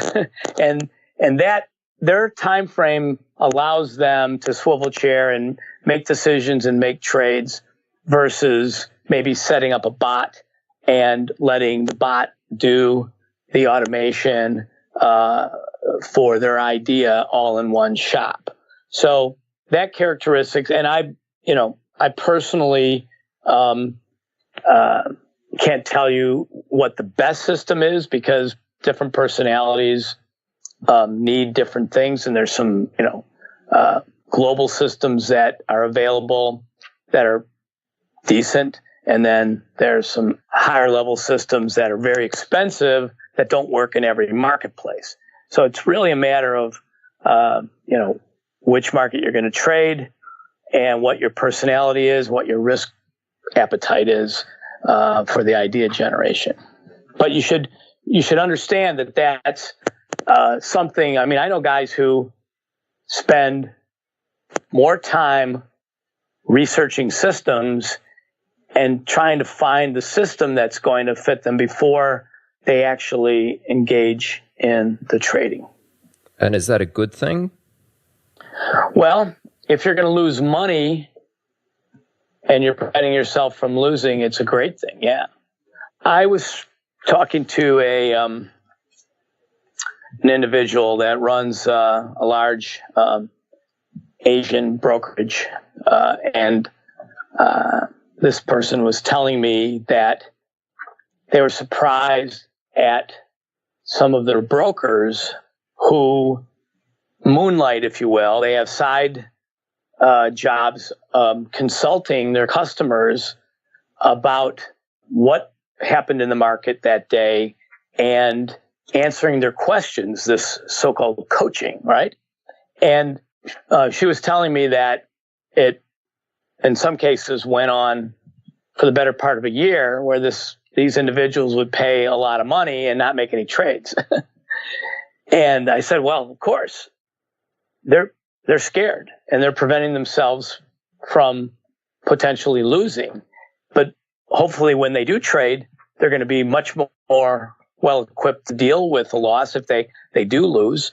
And if they learn and they're actually more profitable when they do trade, then that's going to be money and time well spent. Now, I started my career, as I told you in the onset, totally different. I plunged in head first and almost lost everything. And I learned out of fear, total shock, right? But today, I think the markets are less forgiving, and there's a lot more that you can learn from before you do trade, so that it makes sense to, do your research, but probably more measured than some of these people that she was telling me about going 9 months before you trade. But it's an aspect, I think, that you just can't take for granted that your brokerage company is going to give you the best system and then that's all you're left to use, right? So your main point in this tangent about systems, etc., is that traders really need to map out their systems a lot better, think about their workflow, make it as efficient as possible. Is that kind of what you're getting at here? Yes, and maybe make an inventory of what's available and what they do, and understand how they work together, if at all. And it's a combination of your risk appetite, your degree, amount of capital you have, the agency or brokerage that you're going to be utilizing, or multiple brokerages you're going to utilize, and understand what is out there and what you can use. I mean, I have contact with lots of traders from every stratum of trading, and only those that work for a very large company that's built their own system and mandate they have to use one or two systems. But most people are using multiple systems. They're tinkering with them. They're swivel chairing. They're trying their best to optimize between those systems. And I mean, that's just a sign of the times where we are right now. But a trader should understand that there are choices, and it should be able to look at these various systems and know what they're missing by not using one of the other systems. Okay. Now, when I first asked you this question about, important traits of a good trader, one of the first points you made was that a good trader has good discipline. I just want to get very clear on this point, because you brought it up right at the beginning of our discussion, as well as, you said that discipline was something that really helped you dig yourself out of a hole when you were down to $15,000 coming from 50 grand initial balance. What is discipline as a trader? Like, what exactly does it mean?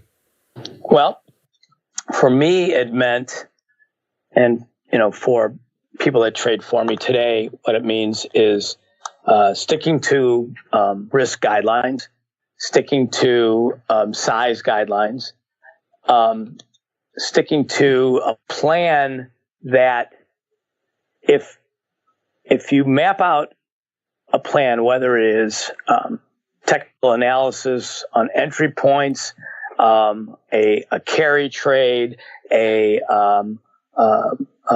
price target that you expect, how are you going to play out that scenario, and then stick to it, so that if something unforeseen happens, you either are using your exit strategy, or you're staying in the strategy because, let's say, it's a low risk strategy until it comes back. So the discipline is not to change the course of your plan because of events.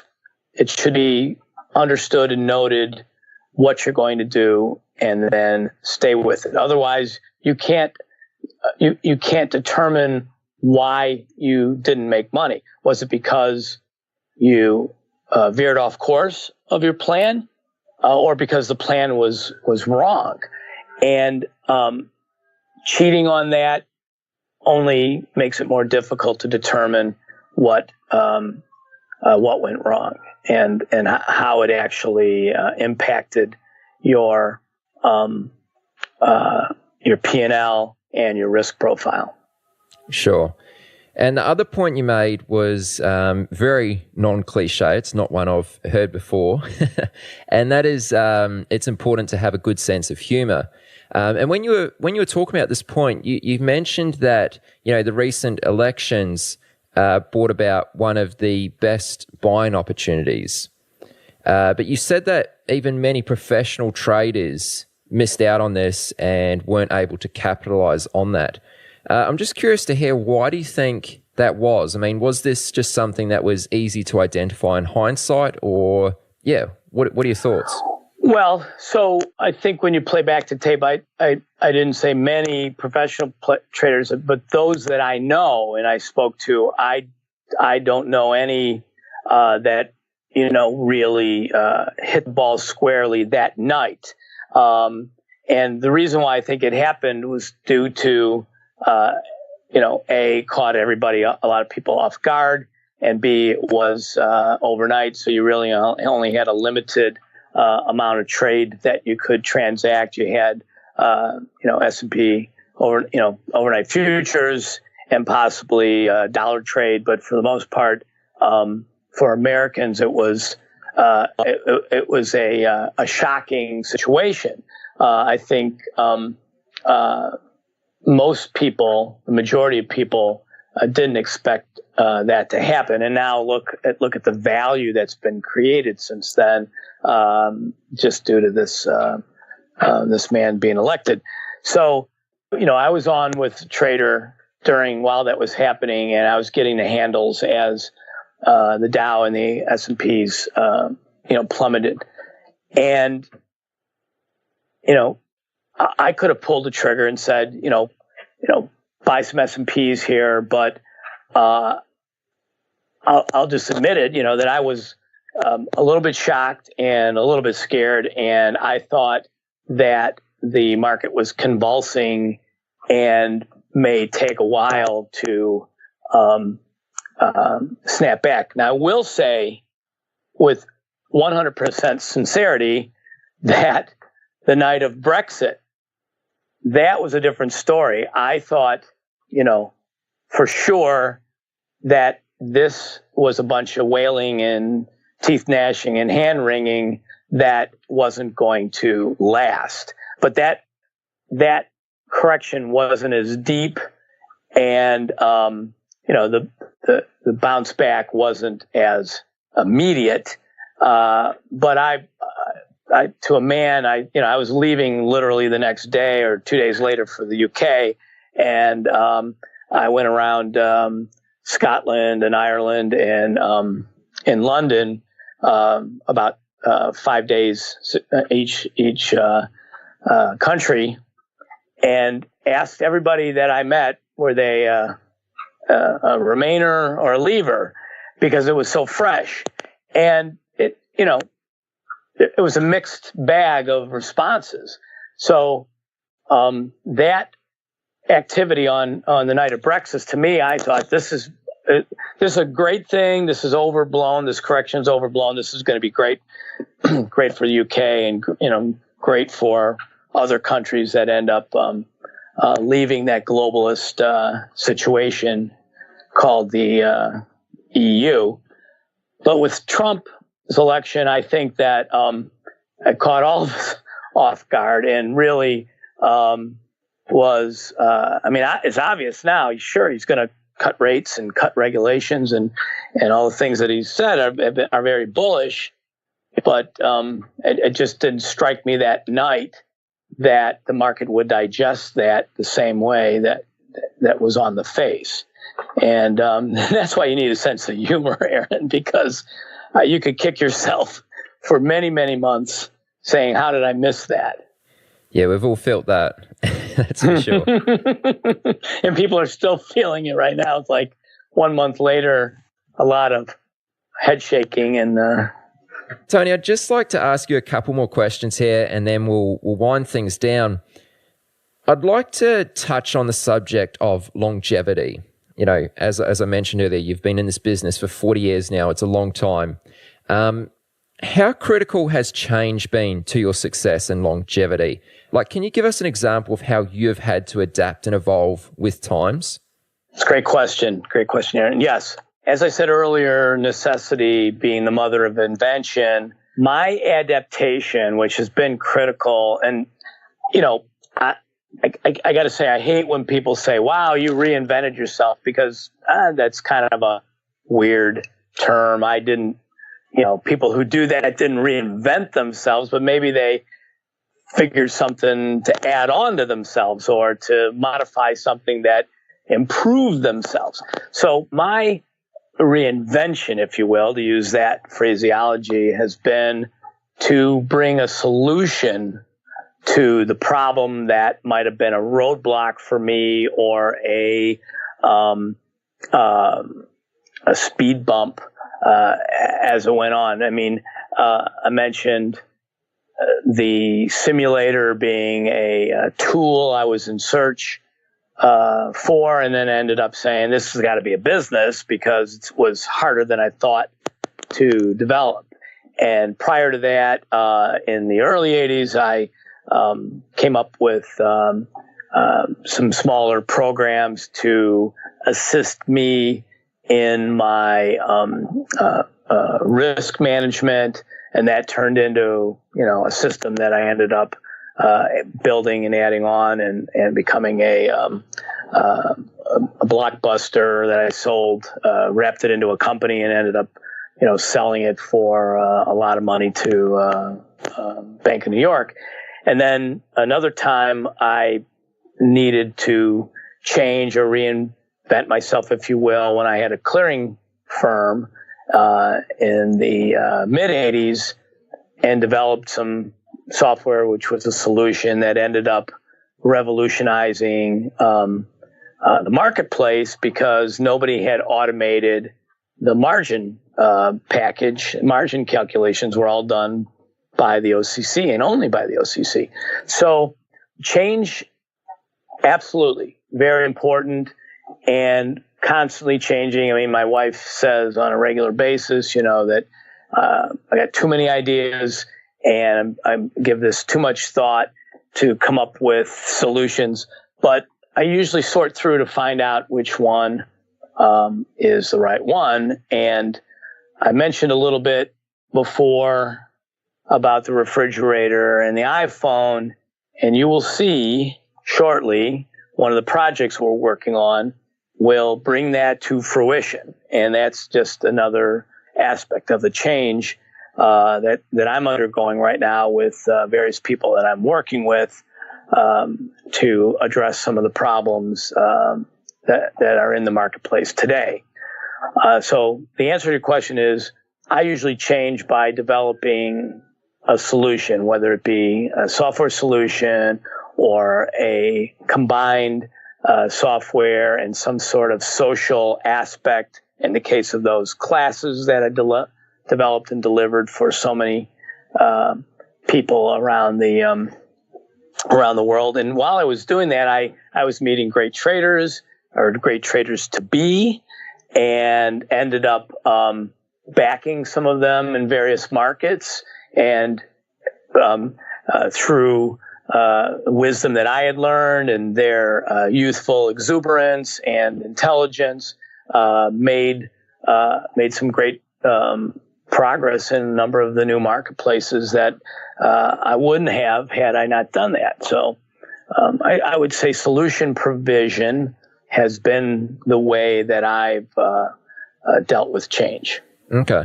That's a really good answer. And I'm really keen to ask you this next question. I think you may have already answered it to a certain extent, but how have you been able to scale your wealth? At 30 years old, you'd accumulated about $8 or $9 million in trading profits. What things have you done to compound that into the fortune you have today? Well, I've diversified, and let's put it this way. I mean, I would be disingenuous to say that everything that I've done has been a profitable or automatically positive activity. And as I like to say, a parallel entrepreneur, because I do have multiple projects going at the same time, you end up, kissing some frogs on your way to that princess. And what I've done is to branch out into other aspects of business. We own,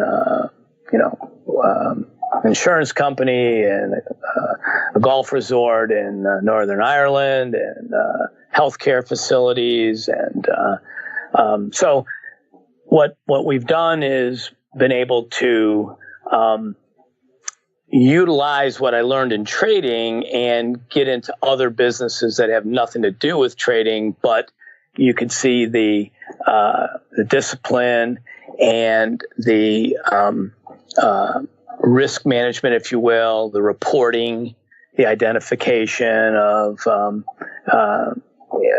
where you're making money, the P&L identification. So I've taken those things. I still stay involved in trading and in training and in systems development for options trading.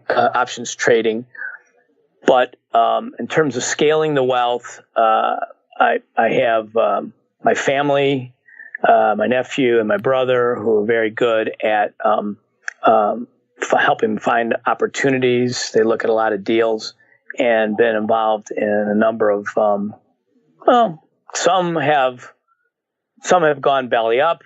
We were involved in Fisker, which got screwed by the U.S. government, was better than Tesla in our opinion. But then, we've been involved in other bigger deals that have done well, and some have IPO'd, and others have just been, spinning off returns. So that's how I've been able to deal with it, having this family office and being able to, work with my family to do that. So with that being said, how do you encourage other aspiring entrepreneurs and traders to think about money, wealth, and success? That's a great one. Because we all are at risk of letting it get out of hand. And, I was born into a very, I don't want to say poor and impoverished, because that would be unfair in the relative sense of global poverty. But, my father was a carpenter. He lived hand to mouth. He fed and clothed us. There were 7 of us. Okay. And we learned to live without. We went with very little. We wore hand-me-downs. We respected value of $1. We were very good at trying to maintain a lifestyle on a very small amount of money. Leftovers were always eaten, and you have this upbringing that helps you respect the value of a reasonable living. But we all run the risk of making more than we ever dreamt we would, which is in my case. And you need to stay disciplined in that regard too, because, and I'm not saying to be a penny pincher or curmudgeon-y Scrooge type, but I think for young people who attain successful trading results, need to stay grounded and need to understand that you can make a lot of money and keep it as long as you don't start to get crazy about habits, because the crazy habits usually tend to break down your discipline. Now, having said that, I know guys who have houses in multiple states. Some have boats at those houses, and I don't think that's excess if that's how they want to manage their lives, and they end up having a trading style and trading skills that allows them to do that. But sometimes those become distractions to their businesses, and sometimes it gets to be more of a burden. So that discipline permeates my life. I mean, I have multiple residences too, but I think I know when to draw the line and be able to sort of live within a reasonable, 24 hours of the day boundaries, and be able to enjoy it and not be let it go to my head. Yeah. Do you think without those humble beginnings and the upbringing that you actually had, that you would have had the drive to reach the levels of success that you have today? Wow, it's another spot on question, Aaron, because no, I look at the kids of the generation of my kids. I have young kids, and there's I hate to say it, but a sense of entitlement. It's a natural propensity of parents like myself who've done well to give their kids everything. And there's an old saying, I'm sure you've heard it a million times, but I heard it a million times when I was, in my teens, and that was, success skips a generation. And I always wondered what that meant. And sometimes I would think that it skips a generation because maybe the generation that were the children of a successful parentage would maybe not be as smart, let's say. But I think it has everything to do with not being as driven and not being as hungry and not being as worried or careful about their future, so that they would look out at everything and see it as a glimmer of opportunity versus, well, what does this world owe me? And I see that in a lot of the 20-somethings and, dare I say, maybe even 30-somethings, but the millennials, there's a sense, not in all, but in a reasonable amount, that there isn't the kind of hunger and the ability, if you tick through the things that I said make a good trader, you have to have the discipline, and you have to be able to readjust, and you have to also take a loss and be able to endure losses. I don't see that so much. And I think it's possibly because their parents have taken good care of them. Not that my parents didn't take good care of me, but it was a different type of care. It was a subsistence or existence, and not a preeminent spoiling of the children. So the answer to your question is you're absolutely right. If I didn't have those small beginnings, I don't think I would have been as driven as I was and am today. And I think that that's just something that you can't replicate. Now, I'm not saying that children of wealthy parents can't be hungry. Obviously, if their parents help them get started, that's a great advantage. But I'm sure there are plenty of offspring of wealthy parents that are hungry. It just takes more. It takes an extra special child, an extra special person to have that drive. Now, having said that, there's creativity that springs from a person as a savant, and they may have a special characteristic or a special trait to be able to create something, and their upbringing may have no bearing on how successful they are because of that creation. And what I mean by that is, maybe a guy like me had to try it multiple times to get it right, and then through hard work and discipline was able to succeed, versus someone else who came from rich upbringings but had a special gift or a special level of creativity that they, develop the power wall or the space elevator or something that, is revolutionary, and their upbringing becomes secondary or even tertiary to what they're doing. So, but I do think that mine had a big role to play with me. Yeah. Another excellent answer there, Tony. And I know we could keep going for so much longer, but let's leave it at that for now. I've really enjoyed this conversation. Thank you very much for coming on.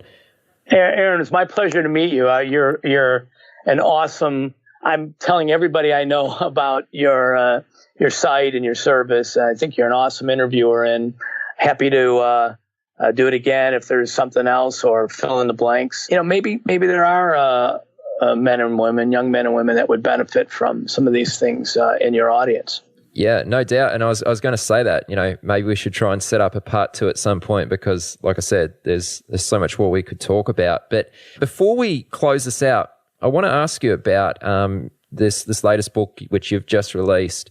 It's titled Managing Expectations. And I know you've written a few books in the past. What's this one all about, and what can someone expect from reading it? Well, this book is, so my previous books were a little bit more basic and beginner. They were targeted for individuals to use somewhat as a workbook. We wanted to be different in terms of with quizzes and tests to go back and understand, so the individuals could understand what they were doing. And in this book, we have 24 chapters devoted to synthetics. Obviously, we cover the Greeks, but we talk about how the Greeks react versus 10 different strategies that we show, and then how to change these strategies, the risk in the strategies for different market situations. So it's kind of an intermediate level book. It's coming out in Mandarin. We did this mainly for the Chinese market, but we've already had a lot of pre-orders, and people who have read sample chapters have come out and said that they thought it was additive to the genre.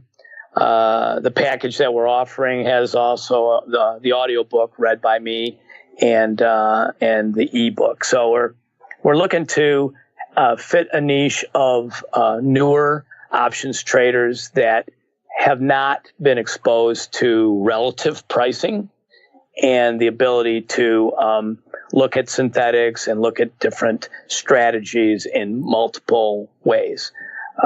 So it's something that you might be able to find if you read a lot of different books and maybe not get all of what we have, but we try to sum this up as the working man's options trading book, and that's where we're at on this.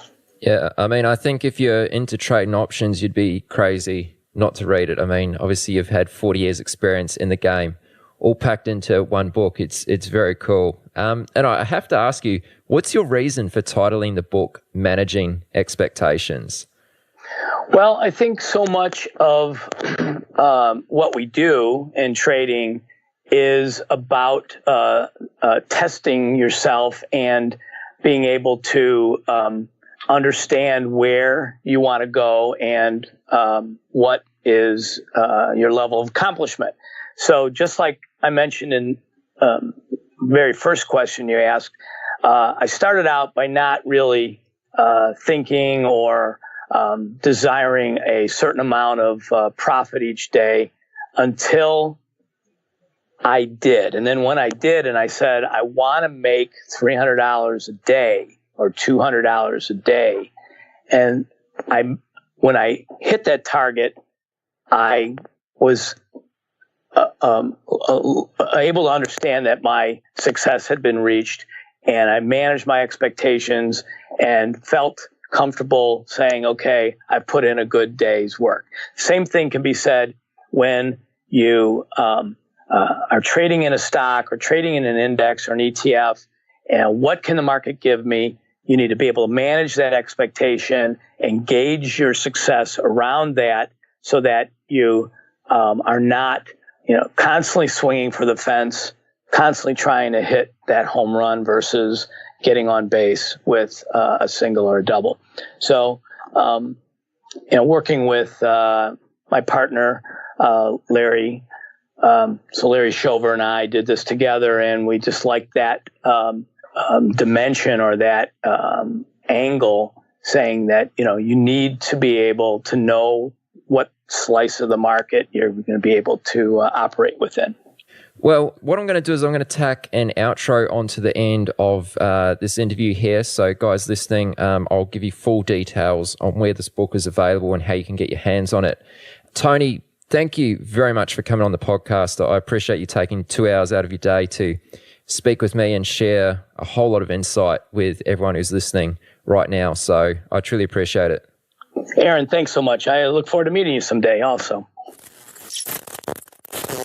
Hey there, I mentioned I'd tack an outro onto the end here for how you can get Anthony's book, Managing Expectations. So listen up, especially if you are an options trader, then I think this book will serve you well.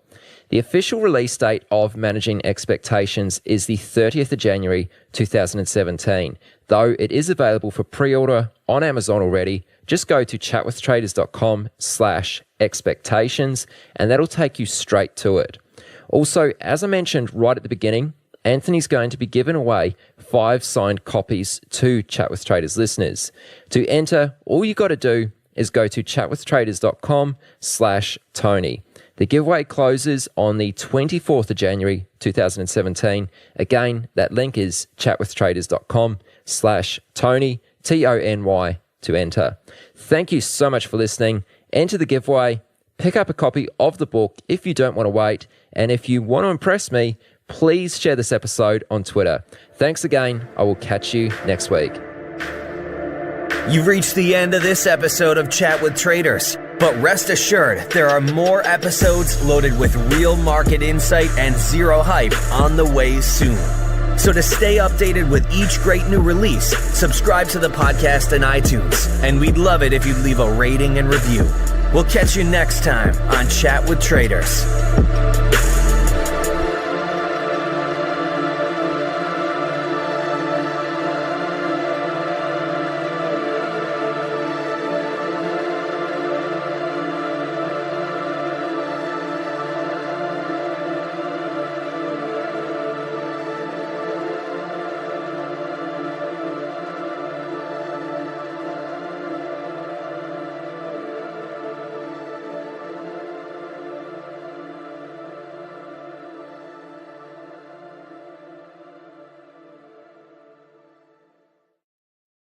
Starting a business can seem like a daunting task, unless you have a partner like Shopify. They have the tools you need to start and grow your business. From designing a website to marketing to selling and beyond, Shopify can help with everything you need. There's a reason millions of companies like Mattel, Heinz, and Allbirds continue to trust and use them. With Shopify on your side, turn your big business idea into... Sign up for your $1 per month trial at shopify.com/special offer.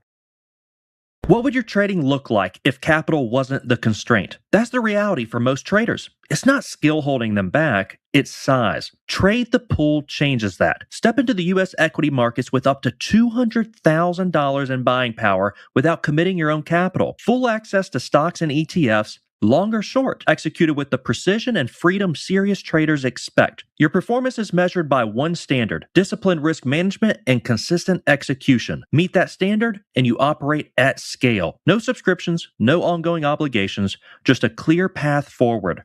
For those ready to trade beyond limitations, this is the next level. You're in your apartment alone. Then you hear something. You think, was it just the storm? You realize you're not alone. Your living room is not safe with Unhinged, the new immersive game experience brought to you by Netflix. To make it out alive, you must answer the phone. The question is, when your phone rings, will you answer? Tap the banner to play Unhinged now, only on Netflix. Markets, speculation, and risk. This is the Chat with Traders podcast, hosted by Aaron Fifield. How you doing, folks? You're listening to Chat with Traders. I am your host, Aaron Fifield. What you're going to hear very shortly is my interview with John Netto. John, a former US Marine, describes himself as a high-velocity cross-asset class trader. He connects the ability to be versatile, adaptable, and interpret large amounts of information to be his greatest edge for making lucrative returns. These are all things we cover during the interview, which includes discussion about process, research, strategy, macro, and market regimes. We also talk about the benefits of stepping outside of your comfort zone, why there's a need to embrace growing pains, and when emotion can be an ally. And just a quick heads up to let you know, on the next episode, being 109, I have Edward Thorpe on the podcast. So look forward to that. But right now, here is John Netto for episode 108. Thank you so much for listening. Fair enough. Yeah. Cool, man. Well, let's just get into it. So, John, I understand that your interest in speculating began at a pretty young age. Do you want to share with us where this all began for you? Sure. I would say that I placed my first sports bet when I was 8 years old, and it was a NFL game here in the United States, American football, And it was just something that, the idea of having something at stake based on a yet to be determined outcome was very intriguing and very alluring. And as a result of that, I ended up, developing quite an interest in how to predict more accurately. Because at first, they normally say like the worst thing that can happen is the first bet you place is a winner.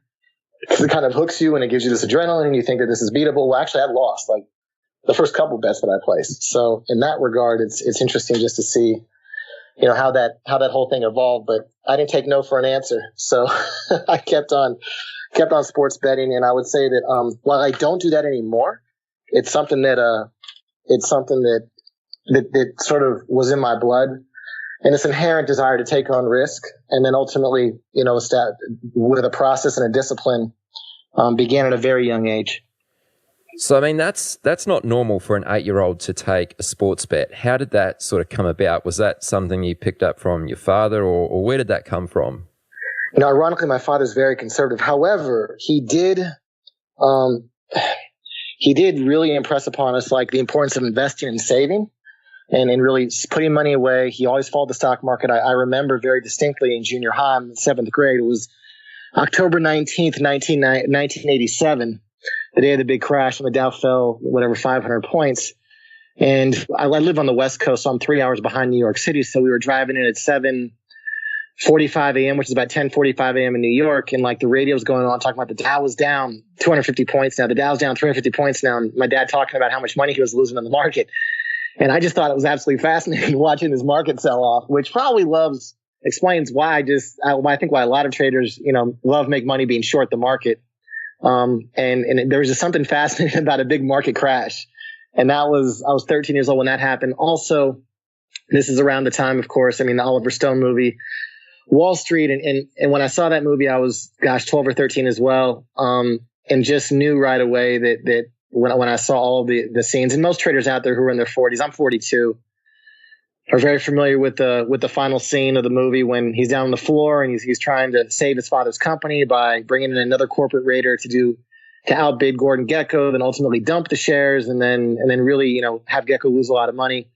Just the intrigue, the Machiavellian style with which that movie was constructed, Oliver Stone intended, he has said many times, to really depict corporate greed at its worst, and to show just how nefarious the financial industry can be. And instead, paradoxically, he actually turned on a number of people to the financial industry, and a young John Netto being one of them. Yeah, no doubt. That's it's such a classic movie, that one. In high school, I presume this was probably just a few years after, you were a bookie. Now, I can't remember where I read this, but... No, well, hold on. I provided liquidity for those wishing to prognosticate on the outcome of sporting events. Let's make sure we have our semantics correct here, Aaron. All right. Now, some people might call that a bookie. I was a liquidity provider, though, and provided lots of exotic derivatives bets to make that possible. And so my high school career taught me a lot of things. Actually, that was in I talk about that a lot. That experience, sort of how I created the Netto number. And the first sort of version of the Netto number was when I was a bookie in high school, to use your terminology, when I was providing liquidity in high school, to those, who wanted some action on American football games, which is the most popular sport to bet on here in the U.S. And I came up with what was called a progressive point spread, at the age of 16, where most American style betting is a binary outcome, meaning you either win or you lose the entire amount. And the progressive point spread provided context, albeit a cap on that context, which seemed to make more sense. So if a team, is a 7-point favorite and they win by 15 or they win by 8, the way the most American bets work now, which is still to this day the case, you're going to win the same amount of money. However, with the progressive point spread, I had to model it around NFL games because NFL points, like 3 and 7 is a very powerful point. They occur more frequently. So I had to model out how I would work those payouts. If a team won by 7, laying $1.10 to win $1, meaning you bet $1.10, you get back $2.10. Then they win by 8. Okay. You would get back, $1.60. All right. Because that 7 to 8 is worth more. If they went favored by 3 and they won by 4, yet it's a non-normal distribution in the sense that going to 8 to 9 doesn't have the same increase. Going to 8 to 9, where 7 to 8 will pay you $1.60, 8 to 9 only pay you $1.72, and 9 to 10 will then pay you another big leap up to, $1.97, then 10 itself will pay you, $2.07. And then from there, you get your full money. So so football was unique in that regard. Basketball is much more linear than football in terms of the model behind that. But nonetheless, these are things I was working on in high school while I had pretty poor grades, was just how to be a better liquidity provider. And I just learned a ton of lessons, that ultimately there was this spirit that I ended up creating the netto number to provide better context on performance. The netto number is what I use today is the equivalent or tantamount or analogous to the progressive point spread, which I used 25 years ago as a bookie in high school. Right. Okay. So you might have lost me a little bit, but what do you mean by you were a liquidity provider as a bookie? Yeah, I mean, like what bookies inherently do is that they don't pick the side necessarily that someone bets on, just in the way a market maker doesn't pick the side. Someone comes and you have, I don't know how familiar you might be with American football, but the New England Patriots are a very popular team. The Dallas Cowboys are a very popular team. Okay. And so I don't tell people who they get to bet on in the same way that a market maker doesn't. A market maker, you go to a market maker, and my job to make a market for an NYSE stock. Okay. Let's say Alcoa. All right. It's my job to keep an early market and provide liquidity for both buyers and sellers. Okay. So being a bookie has the same skill set. I'm there to provide liquidity for people who want to bet on a team or bet against the team. I'll make a market for them. If you want to bet on the Dallas Cowboys, you got to lay 7 points minus $1.10 to win $1. Okay. If you want to bet against the Dallas Cowboys, you also can get 7 points. All right. For minus $1.10 to win $1.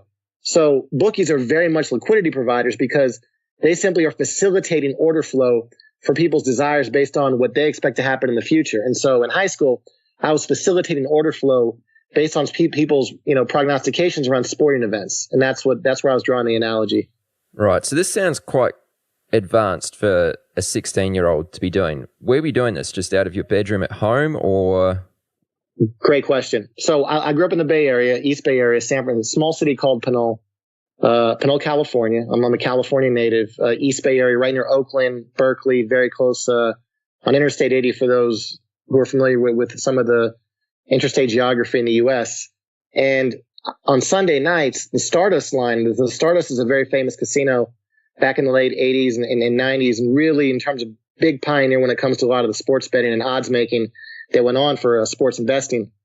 And so I got this really powerful radio line that would come in that I'd pick up down in my bedroom, and I would record all the opening point spreads. Okay. And then I would listen to this sports, and all they would talk about every night was just sports betting. And so I would listen to all these handicappers and do everything and go to school. I'd print out these parlay cards at my high school. Then I got other sort of people to work with me from other high schools as well. And I built up a pretty sophisticated operation, understand that I was still not 18 years of age, which in the U.S. is when you can be tried as an adult for doing something against the law, with a full understanding that being a bookie was against the law, or I should say facilitating order flow. Sports investing was not legal in California at the time. It was only legal in Nevada. And even then you needed to have a license. And at 16, I assure you that I had no license to do what I was doing. But nonetheless, I didn't let that stop me from my entrepreneurial desires. And, worked at primarily football, age 16, 17, even some of 15, my sophomore, junior, and senior year in high school. And then I turned 18 in December 1992. And then left that and then joined the Marine Corps 9 months later. Right. So tell us a little bit about your time as a Marine. How long did you serve for? What was that like, etc.?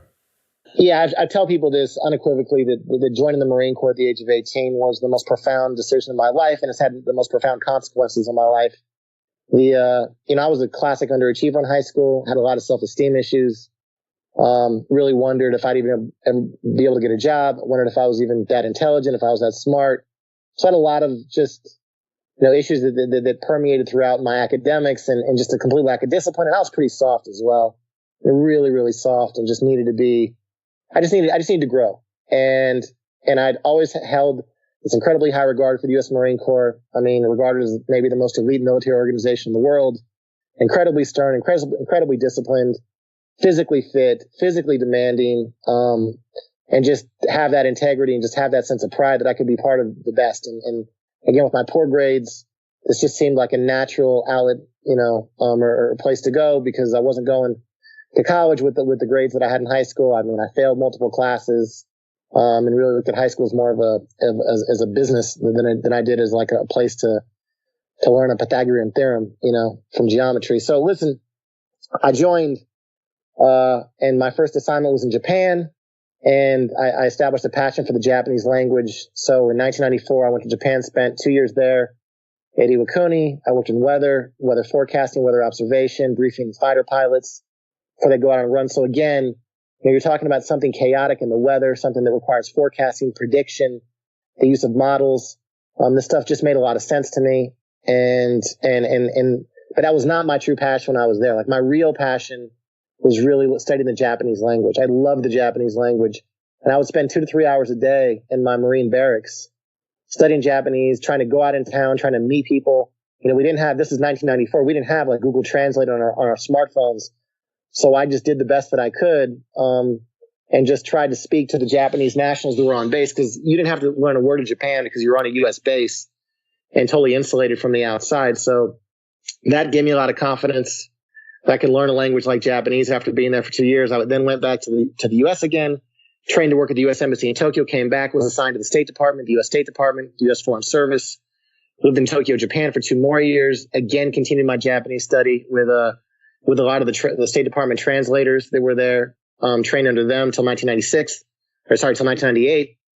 And then came back to the U.S. And it was during 1998 that I started trading again, had an E-Trade account, and came back to the University of Washington, studied Chinese, and then became the business editor at the University of Washington newspaper. And this was kind of where everything kind of coalesced. And I joined up with a trading firm then, and broke down and really started helping them develop option strategies and derivative strategies, as this stuff just all made a lot of sense to me.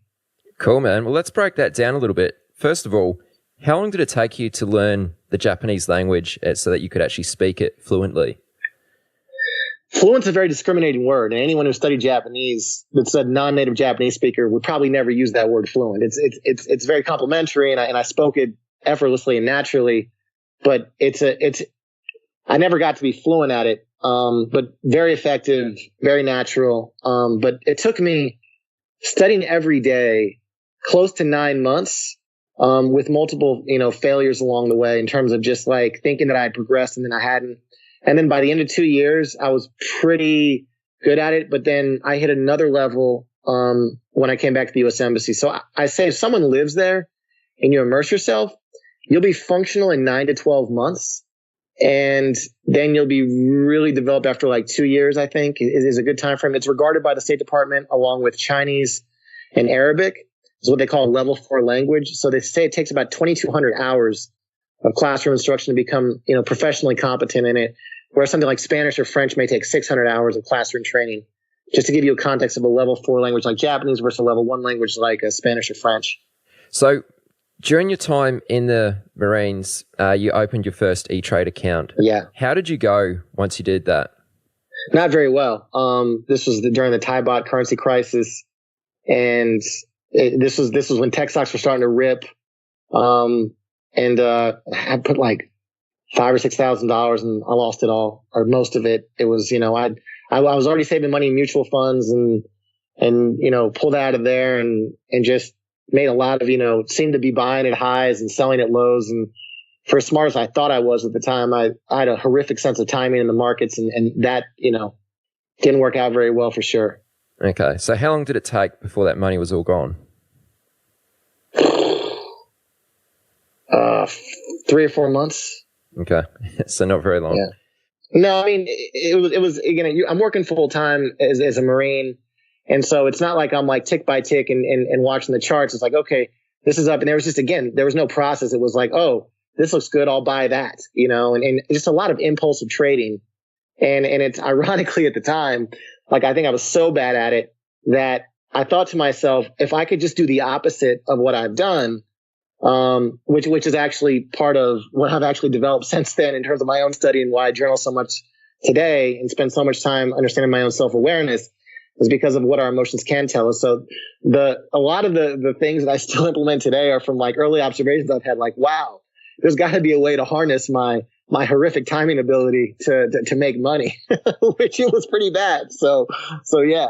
That's funny. So what was particularly difficult for you at that time? You mentioned there you were very impulsive. Was there anything else which was quite challenging and which you can maybe pinpoint as to why you were losing money?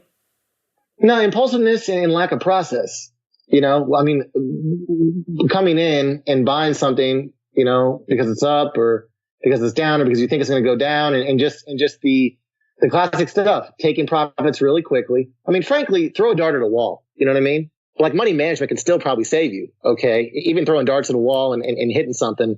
If you're managing money well and controlling size, you know, you could probably still do okay in the long run. I don't know. But if you are consistently taking short profits and letting losers run against you, and I really like this company and you hold on to it. All right. And this seems like a good company. Yeah, this can grow. But then when it's up a little bit or it's up 2 or 3% on the day, you book out of it, you know, but if it's down to you 5%, you're cool with it because you can hold it for the long term. No, I mean, I was just classic. Any mistake that any of your listeners have made, I assure you, I have like just mastered it. And I've like done it in a much more spectacular fashion in terms of the mistakes that I've made. I promise you. So how long did it take until you really began to get the swing of things and actually like see consistent results? Was this afterwards when you left the Marines and went working at a trading firm? I was doing a concurrent situation. I got out of the Marine Corps in 2002 and I was working with a prop group. And that's really kind of where I came into my own.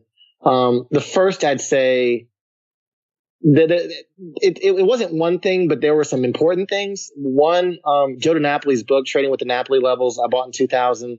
That was really important. I attended a couple of technical analysis, just courses from traders. Rob Deal was one of them. This other guy was just like momentum trader. And so I started implementing candlesticks, technical analysis, having a process. And while I don't necessarily use those exact methods today, the process of using Fibonacci levels, I very much use DiNapoli stuff today. I think he's brilliant. His book is brilliant. So DiNapoli's Fibonacci levels really gave me an incredible amount of confidence. And I'd say I flipped the switch in late 99, early 2000 and definitely had some more bumps along the way. But that's where like I get it, because discipline, once I understood a process, being disciplined, having been in the Marine Corps, was not the issue. Managing risk was not the issue. Making a laydown on a losing trade was not the issue once I understood the process. I had a process in place and can develop that. And for that matter, I mean, it's 2017 and I'm still always looking to improve that process. So this is, 17 years into it. And not every year since then has been a winning year. I've had a lot of winning years, but not everyone's been a winning year. And I've gone through some setbacks along the way, but, overall, I like betting money on myself in these markets for sure. All right. Well, let's get into a little bit about your strategy. So first of all, what markets do you predominantly trade these days? I'm a cross asset class trader, focused primarily on 35 main futures markets. For example, today, everything I did was not everything I did, but nearly everything I did was in the ag space, soybeans, corn, and wheat. I traded a lot of wheat, a lot of soybeans today. Traded a lot of options around those positions as well. We had a very big ag report that had all sorts of nuances to it. And today that was where it was at. I also traded some copper this morning, some silver this morning, traded some treasuries this morning as well. So there was a lot going on. It was more about where the opportunity for price discovery was. And that's kind of where I go. I have an 8, flat panel setup. I have some pretty sophisticated software, both off the shelf and that I built proprietarily, which helps me make this happen. And I'm very, concentrated on, what market regime we're in. And so as a result of that, I'm very protean. That's the word. I'm the protean trader. And the word protean means highly versatile, easily adaptable, able to take on many shapes and forms. And so for me, it's just about what time of the day the opportunities exist, what the underlying macro narrative is, what regime are we in, what markets are performing best, based on my netto number, which is sort of referenced earlier, and then following those markets and putting on trades. And fortunately, the performance has been there to substantiate the process. Sure. So if I was to ask you, how do you trade? How do you sum up your strategy? Just give us the quick sort of rundown, and then we'll unpack it a little more. Yeah, my strategy is a compilation of strategies, and in essence, what I do is allocate to a number of robust strategies based on the current market regime and their probability of success. So what I do is lever and gear various strategies based on how I think they'll perform in any given market environment. So One day I may have 3x exposure on mean reversion strategies. The other day it may be more on relative value. The other day it may be more on premium selling. The other day it may be more on long gamma. The other day it may be more, trend following. Other days momentum, or even within certain asset classes themselves.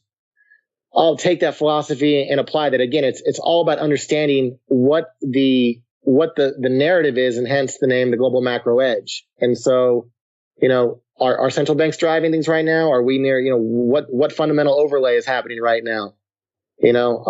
Like tomorrow, for example, and part of the trouble with this is we're on a podcast that you want to be a little bit evergreen, but, try not follow my logic here, and it may help sort of open some eyes to the process, and not so much about this one single event. But tomorrow, we've had a week where treasuries have rallied and undone some of this Trump trade.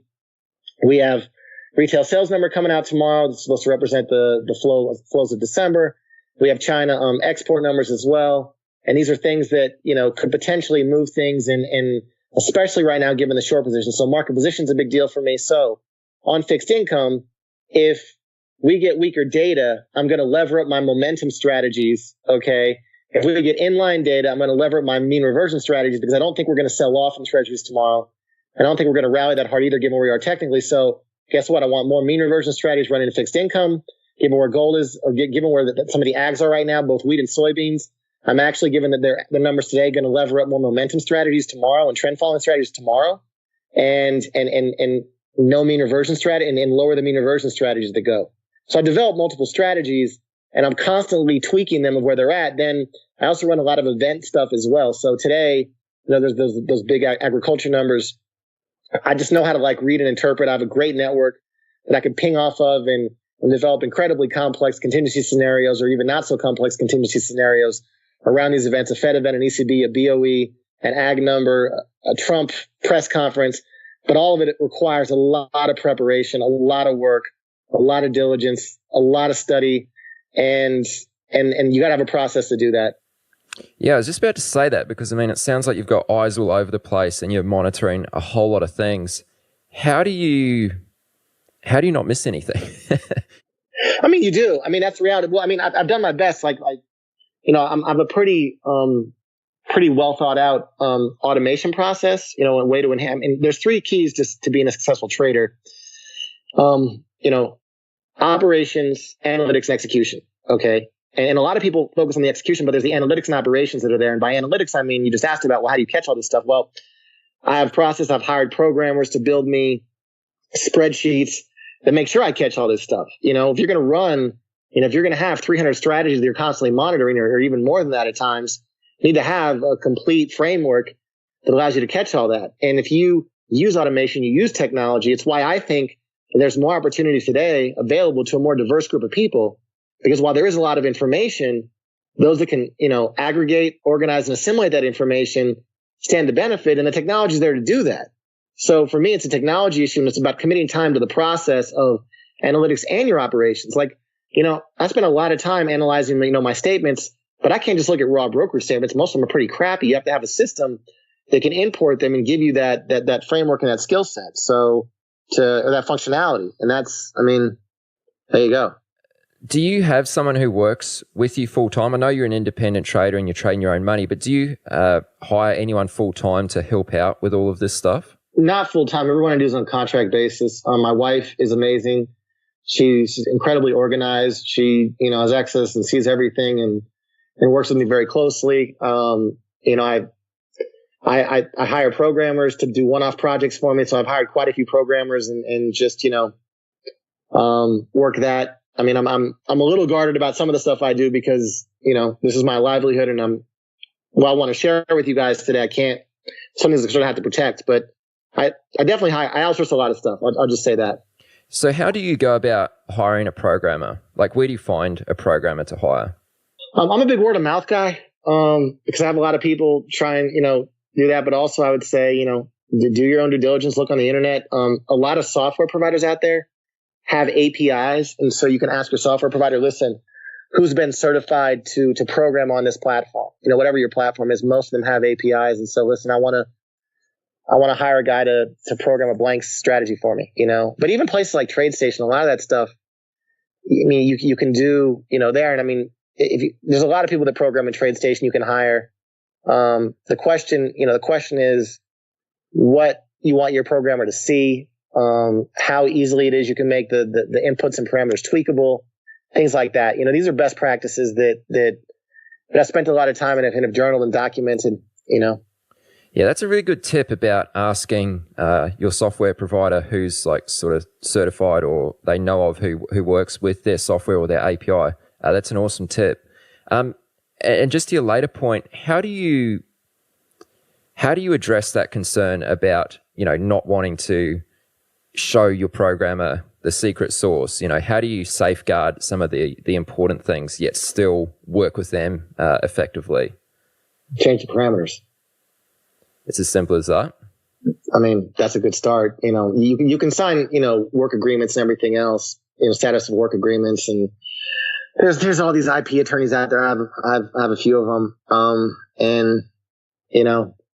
There has to be a trust factor. Spirit has to be good. And then the reality is that like, you're going to end up showing them stuff that's just going to be proprietary. And that's just kind of what it is. It's just kind of the cost of doing business. If you try and do everything yourself, yes, you'll have the benefit of safeguarding it, but then the reality is you're not going to tap into their knowledge and experience, and you'll be missing out on other value add that they could possibly provide if you have the right programmer. I have some amazing programmers that work with me that have some incredible skill sets that I could never even hope to replicate when it comes to their programming prowess.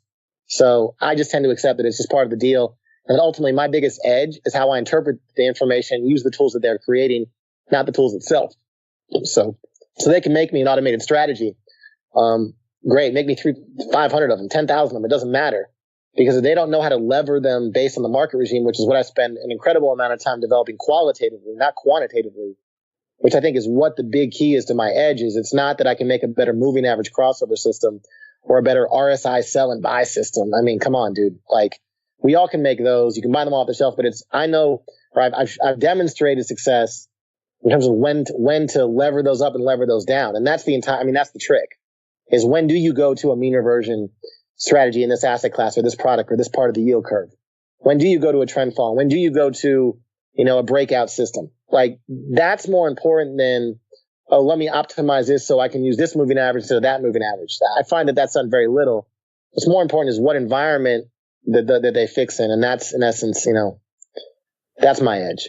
Well, this is something that I wanted to ask you about is market regimes. So maybe speak to us a little bit about how you interpret market regimes and how you see them. Market regime comes into three different areas: technical, fundamental, and sentiment. I measure things from a technical perspective, measure things from a fundamental perspective, and then measure things from a sentiment perspective. And those three right there are what ultimately shape my opinion of what a market regime is and how those three things influence, various asset classes. We are live from Fedi's house. Guests are gathering around the TV, even with a big storm outside. Are we worried about the fee? No, they have Xfinity Wi-Fi. Get reliable fiber-powered gig Wi-Fi with Peacock included to stream the beautiful game this summer. Xfinity. Imagine that. Restrictions apply. New gig internet members only. Speeds vary. Use of fiber coaxial cable. Peacock offer for Peacock Premium with ads currently $10.99 a month value. Activation required to access content. Terms apply. Peacock must be activated within first 90 days. Manage existing subscriptions to avoid multiple charges. Third-party subscriptions continue until canceled. Ever watch a stock rip and think, I could have nailed that if I had real capital? The truth is, many capable traders never reach their potential, not due to lack of skill, but lack of scale. Trade the Pool was built to solve exactly that. A firm designed for serious individuals who want access to the U.S. equity markets with meaningful buying power, up to $200,000 without committing their own capital. Get access to virtually every stock and ETF. Go long or short freely with the flexibility professional traders expect. You're evaluated on one thing: your ability to manage risk and execute with consistency. Meet the standard, and you trade at scale. No subscriptions, no ongoing commitments. Whether you're still refining your strategy, a trader with experience who hasn't yet broken through, or a seasoned professional simply looking for more capital, Trade the Pool is built to meet you where you are and take you that next step further. The markets have evolved, access has evolved, now so has the way traders operate within them. Trade the Pool. So let's dig a little deeper into your research process, because I know that's such a big part of what you do. So what data is most important to you, and where do you spend most of your time doing research? I read, 10 to 15 different qualitative sources, and then do a lot of bespoke proprietary research as well. I'm big into understanding, how can I say this? I'll just put this way. I spend a lot of money on bespoke private research and researching certain ideas, certain themes, how they've played out. Bloomberg is a big part of that. The Bloomberg terminal, which, it's $26,000 a year for that. But it's an incredibly powerful tool to go back and analyze past narratives to aggregate data. There's a lot of, some other people use MATLAB and get data for that. But for me, use Bloomberg, use CQG. They both have backtesting functionality on there, which lets you, import items, particularly in Bloomberg in terms of economic data or custom-made indexes that represent certain trades. I'm always, I put together synthetic indexes that they represent what I think the macro theme is. It may be, long AAA debt, long copper, and long, and long the S&P and long dividend paying stocks. Could be a synthetic index that I create. And I'm watching how that's performs and how that's doing on a P&L basis and what that message is saying. So I'm always tinkering, always playing around, and understand that most of the best trades that have a really nice asymmetrical return to risk profile, meaning that like you risk 1 to make 5 potentially, often come with a great deal of discomfort and come with very little historical precedent and require you to understand kind of the uniqueness or novelty of the situation that you're in. And I read in your book that you estimate you spend around $80,000 per year on third-party research. Sure. Why do you spend so much on that? Like, is that such an added benefit that you couldn't come up with yourself, like, based on your experience? So you read in my book that I made $80,000 a year. Did you also read my P&L in my book? You spent $80,000 on research. Right. And so if you read that in my book, then did you read what I make per year trading in my book? Of course. Okay. So what did I make trading per year in my book?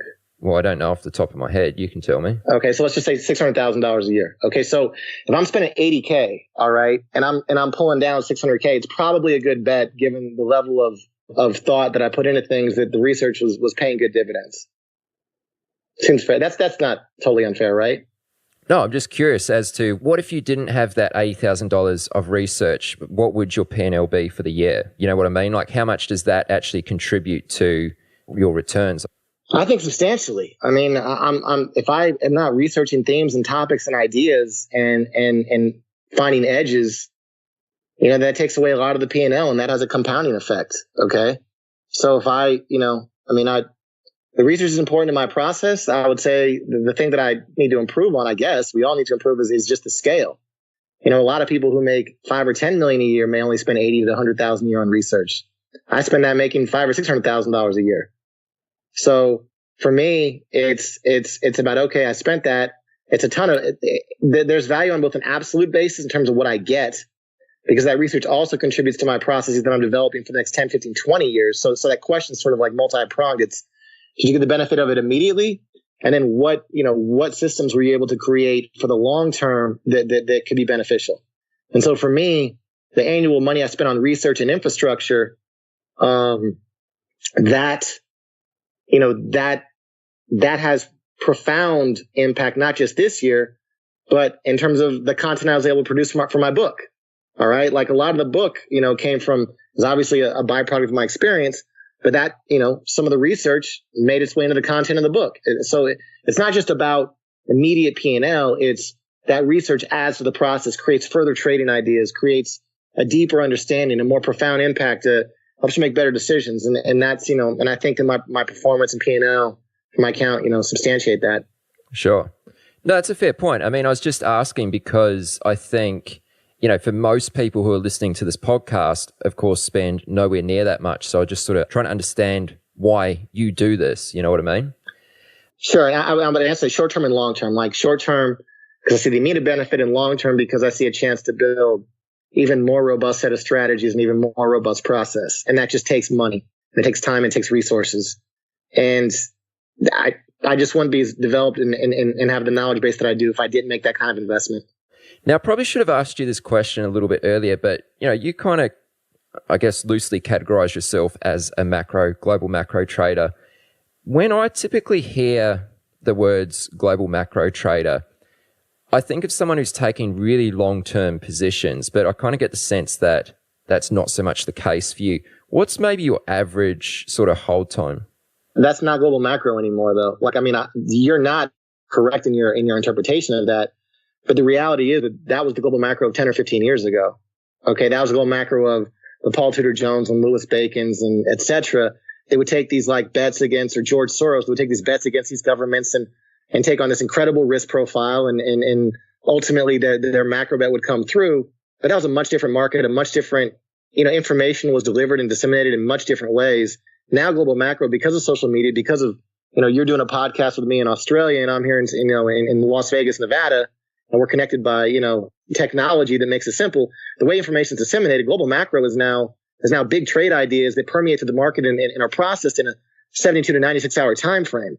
And so I'm a high velocity, I call myself a high velocity cross asset class trader that incorporates the macro narrative. Because if I understand how $1 billion manager thinks, which I do, and the people in my network do as well, and some of them are $1 billion managers, all right, then my ability to go after, a market like that, let's just face it, asset classes across the board for the last 3 years have seen, some of the lowest realized volatility levels in decades. And so if you're going to play those low realized volatility levels, that's not conducive for a pure, traditional global macro manager from 20 years ago.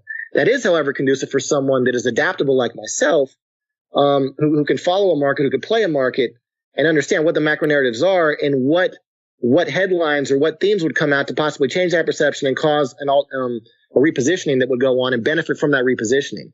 So with that being said, are you still taking any longer term bets? I don't have to.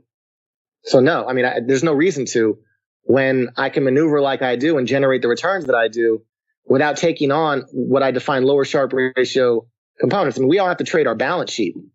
I'm not running $1 billion fund, so I don't need to take on trades that face the same liquidity constraints. Now, people out there, and again, you have to find your own style, but if you have a very small amount of capital, people talk about, I don't have enough capital. Well, the people who have a lot of capital bitch and complain that they, face liquidity constraints and can't get out of their positions, have to hold them for a long period of time. If you have a small amount of capital, make your lack of capital your biggest strength. Okay. And the fact that you can maneuver, you can trade very small size, you can catch edges that bigger funds just simply can't go after because it's not cost effective for them. Do you feel as though you do anything significantly different from many other modern macro traders? I do a lot of things different. I'm going to take a lot of, in terms of how I structure them. I trade out of my apartment. I trade my own capital. Okay. Like structurally those are two things right there that, I should say my house. I don't have a New York City apartment anymore, but I trade out my home here in Las Vegas. Okay.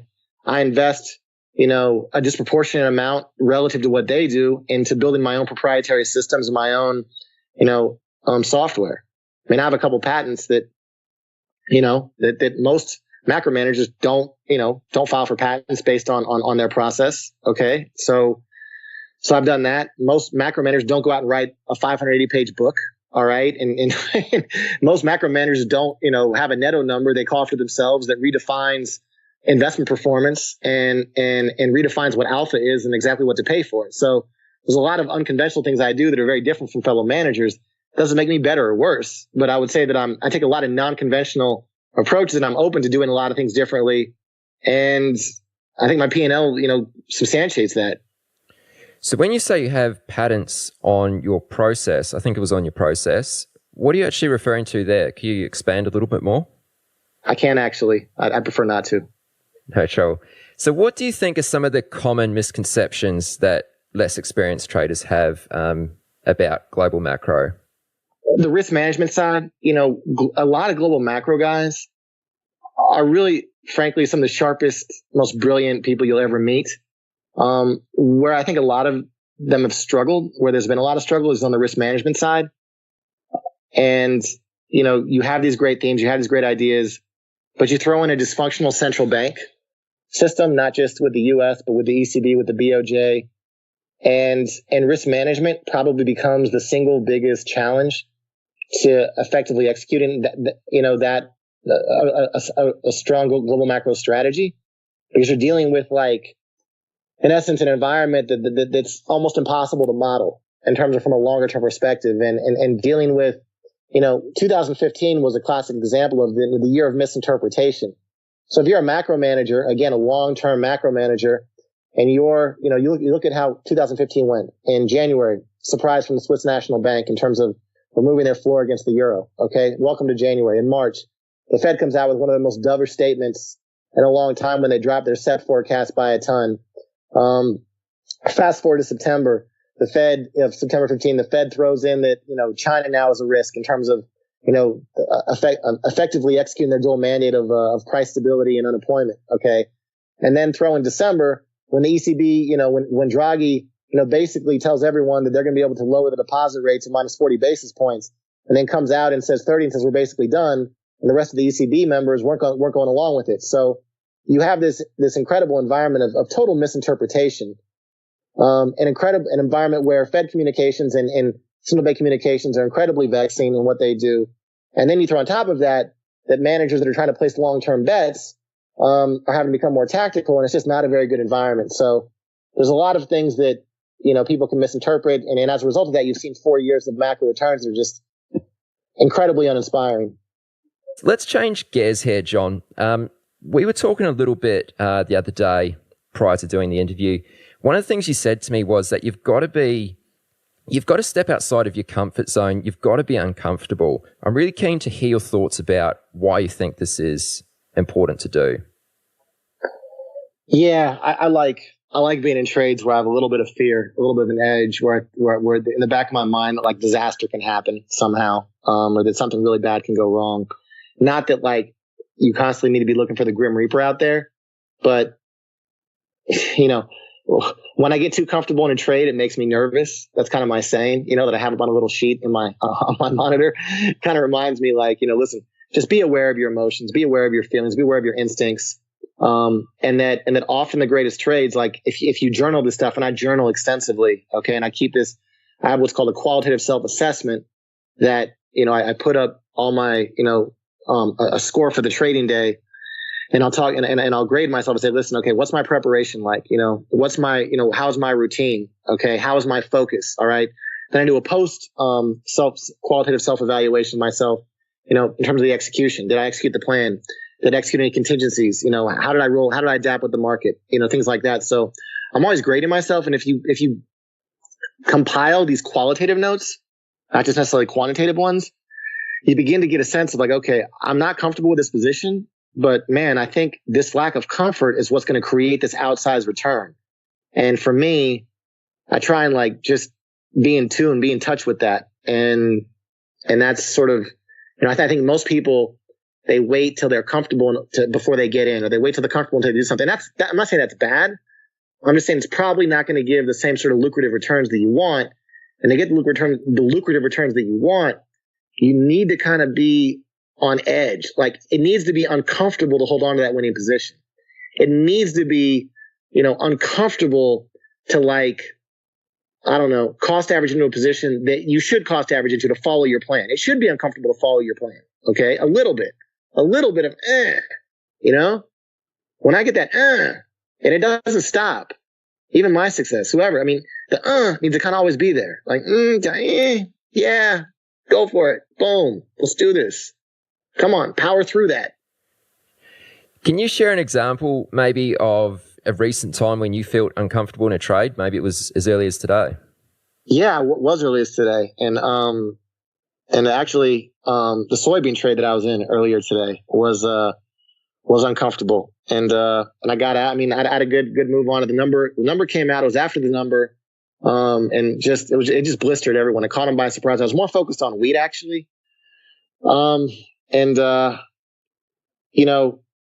Even this morning, like, I was a little, like, I was kind of like hemming and hawing a little bit, like, there's a lot of people focused on a lot of stuff. I think there's gonna be a lot of opportunity. I think in the minutes and even hour that follow, there's gonna be something going on here. And And frankly, I got long wheat after the number came out. I got long soybeans after the number came out. And was a little bit uncomfortable in it, and it felt good to get out, and I made a really nice profit. But soybeans, if you see chart right now, they are freaking screaming. and I sort of, that's kind of where I thought, like, wow. And people kind of thought $10 beans was sort of the area, but now we're at $10.40 and kind of think we're going to $10.50. And so I need to now execute systems that are trend following on soybeans. And so this morning was an example where I had a little bit of where I had this confidence about how trading was going to go today, but like still had some uncertainty and some easiness. And I used that when I was in the position to ride it. While I didn't ride it long enough, I still got a very good move out of soybeans. And I did blow out, but I was in that. I felt a little bit uncomfortable and it was just like, okay, catch yourself, find your breath. You're good here. This matches your criteria. You're good. So I'm talking to myself at this stage and this success of the game. And there you go. I mean, that's probably not as coherent as you would like to hear, but that's just coming from the heart. Could this feeling of being uncomfortable be any way interpreted as being a lack of confidence in your approach? No, I'm pretty confident in my approach. It's more about just understanding risk and understand the situations that aren't always clear, and more qualitative need to be appreciated and need to be respected.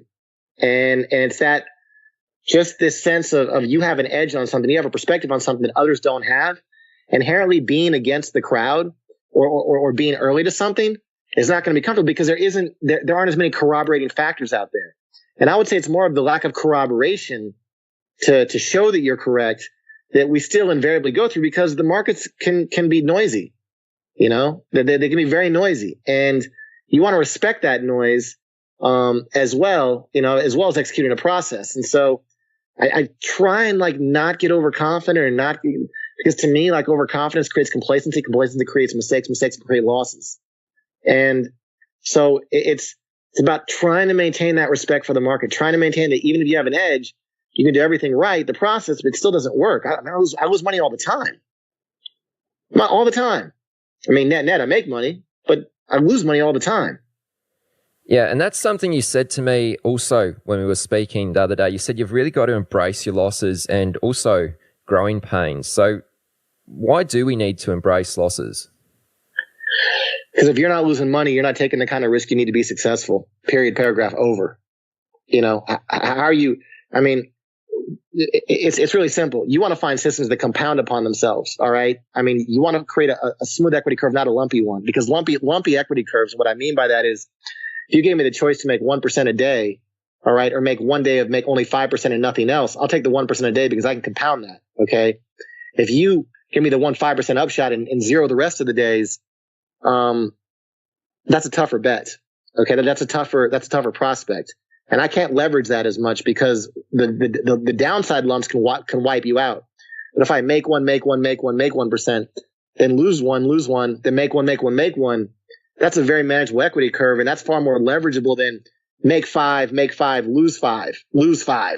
You may have already touched on this a little bit actually, but for many traders, the psychological aspect is a really big challenge. How do you deal with this aspect? Is emotion an ally or an enemy to you? Emotion is a huge ally. It's been an enemy in the past, but I've talked about this in terms of understanding the uncomfort, the discomfort that I have sometimes in holding to a position, and categorizing those emotions from being discomfort or being outright fear, difference between being anxious and panicking. Okay. Difference between,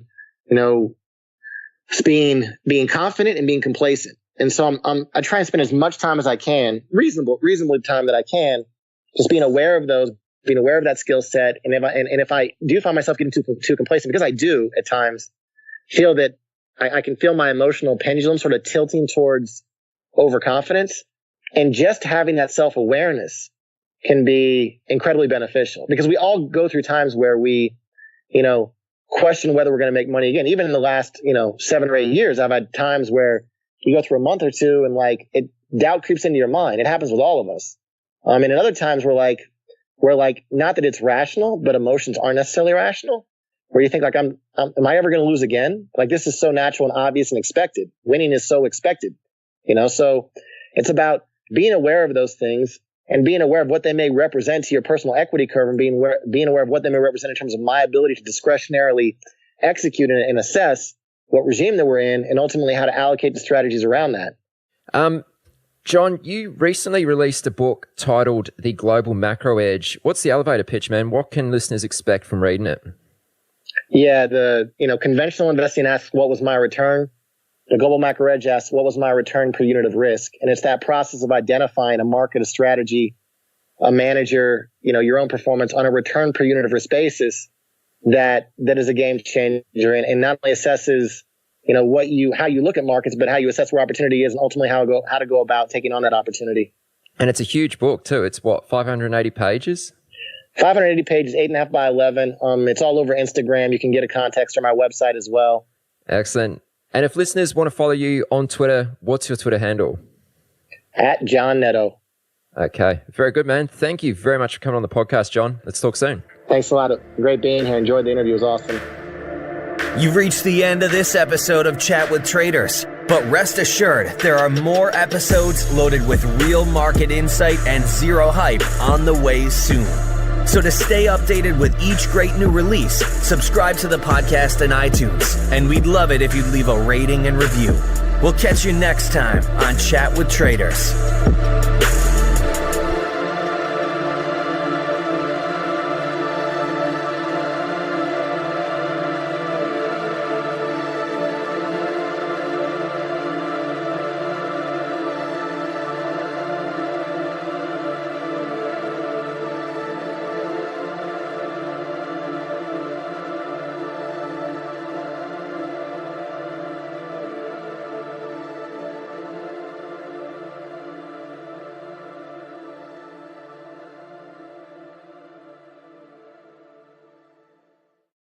Hey, it's Ryan Reynolds here from Mint Mobile. Now, I was looking for fun ways to tell you that Mint's offer of unlimited premium wireless for $15 a month is back.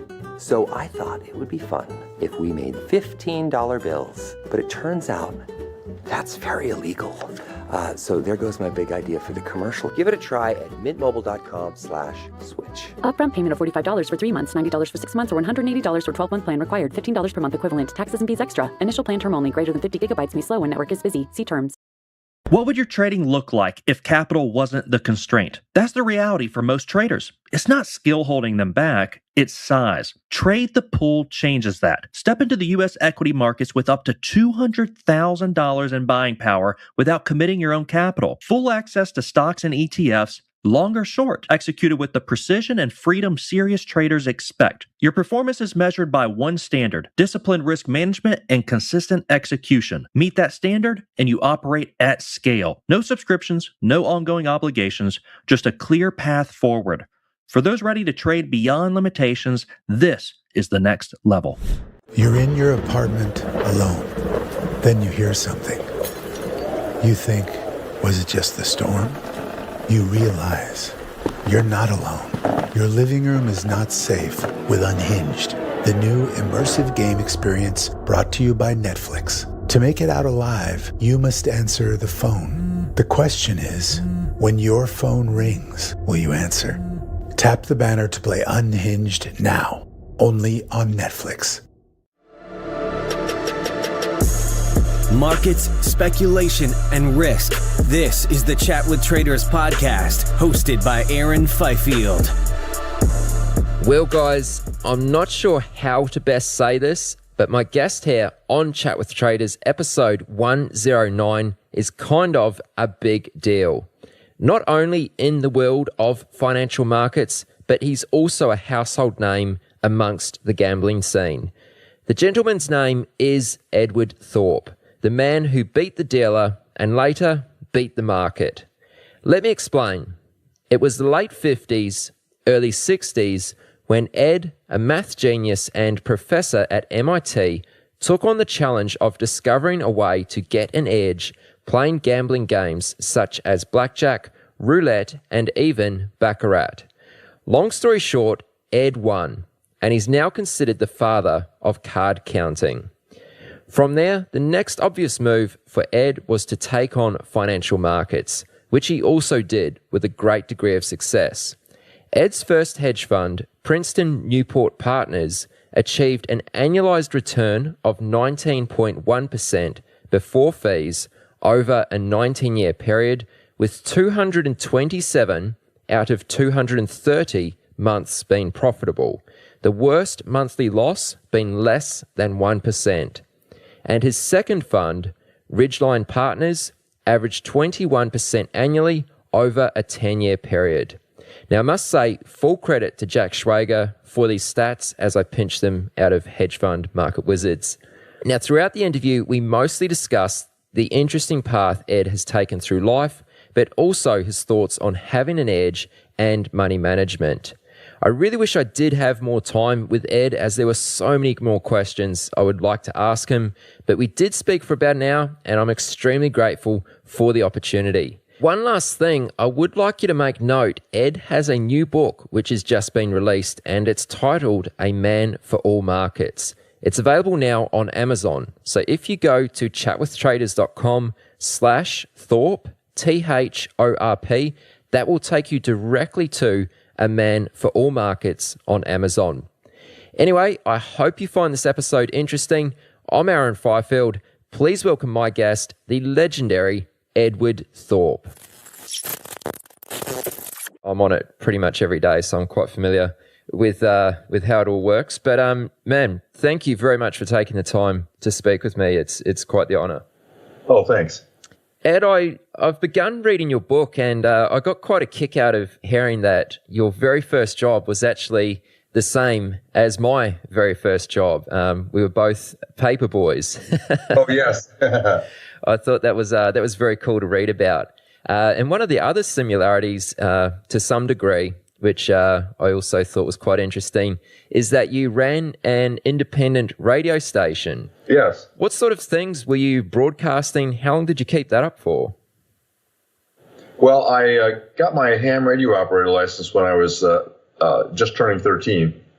And I was on 2 meters voice, and also I did a little bit of code. And so I used to play chess with people in my part of the country and just chat with people up and down the state. At that time, 2 meters was very short range with the equipment people had and the techniques they had. So you could only go about maybe 100, 120 miles. And then I was qualified to go on all the other bands and use code and talk around the world. But I mainly just had fun talking on 2 meters. Okay. So it wasn't really a radio station as such, like we think about a radio station today. Well, it was a ham radio station is what it was, or a transmitter and receiver. But it wasn't a radio station in the sense of having any commercial or public outreach. Got it. Okay. What sparked your interest in that sort of thing? How'd you, like, you were very young. I think you actually said in your book you were maybe the youngest person in the class going for your radio license. What sparked your interest? Well, I got fascinated by all things science when I was about 10 or 11. And so I just explored on my own, and electronics, as they were in that day, vacuum tube electronics, caught my interest. So I decided to learn about it. And when I did, I realized that there was this whole world I could potentially talk to if I got a ham radio license. So that was something I pursued. Well, tell us a little bit about your childhood. Set the scene for us here. What was your childhood like? I know you're born in, I think it was 1932, which was right when the Great Depression was beginning. What was your childhood like during that phase? Well, actually, I was born in August 32, and the Dow Jones hit its all-time low in the crash in July of 32. So it was all up from there, but it was a long hole for people to dig themselves out of. And I remember when I was 5 or 6, I was selling Kool-Aid to WPA workers in the street. I would buy a 5-cent pack of Kool-Aid and make 6 glasses out of it and sell them off for a penny a glass.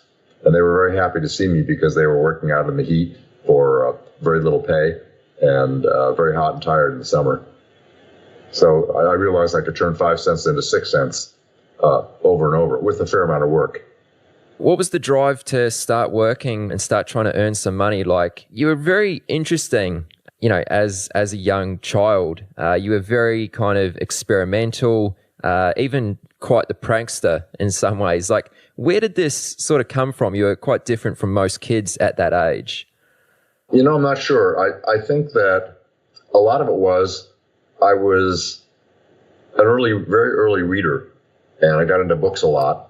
And I found out that I learned so much stuff that there wasn't a whole lot of commonality I had with other kids except playing, going out and playing games in the afternoon and that sort of thing. But the things I wanted to think about and talk about, nobody else seemed to be thinking and talking about except adults.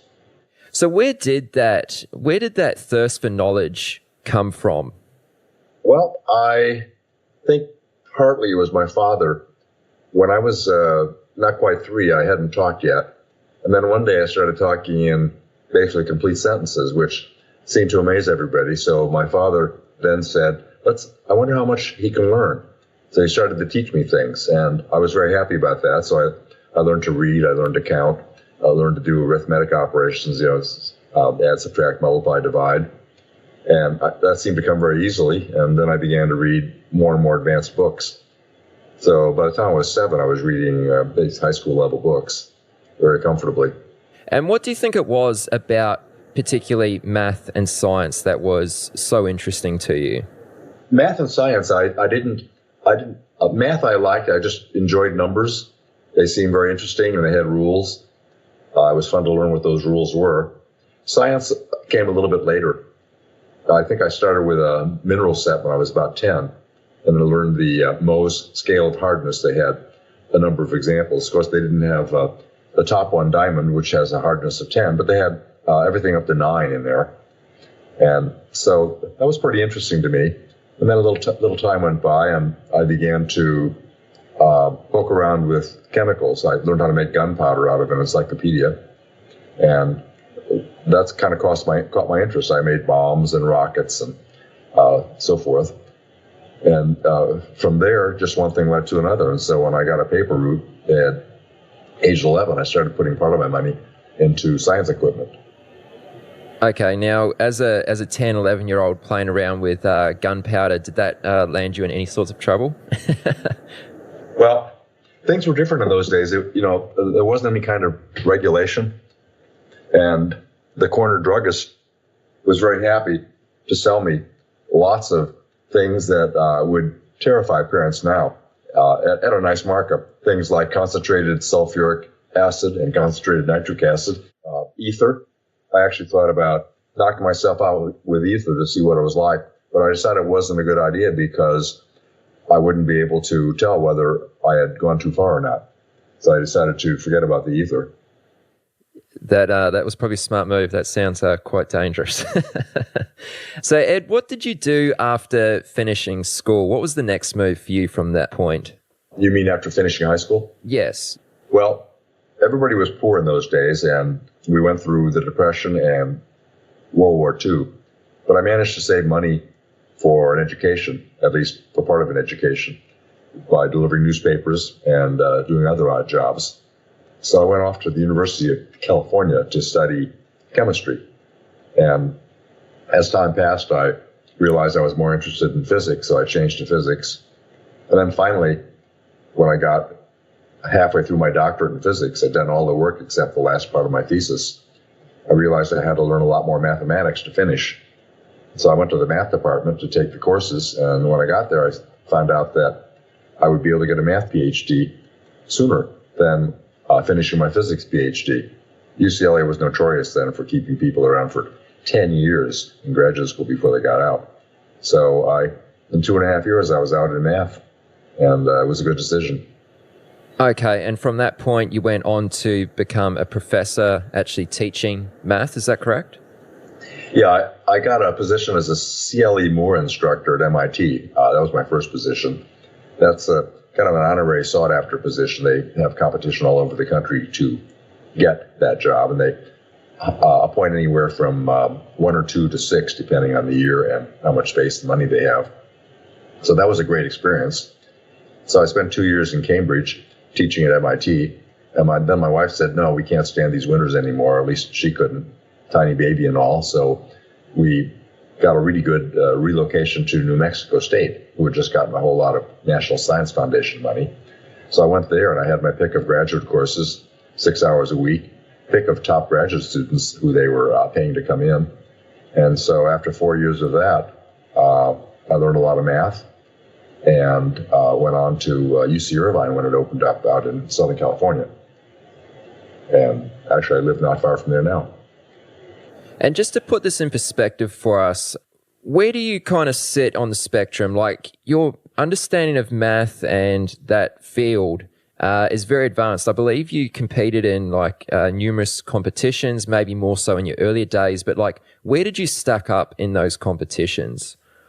Well, when I was in high school, I needed to enter competitions to get scholarships and to earn money. So I took the All Southern California Chemistry Contest, which had 1 or 2 top students from each high school. And I came in 4th in that. And then I took the Physics Contest the next year, and I came in 1st in that. And then I was a finalist for the National Science Talent Search. There were 40 winners out of 11,000 contestants all over the country. So I went to Washington, D.C. and got some money for going there. And then I got a scholarship from UC Berkeley, which continued as a scholarship when I went to UCLA. So piecing all these together went a long way toward helping me get through a college that I couldn't otherwise afford. Just skipping forward a few years now, how did a mathematics professor become curious about blackjack? Well, when I was a kid growing up in high school, I was left on my own a lot. My parents were working in defense, or in that case, war industries. And my mother had the swing shift, 4 p.m. to midnight. My father had the graveyard shift, midnight to 8 a.m. at another industry. And so I and my brother kind of took care of ourselves and grew up without any particular supervision. And that was good and bad. It was bad because I didn't have the opportunities that kids with more money and who went to a better high school would have. But it also taught me to think on my own about things. And so when I came across situations later in life, I often looked at them from a fresh viewpoint. For example, when I was finishing my PhD at UCLA, I was going to go to Las Vegas to have a nice vacation with my wife over the Christmas holidays. And I learned before I went that there was a way to play blackjack published in a statistics journal that would give you not quite an edge, but you come pretty close. Your disadvantage only was less than 1%. So I said, well, I don't know anything about gambling, but I'll risk $10 and see what happens. And I was also interested in going there for a second reason, which was that I had figured out in the physics part of my career that roulette wheels might be predictable. And I had good reason to think that they almost surely were predictable. If you could measure the position and velocity of the spinning rotor and the position and velocity of the spinning ball, you could predict with enough accuracy, not perfect accuracy, but enough accuracy to actually get an edge in the casino. So one of the reasons I wanted to go to Vegas, besides the cheap vacation and to have fun playing blackjack, just as an experience, was to look at roulette wheels and see whether they were like I thought they were from just pictures and hearsay and so on, and reasoning. And sure enough, they were. And I set out to beat roulette by building a hidden computer, a wearable computer on a person's body. But when I played blackjack, I also stumbled across the knowledge that the people playing didn't know what they were doing, and the people running the game didn't know what they were doing. And there were certain obvious things that they were missing, and I said, I can beat this game too. So I set out to basically beat both of them at that point. And that was a distraction from an academic career and from mathematics. But not enough of a distraction to take me out of the academic world, just enough to be stimulating and give me one more great thing to do. Now, that first trip to Las Vegas, how did you go playing blackjack and roulette? Well, you mean, where did I go to observe them, or? Did you do well? Like, did you make money on that first trip? Oh, that's a good question, yes. Well, I had 10 silver dollars that I was willing to risk, and that was it. So I played for about 40 minutes, and I lost 8.5 of my 10 silver dollars. But everybody else at the table was smashed.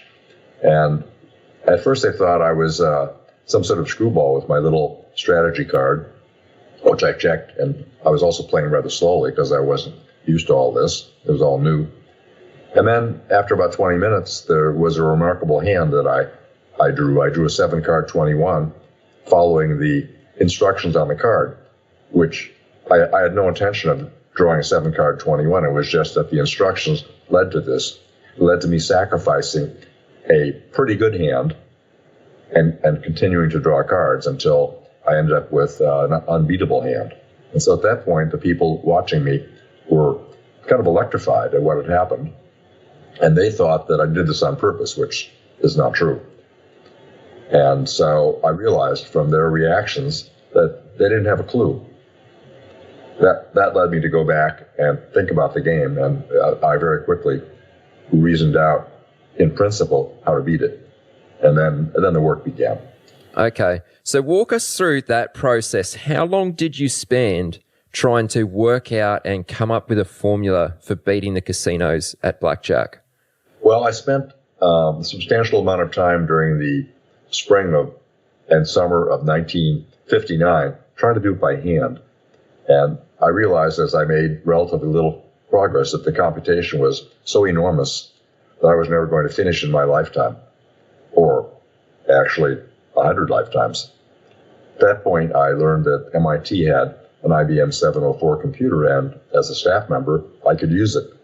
So I taught myself a programming, something called Fortran 2, and left groups of punch cards at a bin every 2 or 3 days to check parts of the program that I was writing, subroutines, and they would come back sometimes with errors which I had to fix, and sometimes they would run perfectly. When I finally built all my subroutines and put them together, this was probably early 1960. So I continued to turn stuff out from the computer through a large part of 1960. And then I got all the information I needed, and I saw I could beat the game. And I saw how to do it in multiple ways. So I would say that I spent overall about, maybe half or 2/3 time for a year and a half. And once you'd come up with this formula or these various formulas for beating the casino at blackjack, correct me if I'm wrong, but you actually went public with that formula or your strategy. What was your thought process in actually going public with that? Did you have any doubts about doing that? Well, to me, it was a math problem. And people thought that you could not beat casino games. And there was a lot of evidence to that effect. There were theorems, in fact, that had been proven as probability developed over several previous centuries. They proved theorems which said that most of the standard gambling games could not be beaten. No matter how you varied your bets, you would lose at a rate that was predictable. But blackjack didn't quite fit the assumptions that they'd used to draw that conclusion, which I observed later when I began to learn more about probability itself and the history of the attempts to beat gambling games.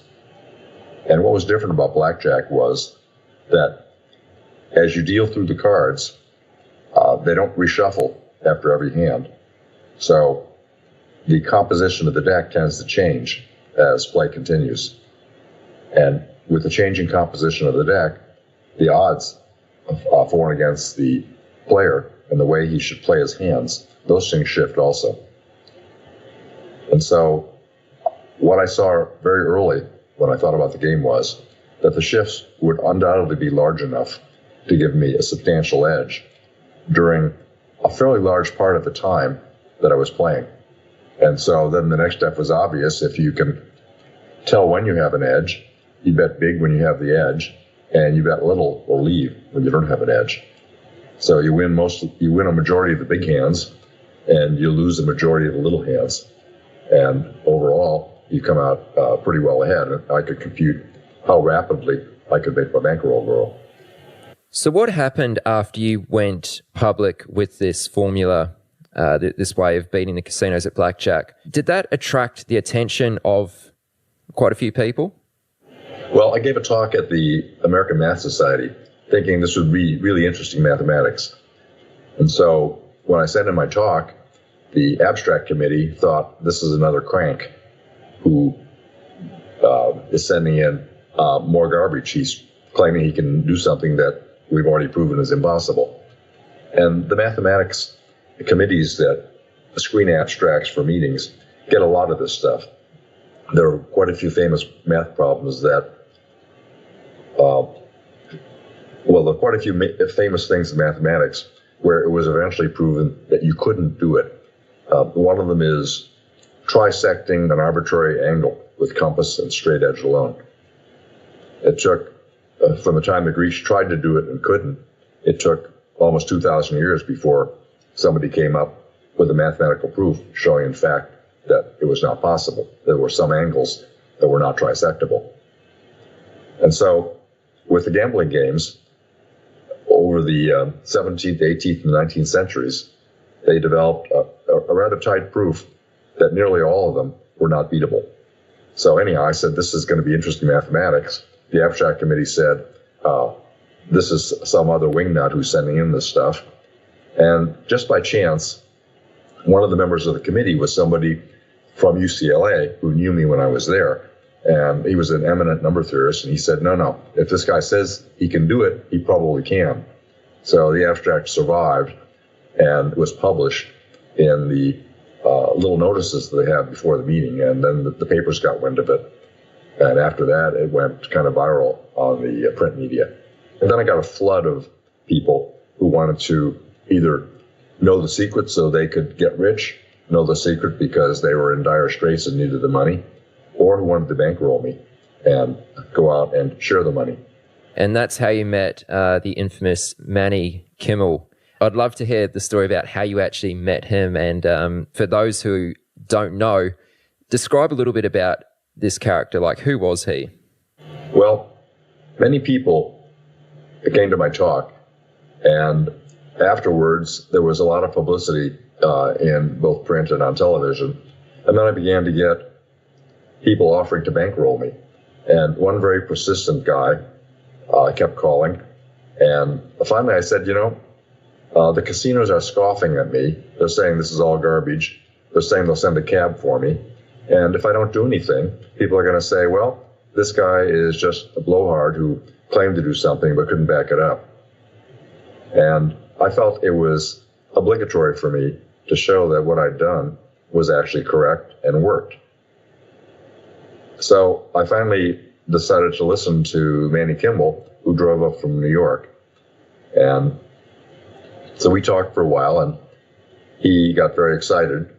It turned out, although I didn't know all this at the time, that not only was he a wealthy businessman who owned 64 parking lots in New York City, among other things, but many years later, I discovered from Connie Bruck, who wrote a biography of Stephen Ross called Master of the Game, I discovered that Manny Kimmel had been associated with mobster number 2, a guy named Longy Zwillman.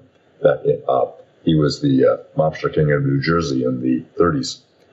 So he probably made his original money from bootlegging, prostitution, and so on. Be that as it may, he actually was an important businessman at that time, as well as a knowledgeable gambler.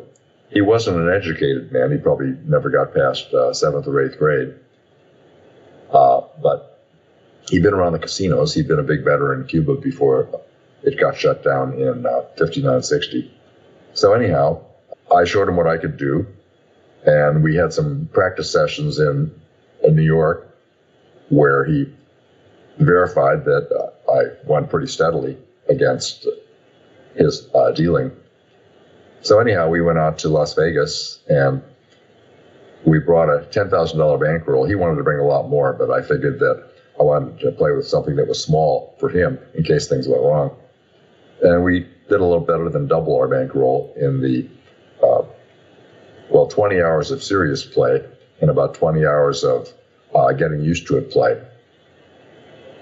So $11,000 win on a $10,000 bankroll doesn't sound like a whole lot, but it's a little more than you think, because money in that day, adjusted for inflation, was about 8 times what it is now. So think of it as an $80 bankroll and maybe a $90,000 win. Yeah, I mean, that's a significant amount, especially in such a short time frame. Yeah. It's very impressive. And how long did your relationship last with Manny for? Well, I was more interested in being an academic than a gambler. So what I decided was I wasn't going to spend a lot of time doing this. I might go occasionally if I needed money for something, but it was kind of an avocation. But the casinos continued to scoff, and I decided to write a book about it and see how they fared when thousands or tens of thousands of players came out to the casinos and started counting cards. And of course, the book became a New York Times bestseller, and tens of thousands of players did show up, and some of them were good card counters. So the casinos eventually panicked, and on April Fool's Day 1964, they announced from the Nevada Casino Resort Association, there came an announcement that they were changing the rules of blackjack. They were taking away some of the choices people had involving doubling down, pair splitting, and so forth. And I was asked what was going to happen, and I said, well, what's going to happen is the ordinary players from whom they make all their money are going to be very irritated by this, and they're going to lose a lot of business. So they're going to have to give in and change back, which is what happened. And so the tactic then was to do a mixture of things. In those days, there was a lot of cheating. I don't think there's much now. And at least not in the casinos that are run by the big corporations. And they also would shuffle up. They'd bar players. They had a blacklist of people when they identified them and so forth. So this kind of battle between players and casinos really heated up. And the good players got very clever at disguising themselves, at inventing extra new techniques for winning more money, and so forth. And so this battle goes on. There are good players out there now who still make their living. They get together every January at the blackjack ball and kind of celebrate the blackjack life. So this is very interesting. So during this time, you'd kind of worked out a way to, well, you had worked out a way to beat the casinos at their own game, yet you didn't want to really pursue it too much. You really wanted to stay doing your academic work. Why was that? Well, I never had a focus on trying to make a lot of money. It wasn't important to me. I basically just wanted to learn things, be around people that I liked, especially smart people who knew a lot. And I figured the academic world was the place to be for that kind of experience. But I also had this element of not doing things the way everybody else does them, trying new things, and having a certain amount of adventureness as well. Probably from my childhood, the way I grew up, making nitroglycerin, shooting off rockets, and so forth. We are live from Freddy's house. Guests are gathering around the TV, even with a big storm outside. Are we worried about the feet? No, they have Xfinity Wi-Fi. Get reliable fiber-powered gig Wi-Fi with Peacock included to stream the beautiful game this summer. Xfinity. Imagine that. Restrictions apply. New gig internet members only. Speeds vary. Use of fiber coaxial cable. Peacock offer for Peacock Premium with ads currently $10.99 a month value. Activation required to access content. Terms apply. Peacock must be activated within first 90 days. Manage existing subscriptions to avoid multiple charges. Third-party subscriptions continue until canceled. Ever watch a stock rip and think, I could have nailed that if I had real capital? The truth is, many capable traders never reach their potential, not due to lack of skill, but lack of scale. Trade the Pool was built to solve exactly that. a firm designed for serious individuals who want access to the U.S. equity markets with meaningful buying power, up to $200,000 without committing their own capital. Get access to virtually every stock and ETF. Go long or short freely with the flexibility professional traders expect. You're evaluated on one thing: your ability to manage risk and execute with consistency. Meet the standard, and you trade at scale. No subscriptions, no ongoing commitments. Whether you're still refining your strategy, a trader with experience who hasn't yet broken through, or a seasoned professional simply looking for more capital, Trade the Pool is built to meet you where you are and take you that next step further. The markets have evolved, access has evolved, now so has the way traders operate within them. Trade the Pool. So tell us a little bit about the other games that you were able to beat the casinos at. So we spoke about blackjack there quite extensively. You also mentioned roulette earlier as well as something that had piqued your interest. How did you go with roulette? Well, roulette actually is the first thing I thought about in my life that was a beatable casino game. It was way back when I was in high school and studying physics. And what I realized was that the roulette ball orbited kind of like a planet, and the spinning rotor didn't really make any difference. It just changed the relative rate at which the ball orbited around whatever pocket it was going to end up in.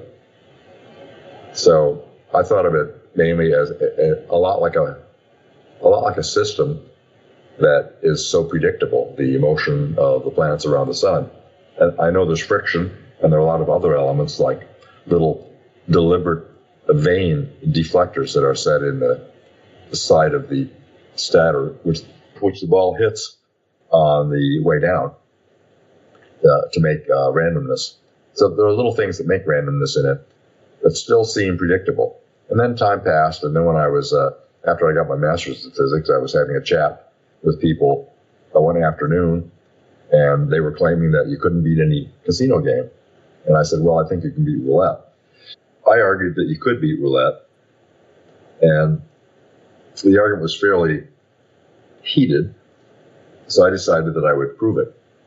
So I and a couple of other people set out to do it, and the other people dropped away very quickly. I continued. And then when I was at MIT, and I had worked on my blackjack ideas, I wanted to publish them quickly because one of the things that happens, especially in the gambling world, and sometimes in mathematics, people steal your ideas and claim that those ideas are theirs. So in order to get quick publication, the place to go was the Proceedings of the National Academy of Sciences. They took short papers, so you couldn't put most of what you knew in the paper, but you could at least make an announcement that you'd done something and describe it briefly. But you had to have a member of the National Academy send the paper in for you and basically sponsor you. And the only one in mathematics at MIT was a fellow named Claude Shannon. He was famous because he invented something called information theory, which is the basis of modern computing and modern communications. We wouldn't be talking here probably if it hadn't been for him. So Claude Shannon, I looked him up. They told me that I would maybe get 5 minutes if I was lucky.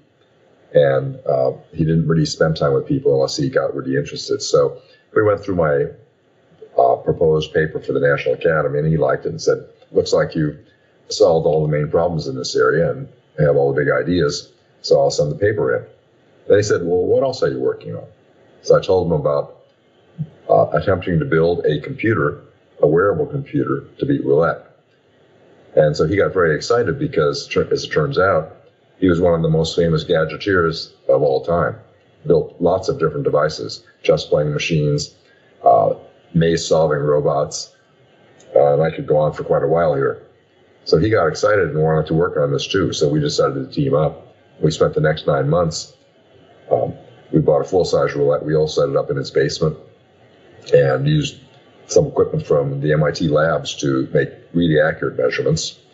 And then we figured out how to build a small computer, which is now at the MIT Museum, incidentally, that you could hide on your body.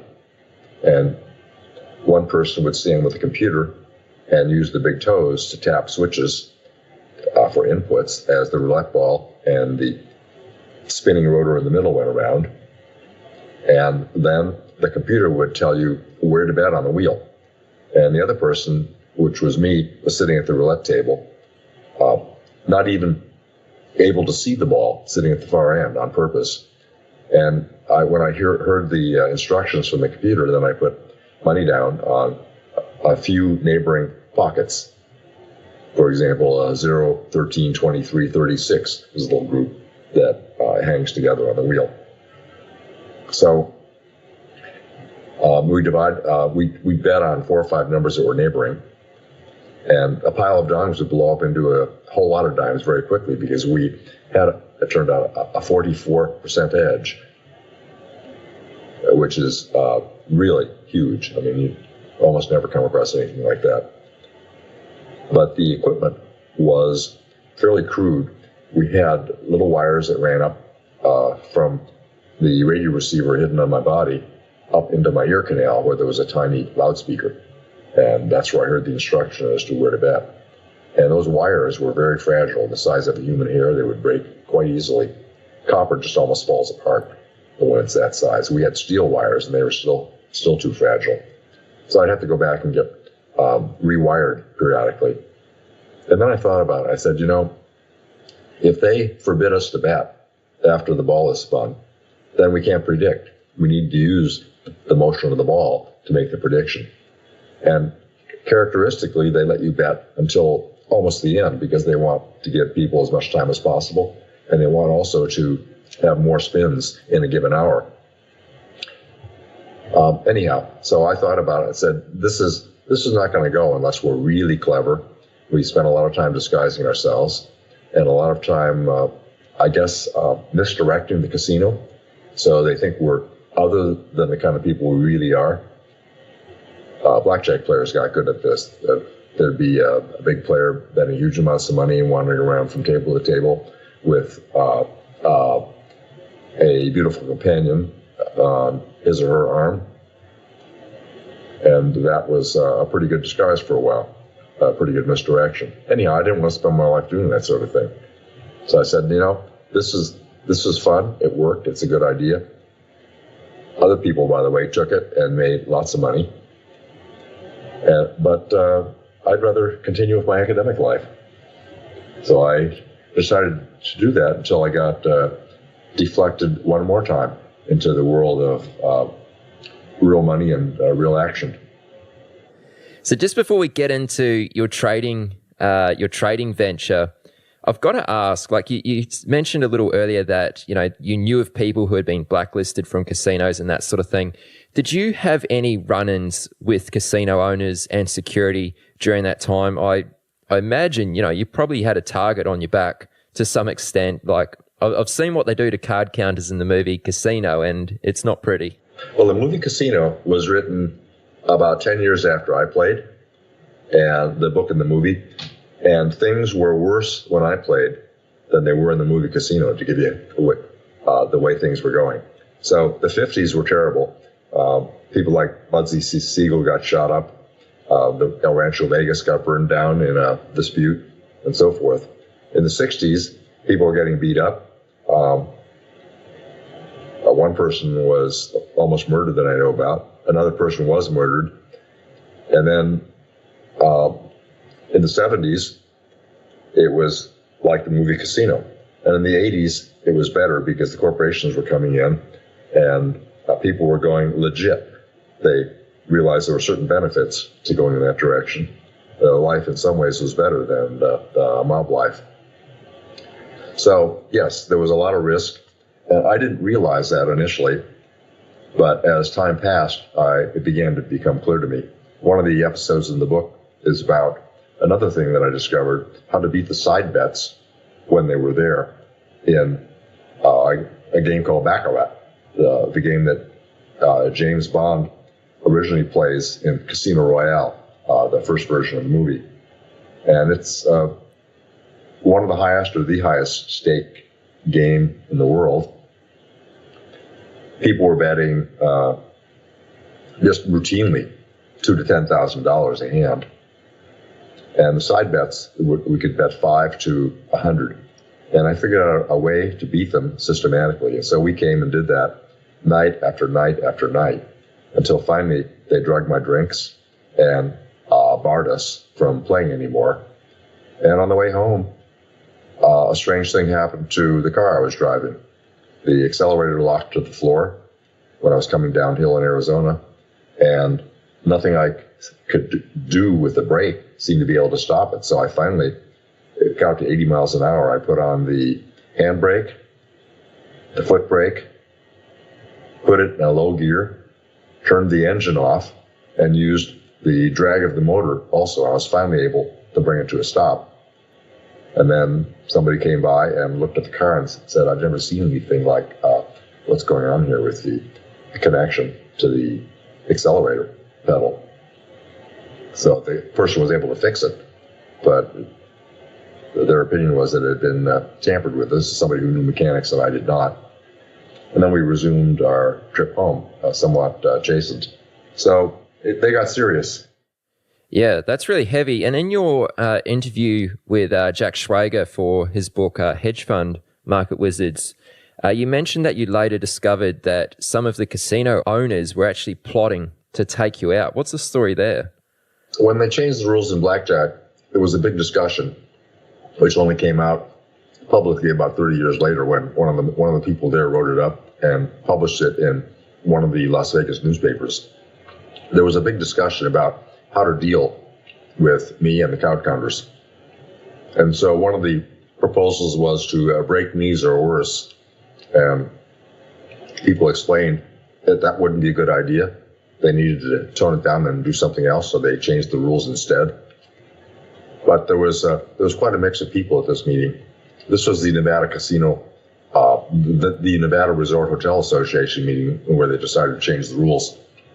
So that was changing the rules was a good decision on their part. It wasn't effective, but it was better than what they might have come up with. So tell us about how you got into financial markets. How did that come about? Well, I'd made some money gambling and from book sales, and I started to invest it. And I didn't do very well. And when I don't do very well, I sit down and decide whether I should be doing whatever it is at all, or whether I'm going to change and do it very well. So I decided that I would learn what I could about investing. And I spent the summer of 1964, all summer, just reading books on investment. And then I decided to do the same thing again in the summer of 1965. And at the very beginning of the summer, I happened to come across a little pamphlet on something called a warrant, which is like a call option. Telling me it's issued by a company, and in those days it wasn't on an exchange, it was traded over the counter. And so it was a real pain to try to trade these things because you had to deal with people that were really greedy and had huge bid-ask spreads. In any case, I saw almost immediately that you could mathematicize most of the uncertainty in how a warrant behaves. And the main thing that affected it was the price of the underlying stock. So then I saw an X that if I were to hedge short a warrant and buy the stock, or the other way around, I could get rid of the stock risk. So what did that leave? That left mispricing risk. Well, it's no longer risk if I can tell whether the warrant is relatively overpriced or relatively underpriced. If it's relatively overpriced, I can sell it short and buy the stock, get rid of the stock risk, because the warrant and the stock tend to move together. If the warrant is relatively underpriced, if it's cheap, I can buy the warrant and short the stock against it and get rid of most of the risk. And if the stock moves around, changes its price, I can change the mix of the warrant against the stock. So I realized that this was something that I could almost certainly solve mathematically. And so I set out to do that. And I happened to be moving to the new UC Irvine campus when it opened in the fall of 1965. And I was telling somebody there about this idea. And I said, wait a minute, we've got somebody else coming in who is doing the same thing. And it turned to be an economist named Sheen Kassouf. So we realized that we were doing the same sort of thing, only he had been doing it for real, with real money, for 2 or 3 years. And he'd written a thesis about trying to price warrants. So I said, well, if we put our two heads together, we can do better yet. So we started meeting, and I brought a lot of math to the table, and we evolved our analysis of warrants and warrant hedging, and we wrote a book called Beat the Market. That book inspired quite a few people. I was having lunch with Nobel Prize winner Harry Markowitz a week or so ago, and he was telling me that he spent 3 years co-managing an investment operation in New York, because he read Beat the Market. He wanted to follow up on those same ideas and do that sort of thing. And then he decided that he'd rather be an academic than get deflected off into the marketplace and financials and trading and so on. And then two academics, Fisher Black and Myron Scholes, were aware of Beat the Market. And that got them to thinking about the fact that you could make the hedge riskless in principle if you adjusted it in very small increments. So if you could do that, then you could figure out what the right discount was for the stock and for the warrant, two uncertain payoffs. And you could figure out what the right price was for the warrant. So they went ahead and did that. I had, coincidentally, sometime before they did that, guessed that because the warrant hedge is essentially riskless, that we might as well look at it from the standpoint of a person who is risk neutral. If we did that, then we get the Black-Scholes formula. So when I got their paper in 1973, a paper which said, yes, we were inspired in part by your idea and Beat the Market. When I got that paper, I already had the formula. I'd already been using it for 4 years because I had figured out with plausible reasoning what the formula must be. And sure enough, when I checked what I had with different notation against what they had, they were the same. So their paper came about the same time as the Chicago Board Options Exchange opened. And it was one of the reasons that exchange opened is because they had shown that you could price warrants, the formula for it. And so that made the warrants somehow, well, options, I should say, more legitimate than this by appointment only kind of trading that existed before. You know, you've come from playing the games in the casinos, you've come into financial markets now. Was it easier for you to find an edge like you've just described here? Was it easier for you to find that edge in financial markets than it was to find an edge playing games at the casino? I don't know if it was easier or harder. Probably about the same. Right. And as I bring up edge, this is a question I'm really keen to ask you, and I've asked it a few times on the podcast, but I'm particularly interested to hear how you describe this. How would you describe an edge? Like when we talk about an edge, what exactly does that mean? Well, the way I see it, if you're playing a gambling game, the gambling game is the easiest. And by the way, understanding gambling games like blackjack and some of the others is one of the best possible training grounds for getting into the investment world.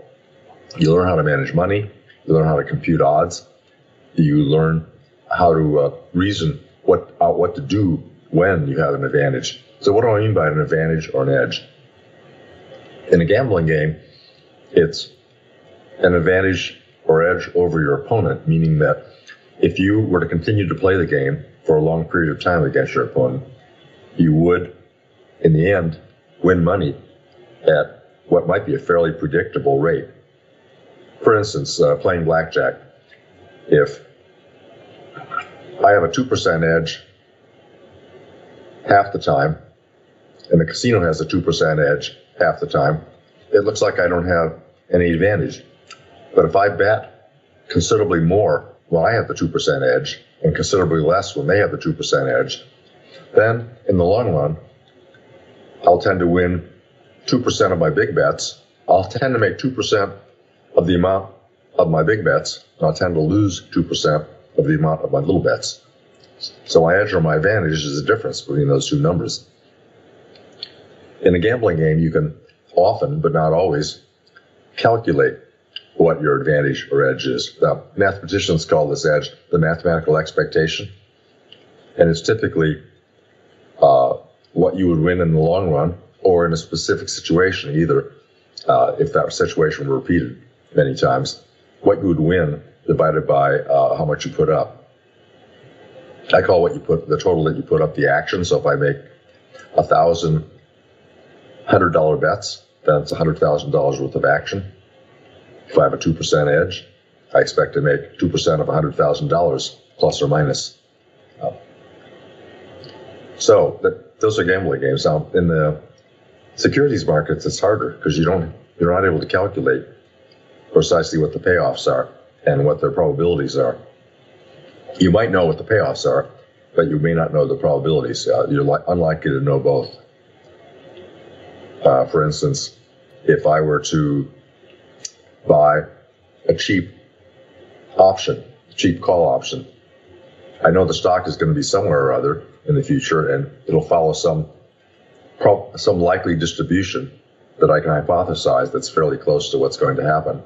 But I don't know exactly what's going to happen. This distribution is just an estimate based on past experience. And the distribution might turn out to be somewhat different than what I forecast if I do it many times. What I do in the securities markets is I try to think through how good or how bad something might be compared with my most probable estimate. And if even the bad situation looks good, then I know I've got something worth playing on. And now you brought up managing your bankroll, money management. Well, that is the thing where gambling is a master teacher. Because when the odds are computable, like in blackjack, there's a solution, a mathematical solution to how much to bet in any given situation. And if you're only betting in favorable situations, then the solution is that you bet an amount, roughly speaking, equal to your expected edge or advantage divided by the amount of uncertainty there is in the bet, the standard deviation of it. That's a rough estimate of what you bet. There's an exact estimate, which you can compute using logarithms and probability theory and so on for all these situations. And I and two other guys have co-edited and written part of a book called The Kelly Criterion. So it's a treatise on how to apply this Kelly Criterion in almost any situation you can think of. And what the Kelly Criterion does is, if you apply it, it maximizes the expected growth you're going to get in your bankroll. So a guy using this is likely, after a period of time, to have more money than somebody who just does something significantly different.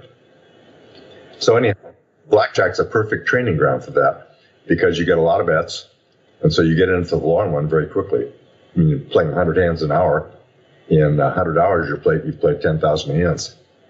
So what I'll do is I'll link to the Kelly Criterion book that you mentioned there, which you co-authored. I'll link to that in the show notes. So if anyone listening wants to find out more about that, but just as you bring this up, would you mind just explaining what is Kelly Criterion just a little more, just probably in simple terms if possible? Sure. Okay. Suppose that I have an infinitely rich adversary, and one of the Koch brothers maybe, and they say, look, bring your bankroll. We're going to flip a coin. This coin is in your favor by 2%. Bet as much or little as you want. You lose your money, you're gone. How much do I bet? Well, the Kelly Criterion, if you go through the calculation, says, with a coin toss, it's different for other things, bet 2% of your bankroll. And so, at first, when your bankroll is small, if you bet 2% of your bankroll and your edge is 2% of that, you're basically expanding your bankroll by 4 basis points on average per bet. Not much. But as your bankroll grows, the expansion gets faster and faster and faster. Okay, so why is this intuitively sensible? Well, suppose instead of betting 2% of your bankroll, you decided to bet as little as you could, $1, let's say. Well, betting $1 all day long with a 2% edge, you're not going to make a whole lot of money. Suppose instead you decided to go for what mathematicians call maximum expected return. Well, if you bet the whole bankroll, your expected win is 2% of your bankroll on that one flip, way more than 2% of 2% of your bankroll. However, you're not going to win all the time if you keep betting your whole bankroll. Eventually you're going to lose, and then you'll end up with nothing. So the guy who bets his whole bankroll, if you have a whole lot of people doing that, one guy may end up with a gigantic amount of money, and all the other guys will be wiped out. And the one guy will be wiped out too if he keeps going. So the upshot is that it's too risky to bet your whole bankroll, even though if many, many people were all doing it at once, the group would win more money that way. So anyhow, the Kelly criterion is a compromise between timid betting, where you make very little, and way over aggressive betting, where you're almost sure to be wiped out. And it turns out you can show mathematically that it's the optimal compromise for somebody who's going to play for a long time.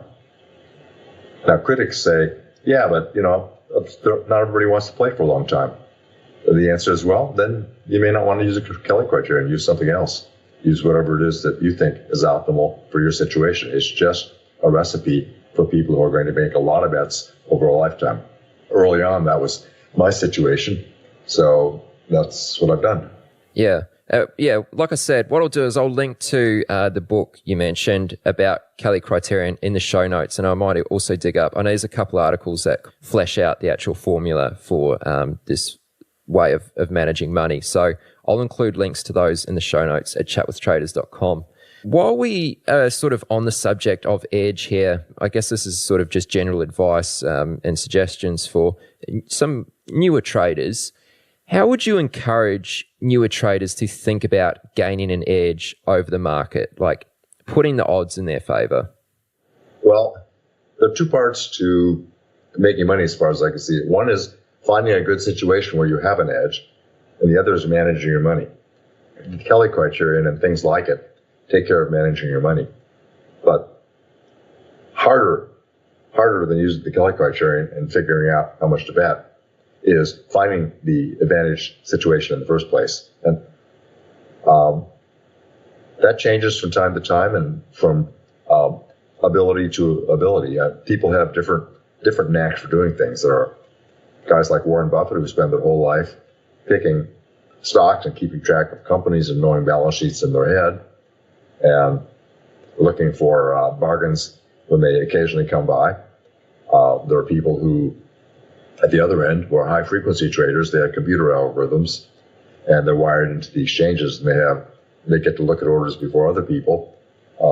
That's a different game entirely. So there's so many different games.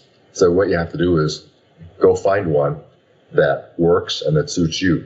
But I can't really tell you which games would work for you, or even very many of the games that are out there. Yeah, no, that's a really fair comment. Putting trading and gambling aside, I'd like to ask you just this one last question. Someone who has made a great fortune and done very well in life, how do you encourage others to think about money, wealth, and success? I think that if your pursuit is money or your pursuit is success, you're looking at things the wrong way. I think people should be doing what they enjoy and what they love, and hopefully something they're good at. And if they do that, I think they're very likely to get money and success along the way. A lady I know wrote a book called Do What You Love and the Money Will Follow. I think that's not far off. And speaking of books, you've just released your latest book, A Man for All Markets. As we've mentioned, you've written a number of books in the past. How is this one different, and what can readers expect? from also reading this? Well, A Man for All Markets, which will be coming out January 24th, actually, in the U.S., and probably about the same time in the UK, a little bit later in China, Korea, Japan, and I think Germany, too. It is a memoir. It's also the story of how I got started in life, how I got into things like blackjack, roulette, and the stock market, and then what I learned along the way, different profit centers that I found, hedge fund, statistical arbitrage, advice to people about investing, what to do if you don't know anything. You can still beat 90% of investors without doing any work. What to do if you want to try to do better than that, what it's going to take. And then some general thoughts about what is really important in life. And I find that a lot of people don't get it. One person I know who's a billionaire is getting divorced because he just won't stop working. And he's got a wonderful wife. They've got along for several decades. But I think she finally said, gee, I'm growing old, and it's time to enjoy all this money we've made. But people just get hooked and they won't stop. And I would say, if you can never have enough, then I can't give you any advice, because you're just going to be driven to pile up more and more and more. And at the end, you'll end up saying, what was it all for? And you won't have an answer. I say, enjoy the people that you love and the people that are worth being with, and don't spend all your time just trying to pile up wealth. Sound advice, very sound advice. And guys listening, if you want to grab a copy of Ed's book and just take a closer look at it, chatwithtraders.com/Thorpe, THORP, will take you directly to A Man for All Markets on Amazon. So, Ed, I just want to say what an honor this has been. I'm very grateful for your time. Thank you. Pleasure meeting you and talking with you. You've reached the end of this episode of Chat with Traders, but rest assured there are more episodes loaded with real market insight and zero hype on the way soon. So to stay updated with each great new release, subscribe to the podcast in iTunes, and we'd love it if you'd leave a rating and review. We'll catch you next time on Chat with Traders.